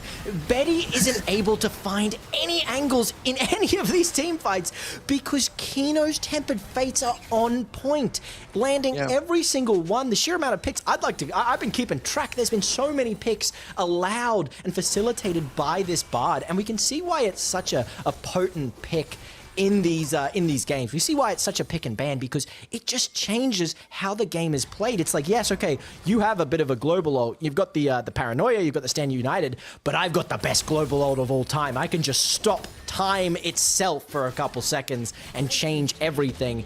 And the timeline's looking great for CFO, that's for sure. Absolutely. They literally went backstage after game 2. They ate their bowl of Nutri-Grain and they said, guys, we can keep on going. And they've obviously thought of the right answer. We talked about this in other times. It's okay, Pout, I get it. There's the solo bolo. My God. Looking clean as all hell. It's fine, my guy. You can do no wrong in this game. I think what I wanted to talk about is jinxing. They were clawing back. They were making plays. I think that game 2, they just fumbled towards the finish line. They weren't able to hold on, but a 9k gold lead in this game 3. Hello. There's a dragon up in a minute and a half. I'm nervous. Yes. I am also nervous because, listen, you can't fight this. For the side of GZ, you just cannot fight this. But then the question is, Raise Pike, what the hell do you do? What can we do? We got to farm up. We gotta just pray and look for an opportunity, and it's not like the opportunities are completely avoidant. There is always a chance of a great Annie stun, but Pout is playing on form, and now a great defensive buy. The only chance you could get Pout is if you can catch him out with a stun. He's got access to the Shattered Arm Guard now, so let's say you catch him out, he's going golden. And once he's out of the golden, he's going in a shroud. And once the shroud's down, there's probably a huge golden orb coming down from the heavens to change everything. How do you kill this Akali? I can't think of an answer. Sheer will is how you kill this Akali. That is the answer. Sheer will, perseverance. You need to have the luck of the Irish. You need something that's going to keep you going. And then the other follow-up of that is, how do you kill Pout? How do you kill this Akali? How do you deal with Doggo? 3 items confirmed. We got the Insus online. So the Rage Blade's going to be doing so much damage. The attack speed is huge. And with the 3 grubs too, they're just walking at these towers. They're not even like really hitting them. They're walking at them in the towers like, and then dying. So I don't actually know what they could do. The 10k gold lead at this point, is usually the signifier that the game is done. However, this is the LCP. We never call the game done until the Nexus goes down. We've seen teams come back from a 10k gold deficit. It has happened before. now. Yes. Sole point. Is it going to happen this game? Is it going to happen this game, Pike? Anything's possible. It's possible. It is absolutely possible. I do got to say, there's a couple of things I want to mention. Doggo's build is so interesting. This Baron is up, by the way, and once again, it's going to be very difficult to contest. Doggo's build really feels like he's thrown about 3 different items. He's tapped into this classic more bruiser vein, sort of a bit tankier vein. He's then tacked on the Essence Reaver for the crit vein. Has a beautiful flash forward, but lovely sidestep from Husha. Oh, the jungle is CFO's completely here. You cannot enter this. Your front line is a Shen with a single buckler and Husha, who has not great items for tanking, and Jax's bot side. This is going to be not just the jungle, but absolutely the Baron. But the thing is, Pike, you need to contest this Baron because you don't have the D-push. Yes, you've got a Severe, but we've seen, as you mentioned, they can go up to these towers and just say cheerio, or should I say Cheerios, and take the whole thing out from under them. And it's a real question of this is the point to attack. Husha has to make a play right here or it might be game. That's it. They're looking for the steal. The 50-50 is possible. Husha has the flash. They need to get into this pit to make it go down. But Shadow's the only one going for the play. Crescent Guard is good. They're looking for the fight. That's a beautiful damage. Ijung is just gone. Doggo picked them up. The Stands United is weirdly going to Benny. But look at Pout. The damage is just way too much. It's a Honey Nut Crunch play for CFO. They are cleaning up this GZ roster. 14 kills to 4. The triple kill for Doggo spells disaster, and the TPs are all she wrote as Shadow is hunting Betty. Betty Crocker, it's not a serial, but it's enough of a skill tip that they get the ace, and it's all she wrote. CFO, they're looking for more, and they're trying to lock out this series and tell GZ it's time to go home. They learned a lot from the first couple games, and they are sweeping it in this game. They get that early lead. They're going to take that early lead. They're going to keep that early lead, and they're going to take the win. The boys deserve a nice bowl of Cocoa Puffs because that is game done. For game 3.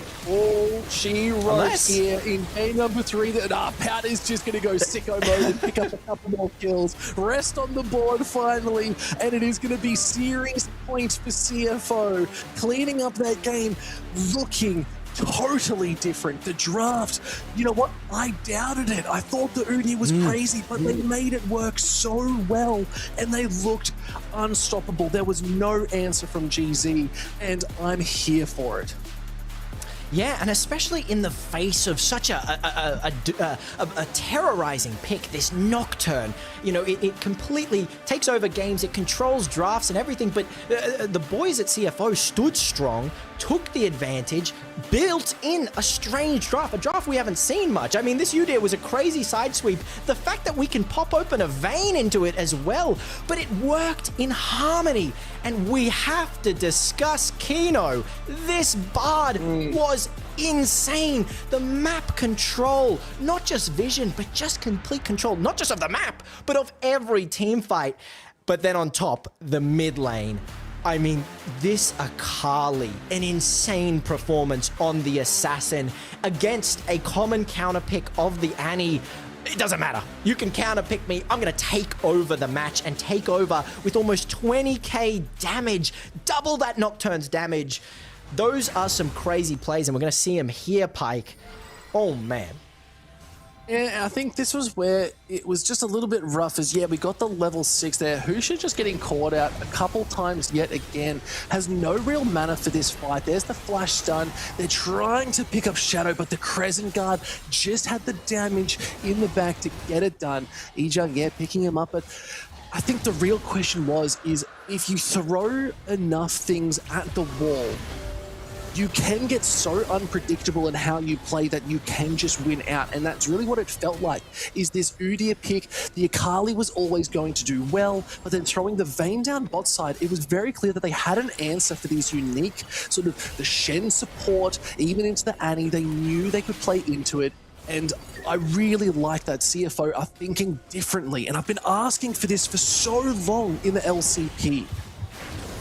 It really was a battle of common comp, yeah, okay, the Jackson Nocturne isn't a common pairing, but seeing the 5 champions on GZ, those are pretty common champions.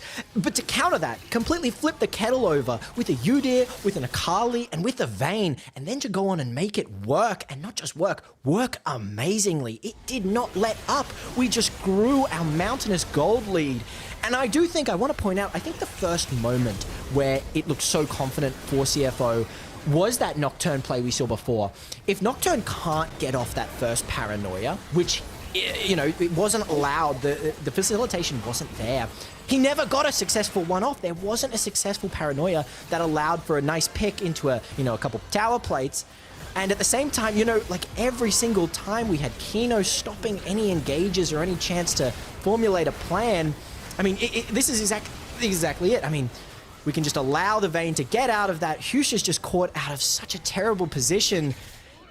And I think that's exactly how the game went. That first Nocturne fight deciding everything with such a beautiful comp coming in from CFO. Yeah, and I'm really here for it. This is the CFO we've been waiting to see for a long time. They've been finding their feet, finding these wins in this Split 3. I think they did have a little bit of a rough climb into Split 2 where they were just getting pipped at the post against some really good teams. But this is what I've been loving about LCP is if one team raises the bar, the rest of the team will start to follow. So I'm so excited to see how the CFO team is going to be moving forward. Now, we predicted it was going to be a 3-1 over for GZ. It's now looking as it's a 2-1 scoreline for CFO right now on series point. Guys, do not go anywhere as we're getting ready for game number 4. Is CFO going to clean up or is GZ taking us to Silver Scrapes? You'll have to stick around and find out. See you in a minute.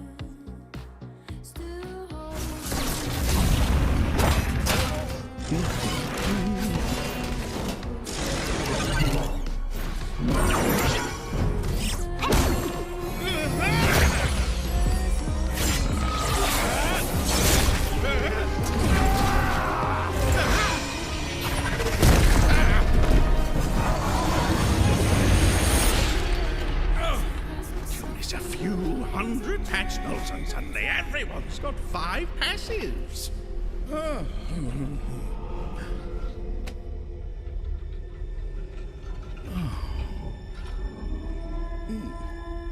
Is that...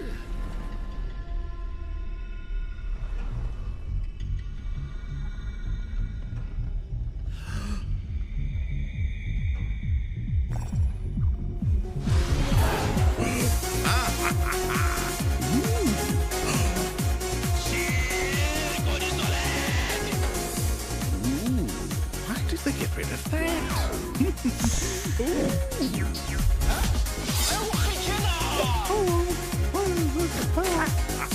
Tons of damage.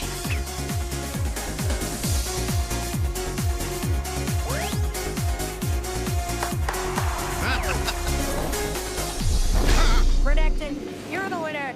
I'm not sure where to put the microphone, but what went into making this costume? How long did it take? Oh, I'm French. I'm French. Oh, he's French. Oh. Hello again.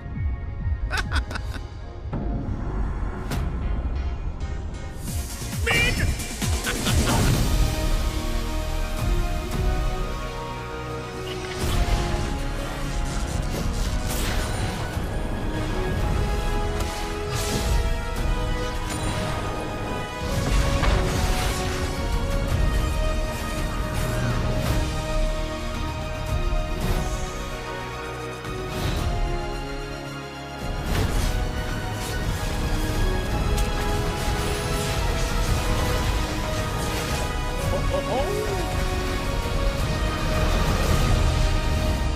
Welcome back, summoners.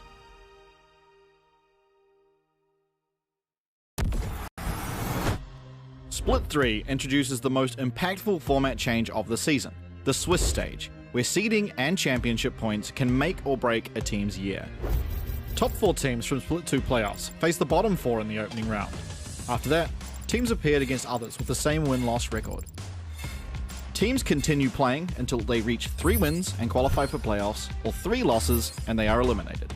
Following the Swiss, BO5 seeding matches determine final placements. The top seed earns the right to choose their playoff opponent between the 3rd and 4th place teams. In the playoffs, 4 teams battle through a double elimination bracket for 2 spots at Worlds and the right to be called the 2026 LCP champion. Additionally, the team with the highest championship points secures a Worlds berth, rewarding year-long excellence. The LCP Promotion Series returns in 2026, with 2 guest teams required to defend their place against champions from the region's domestic leagues. But this time, championship points will be a determining factor in which guest teams have to defend their slot. The pressure is on across every level of competition. This is the League of Legends Championship Pacific. Let's show them what we're made of.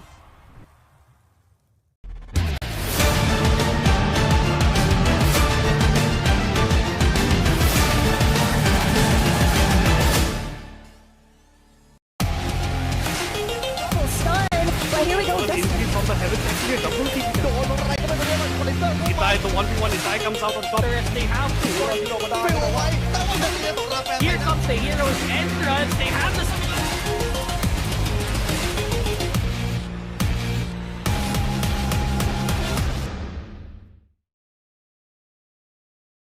As CFO will wipe the floor with Team Secret Wales, they'll be our first LCP champion.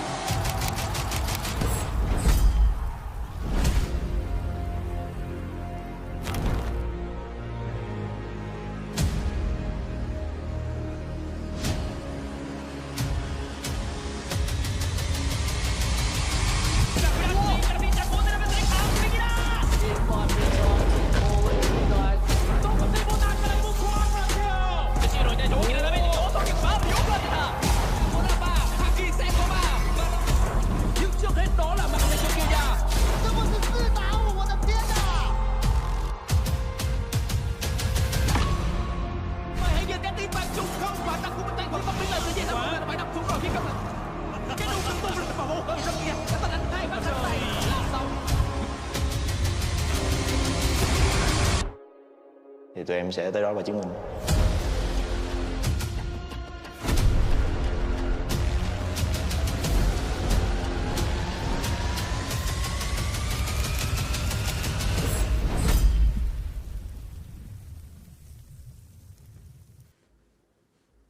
CFO taking us to this game number 4 as it is 2-1 on the score. Hello, it's looking a little bit scary. We're seeing some very unique drafts coming out as we're getting ready to jump back onto the stage. Is there anything you think that could throw another spanner into the works? Because this workshop feels a lot all over the place, but CFO, they've got a grasp on these very unique picks. We've been talking about tools a lot throughout the night, and this was a great, last game was a great showing by CFO, having such a Swiss Army knife of picks. That Udyr, so just confusing for the likes of Ground Zero's draft, and the same thing, adding into that Akali, adding in that Vayne and Bard. There's so many threats, there's so much pressure, there's so much control, and GZ were left a little bit scrambling to pick up the pieces that CFO were throwing at him. Now, I do have to pay attention. We're pretty deep into the Fearless. So there's a couple picks that are taken out. Still a lot of picks online, though. And it is, I've got to say, more suited to the champ pools of CFO. We know Doggo has so many different picks that he can bring out. And this ADC role, in a meta that ADC hasn't seen a lot of use in pretty much every one of these games, the ADC has been defining. I didn't see much potential from that Severe. We didn't get to see the Severe soar. We never saw any huge moments. But I don't think that's the fault of the Severe in the slightest. I just think that's the beauty of CFO's amazing comp. And I'm so ready to see some weird picks, hopefully, as they remake a masterpiece in this next game. Yeah, it really was. Like, that Sivir was never really on the hunt, and it felt like they were more like running away, if that's what we can change the name of that ultimate to, because they could not use it aggressively, they could not go forward, they were just getting caught out. And you're right, I think the big thing here is Chemo is being an absolute star-studded player this series. fantastic level of knowledge. And you said it before in the game, those tempered fates were absolutely on point. So I'd like to see them on something that's going to give a little bit more agency to the game. Now remember, things to just point out and remind the viewers at home. Shen has now been played. They are banned out. So Camille has to be banned in every single phase or it's getting through. And then there's no answer for it and you can't do anything. So I think this is going to be a big point of contention too about what these champions are. But let's sort of just take it back. Like, what champions are really left up and available that are quite in the meta that we could potentially see? Nefiri is one of them in the jungle. It's definitely got some high priority too. Galio is still always relevant too. Talia as well. Cassiopeia has already been banned out. There's the lock ban, and Ezreal once again taken off the board. I think CFO is going to focus on, and there's that Nefiri gone as well. A lot of these classic picks, or these comfort picks, I should say, taken away. Now, in terms of, there's the Camille right on cue, Pike, as you said. I mean, this has been, yeah, these picks have been, or these bans have been following us throughout the games tonight. I do think we'll see another Seraphine ban. If you get rid of that Seraphine, it just means that Ashe is a little bit harder to play. And with Doggo's deep champion pool, deep ADC knowledge, I do think now, and I claimed it last game, and I was so beautifully wrong last game, I think now we might see an APC bot. Now we might see that Ziggs. Got rid of that Orianna, though, for Uniboy. Not a great... the Annie pick... I understand the Annie pick last game. It never got its moment to shine. And a big reason for that was, honestly, every player of Team CFO coming in really clutch. But I do want to see Uniboy on another one of these control mages. I really think he's got some power for it. And he's got the greatest setup ever with a Skarner lock-in first. Look, I don't mind the Skarner. You've definitely sold your front line. You've got great engage. The Impale is going to have really good agency regardless into the team comp. It just needs to come online. It's not going to be ganking super duper early, so GZ might be looking to play a little bit more reserved, whereas CFO, they had a really great showing last game. They were very aggressive. It wasn't the same playstyle we saw from game 1 and 2. They were taking it to GZ and they sort of were left wanting. But Renekton being picked up here, first pick for Rest, is telling a very different tale. They're saying, we got to give you the priority. Let's give you some agency in these games. Your slice and dice is going to be working. Paired with a Sejuani could be quite good, but instead they're looking at the monkey. And I mean, this shows the adaptability of CFO. Okay, we can recognize the Jace didn't work great. These low priority picks, these low agency picks didn't work great. But you know what worked good? Getting the Udyr, getting a pressure point, allowing Rest to have a pressure point and putting him on the Renekton is the pressure point that you need to control these games and dominate these games as you just did. Locking in the Ashe for Betty here. The Seraphine isn't banned, but certainly might be a point too.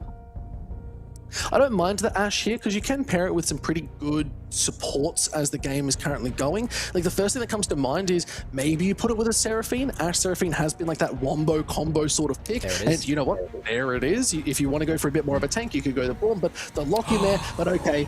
Oh, I love the Mel counter pick here. It's a big Doggo special too. I love the rebuttal here into the Crystal Arrow and the Encore.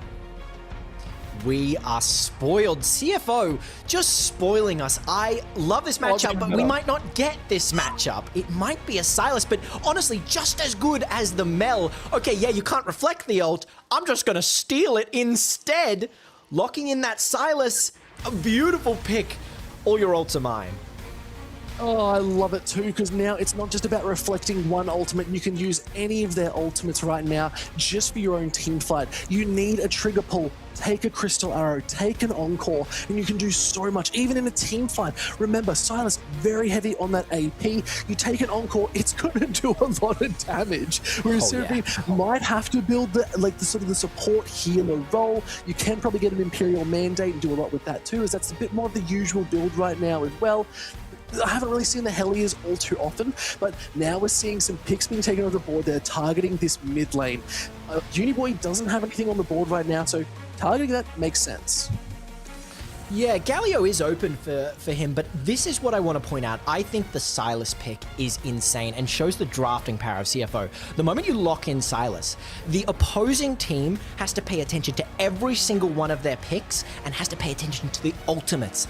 You can't give an incredibly useful ultimate away. Now, yes, okay, some of the GOAT ultimates, you know, that classic, maybe the Nocturne, or more importantly, the Alistar, is gone because of the Fearless, but you still have to put so much pressure on every one of your picks, and you potentially, you know, picking the Sylas potentially ruins the effectiveness of the comp that GZ have planned. They might have this comp planned with the Skarner, with the Ashe, with the Seraphine, and maybe you bring it in with a Galio of sorts, maybe you bring it in with another strong mid laner with an ultimate.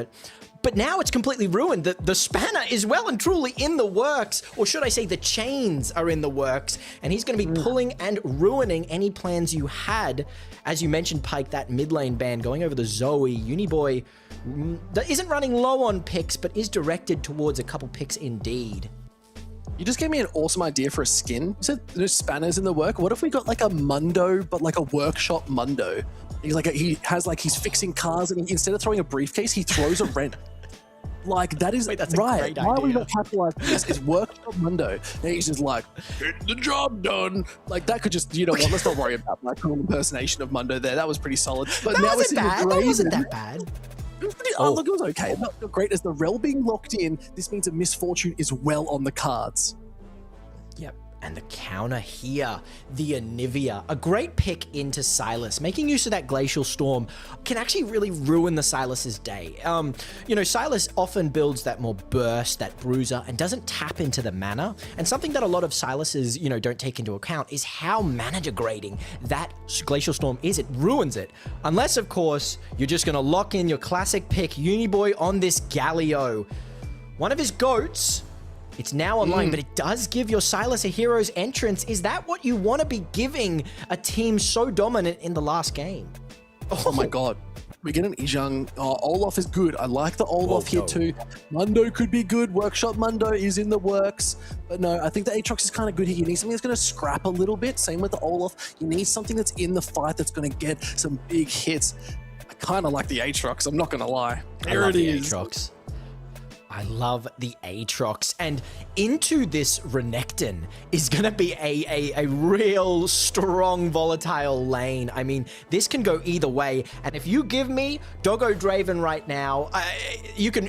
I don't care which way the lane goes, because I will die a happy man. Please give me Doggo Draven with the rel. Oh my god. It's going to hurt so much, but you have to be so careful. The volatility of the Ashe Seraphine is nothing to be trifling with, but Samira? Samira? No way. What? That is awesome. That is insane. That is insane. I'm gonna take a long, hard look, GZ, at your Bruiser comp. I'm gonna look at that Aatrox. I'm gonna look at that Skarner. I'm looking at that Galio, and I'm gonna stack up my passive, and I'm gonna go unstoppable. Huge team fight potential for CFO here. That's the spanner that Mundo is throwing. Look, but also think about what it's going to do for the rest of it, right? Like, you have the Blade Whirl. You can stop a Crystal Arrow. You can stop an Encore. Yep. You can stop a lot here that is going to go forward, that's trying to get this pick potential. This Samira is game changer. It's Yasuo on steroids with range. I'm so keen for it because, like you said, you stack up to that S. You can just jump into the back. If you've got 2-3 items, you are shredding through them, and there's nothing they can do. So I love this pick. CFO, they're throwing everything in the works, and I think this could be them taking the game. I think CFO have drafted exceptionally well. You can have the best players, you can have the best macro, you can have the best micro, but an underrated, incredibly important aspect of League of Legends is the drafting, and CFO is showing a mastery of it. These picks are defining, they are game changing, and we're gonna see him as we get into the game right now. Oh my lord. Hello, we are here, and hallowed be thy name. It's game number 4. We are ready to pop off as wards being taken out, but let's just, again, take a deep breath. We're going to see some Inferno triggers. We're going to be seeing some Glacial Prisms coming out. Actually, you know what? Shadow's riding a Poro. That's sick. Oh, wow. I love that skin. I absolutely love that skin. Oh my god. Okay, a little bit of a trade back and forth. It actually went in the favor of Uniboy there too, which is always nice to see. KDA all-out Seraphine Indy. You know what? Not the superstar I was hoping for. Okay, well, we'll see I quite like it. You get the different. One of the greatest things about that Seraphine skin is the different music that plays. I think it's such an amazingly quality skin in terms of you get the 3 different songs. You get the 3 different alt sound effects as well. Yeah. Beautiful. Something I want to talk about and where our eyes should be is this mid lane, and we've seen it twice now. Uniboy every time buffering the Abscond and Abduct with his own dash up. It is a key. It's a clincher for the matchup and turns what is often a bit of a skill matchup. If you can hit that buffer every time, Galio is going to come out on top with that Shield of Durand, that passive stacked up. You're going to take positive trades and you can increase your advantage every time. It's a matter, though, of how Pout is going to roam. If they can get some early game skirmishes with the likes of this Sejuani, we can see CFO take over once again.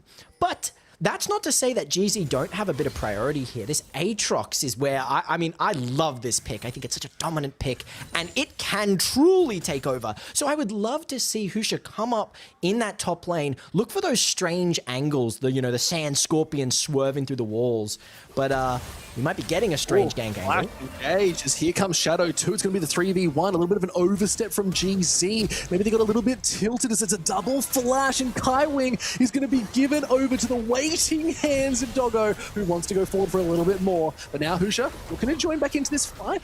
Betty is still only level 2, so has to be careful. But a first blood for Doggo. Okay, hello. Let's just take a look at this. Do you ever like giving first blood to a Samira? I despise it with every fiber of my being, Pike. It is a disaster. Samira is a champ. I mean, you want to talk about feast or famine, although everyone wants to feast over this scuttle. You want to talk about feast or famine, although, hold on.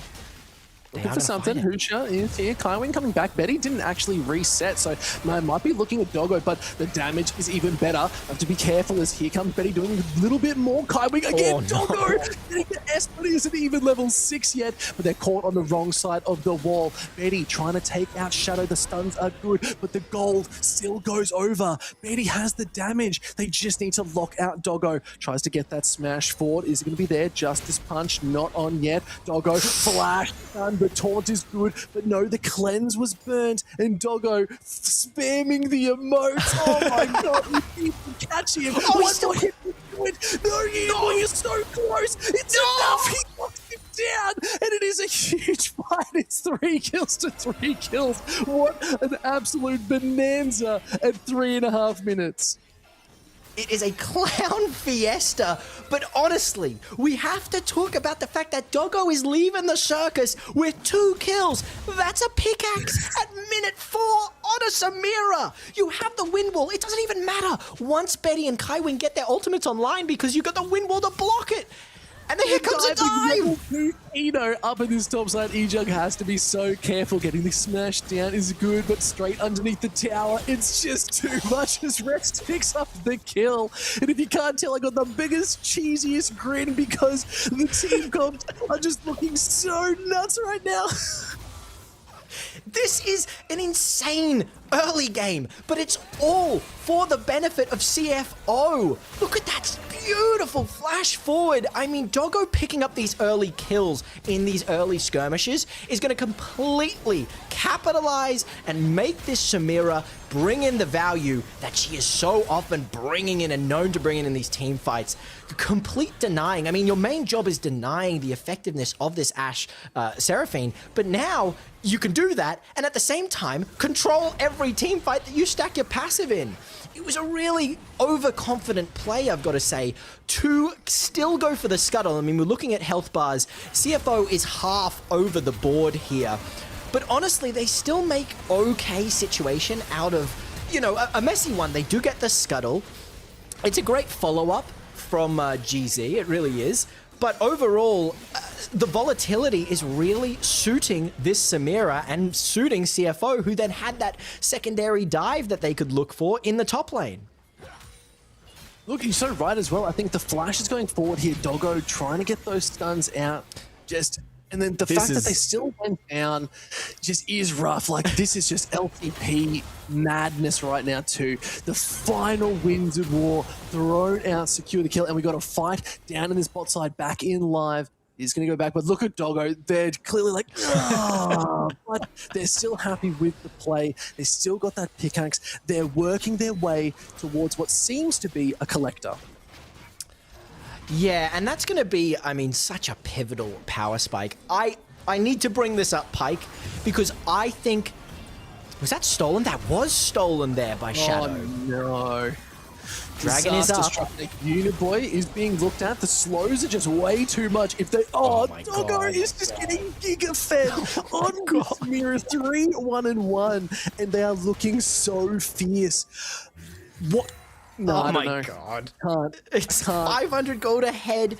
You've got a pickaxe. You've got a dirk. This Samira is a tank. Isn't as tanky as a tank, but is hitting shells like a tank. How do you contest anything if the Samira is on the screen? But listen, I've got to bring this up. I love Rest so much. I love Rest's pick. I love how he's playing. We are an aggressive Renekton, yet still he's going for this supportive style. He's gone for the cull. He's gone for the executioners. And that actually is something to be commended. It's a matter of ego. He understands that at this point, yes, okay, Renekton can take over a game, but that's not my job. I've got to sit back. I've got to front line. I've got to be utility because I've got Doggo, who's got 3 kills, who's got a dirk. This game is in their hands, and I've just got to sit along for the ride and help them out if it gets bumpy. Yep, that's 100% it. It's a 1.5k gold lead so far for CFO. We talk about throwing spanners in the works. And there are a lot, Grubs, 15 seconds, and you can already see it's a bit weird that Shadow is going down towards this bot side. They know Doggo is the win con right now. This is the pentakill AD carry, and right now they're on track to probably at least pick up a triple at some point in this game because they are looking so dangerous. But Dragon is also available. Hello. Yeah, okay. So now comes the question of do you trade? And with Husha moving bot side, can you contest this? I mean, ultimates are online, but, you know, we're talking about it. The wind wall that Samira provides. Okay, in the S. Betty, you're going to be very careful here as Doggo, taking a lot of return damage, but a kill still secured is a kill gained. But Husha is looking to come down. He's level 6-2. Could be looking for a strong impale, but has to back off. Doggo still wants to take this fight. They are low. Ooh, taking some chunks. They could be able to walk away.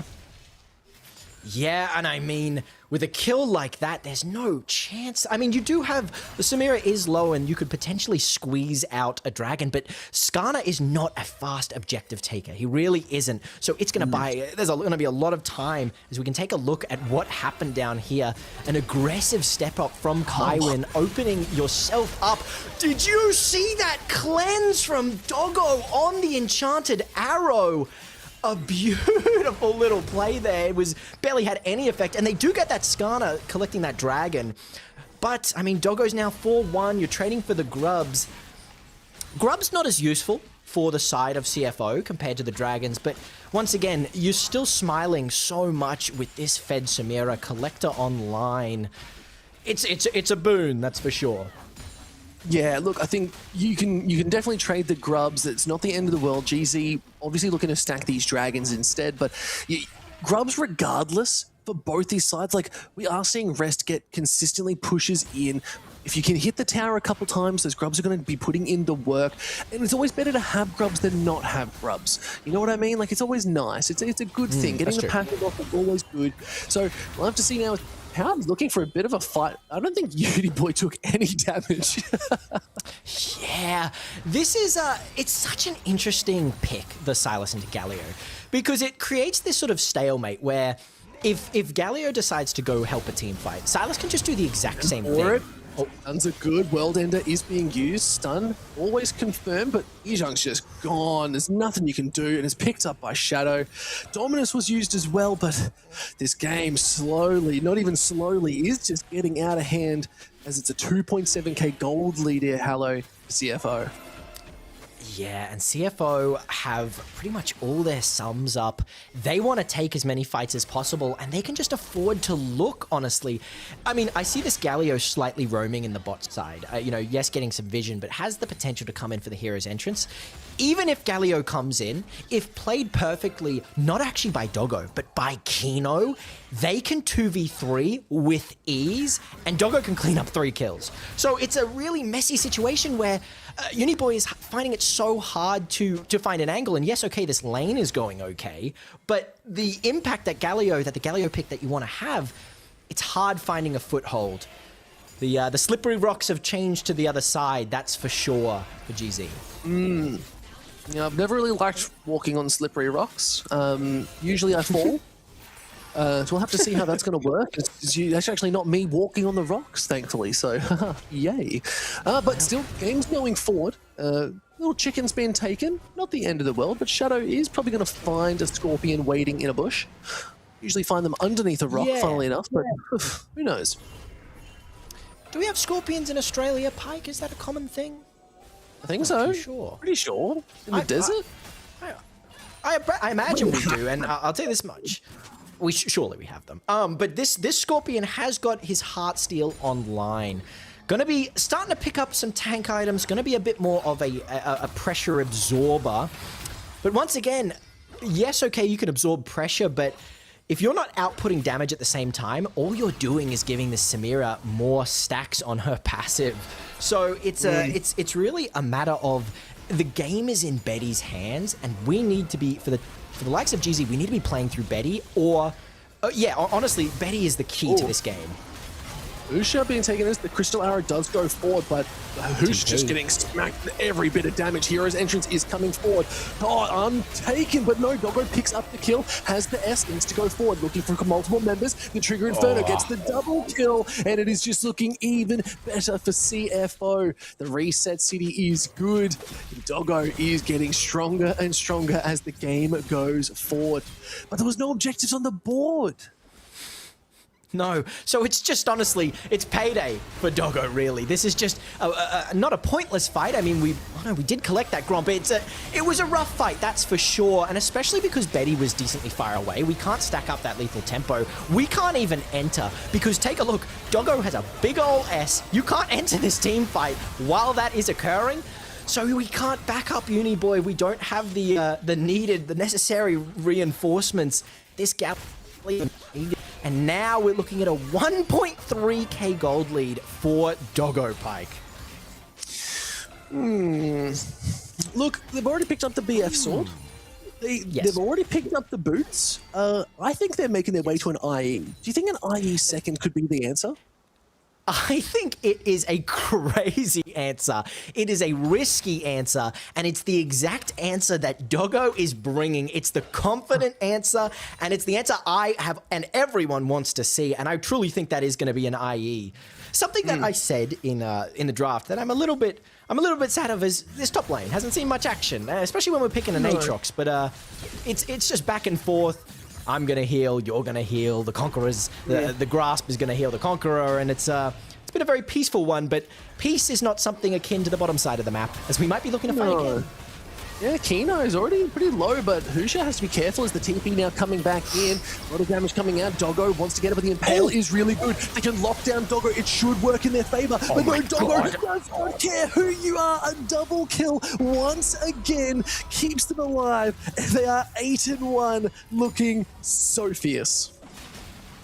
A terrifying number is seeing a Samira with 2.4k of gold lead.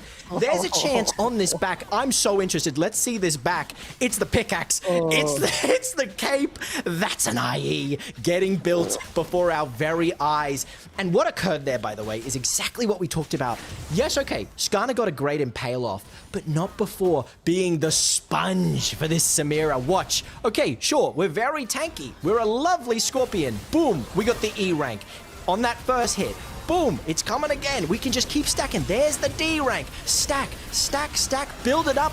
And even though they get this Impale, it's still enough to get the full combo off. And there it is in all its glory. It doesn't even matter that the Aatrox TP's down because the Samira's finished the fight in the blink of an eye. Doggo. Oh, very low there. Almost in 10 HPs. They have to be very careful, but this could be that they are going to lock down this Rift Herald, which is up. Betty's also somewhat low.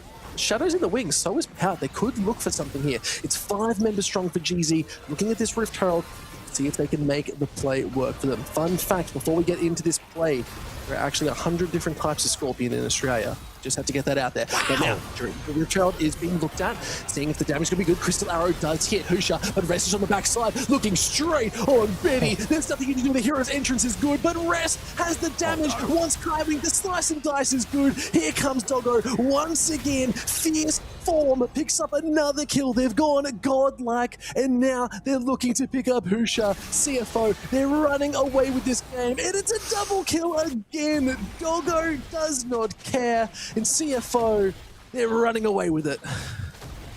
Doggo has the fangs out, and specifically the IE out, and we saw it there, that Infinity Edge putting out an obscene amount of damage. We are looking at a 7.3k gold lead. And as this little dive goes through on Uniboy, it is something I want to point out. Are they going to get it done? Magnet Storm, that Galio MR is enough. I want to point this out. Yes, okay, you have a 3k gold lead on the Samira, but that doesn't mean that CFO is down in any other department. The Silas is still a threat. The Rel is still so tanky. So we finally see what happened in this little fight. Ooh. Oh. Pike, you know what you talked about in the draft, talking about the Seraphine not really having the damage. Quite literally, we saw it there. Yeah. One order off. That happened. This other fight that was around, as you can see, it's only 2 members of CFO trying to hold on, and then they just turn it on a dime. Shadow doing a really good meat wall. Rest now coming into the fight, into the fold, getting it done. Something they have to keep in mind is, you know, this fight, they did want to play it, but they waited too long. They knew that Doggo had backed, but by the time that they pulled the trigger, Doggo's there. There's another 2 and 2. They're looking for a fight. Kino has to be careful, but look at Rest jumping into the back line too. Is there going to be enough damage? Doggo trying to hold on, trying to get these stacks up, but Rest picked up another. It's gone driving. Way too good. Doggo is running forward. Big drive goes forward. Izhang did get them, but now the TP just to send him off to hope for another just slight objective, as it's 18 kills to 5. It is, we usually say it's a kill a minute here in the LCP. It's a kill a minute for one team in the LCP. And it is a dominant game at that. It really has been a showing of how much CFO can adapt. They just showed in the first couple of games, yeah, we can take over the early game. We weren't even showing 10% of how much of this early game we can truly control.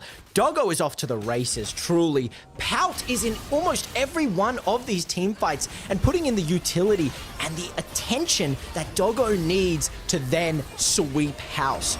It's actually a lovely little bit of disruption here by Uniboy, and then we follow it up with Izhang coming in on the Aatrox, picking up the Rel, but once again, it's a matter of time before Doggo enters a fight, and you just have no options to deal with that Doggo. We now see the hijack as well, picking up the Crystal Arrow here. So you see, it actually hit. Great coming in. Oh, dodges out the Glacial Prism too. A nice safety net there by Betty. Yeah, and something else, which is, this is a real point of contention amongst a lot of League players, and it's what I want to talk about is the Ashe build. Ashe builds are kind of volatile, and there's a couple schools of thought. Some people choose like, oh, we need a damaging Ashe build. Some people need more utility. We're seeing that, you know, you need the PD, the Hex Optics as well, but it does mean that we're not providing a huge amount of damage, and we need lots more time to come online for GZ. And with this Dragon coming up, going to be our second Drake, that Infernal Drake, it's pretty much CFOs for the taking, because you don't have the tools yet, you don't have the damage to deal with Doggo. Yeah, that's so true. Right. Is brewing. You can see on the bot side too, it's going to be the Silas making their way up, but Husha is being slowed up quite heavily. Power wants to steal something. Crystal Arrow has already been used, so what ultimates are left there? They've gone for the Impale. See if they can go for it. It's the TP onto the backside. They're looking for return play. Renekton joining this fight. Rest wants to jump in, but actually has to jump out. They're looking at Izhang. The World Ender has been popped, and here comes GZ. They're looking to hold on a little bit more. The Dragon still being juggled. It's being looked at. CFO hitting as best they can. I think it is just going to be GZ just trying to get away, holding on, and just maybe they have to give. Patient play is the best play. Oh, Unless... no, what is the damage? The Impaler's good, but look at Doggo. He's gone sicko mode in the backside. He's looking for the quadra kill. It's absolutely huge from Doggo. He's unleashed in this game 4 with a 4 kill to boot. He wants to take everything. He wants to take their children, their wives, and their LP. He's taking the towers, and they are going to be taking Baron as well. You have nothing to deal with this Samira. The Mortal Reminder is online. The IE is online. The Collector is collecting. There is so much gold. 5k gold advantage to Doggo. And it's so visible in every single auto attack that comes through on this Samira. I mean, it's a brilliant play. It is a safe play for GZ to walk out. It's the correct play. But then it doesn't matter. Because the moment you get in range of this Samira, it's her game. It really is her game. It is 4 auto attacks, and that's the Ashe dead.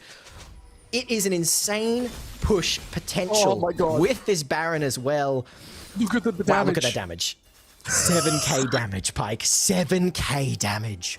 Oh my god. It's a 5.3k gold lead just for Doggo, who's picked up the Mortal Reminder now and a Noon Quiver. Yeah.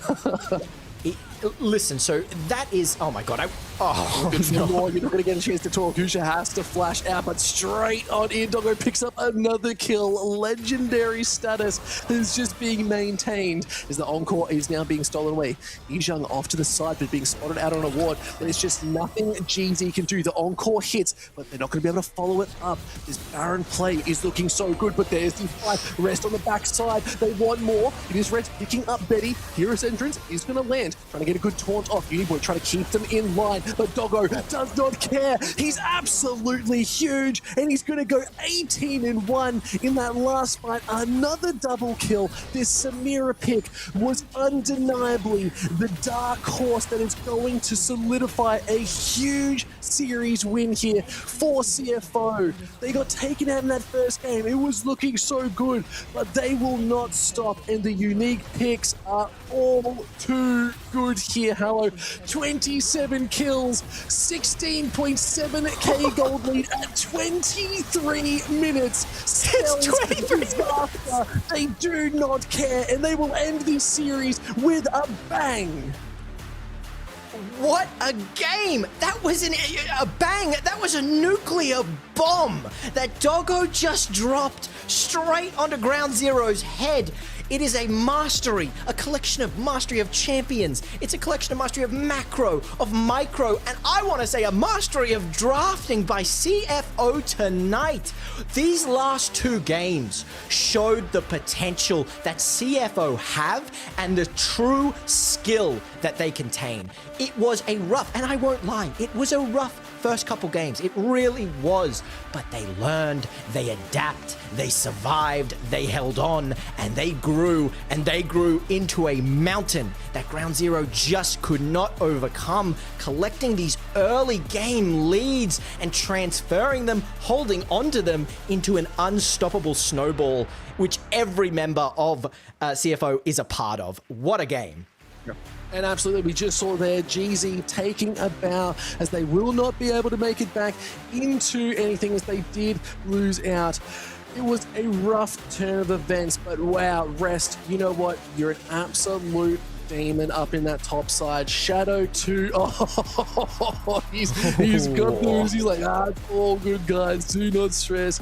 We were not scared at all. The 3-1. Thank you, Doggo, for holding that one up and keeping us clear. Look, we thought it was going to be GZ in the 3-1, but it was instead a 3-1 for CFO, who, dare I say, hello, this is a good, bold statement. They're looking back on form. I think they're trying to figure out how they work in these early games. But when they get to the deep dive of, oh my god. Oh my god. Oh my god. Disgusting, Doggo. 36k. You're looking at a combination of Galio's damage and Ashe's damage and even more. That is cooked. That is actually cooked. The Inferno trigger baked up a sweet little potato and we got to eat good tonight. And we're watching Shadow here as we're watching the awesome replay to find out who our MVP is of the series. And you know what? I think I'm giving this one probably to Doggo. Yeah.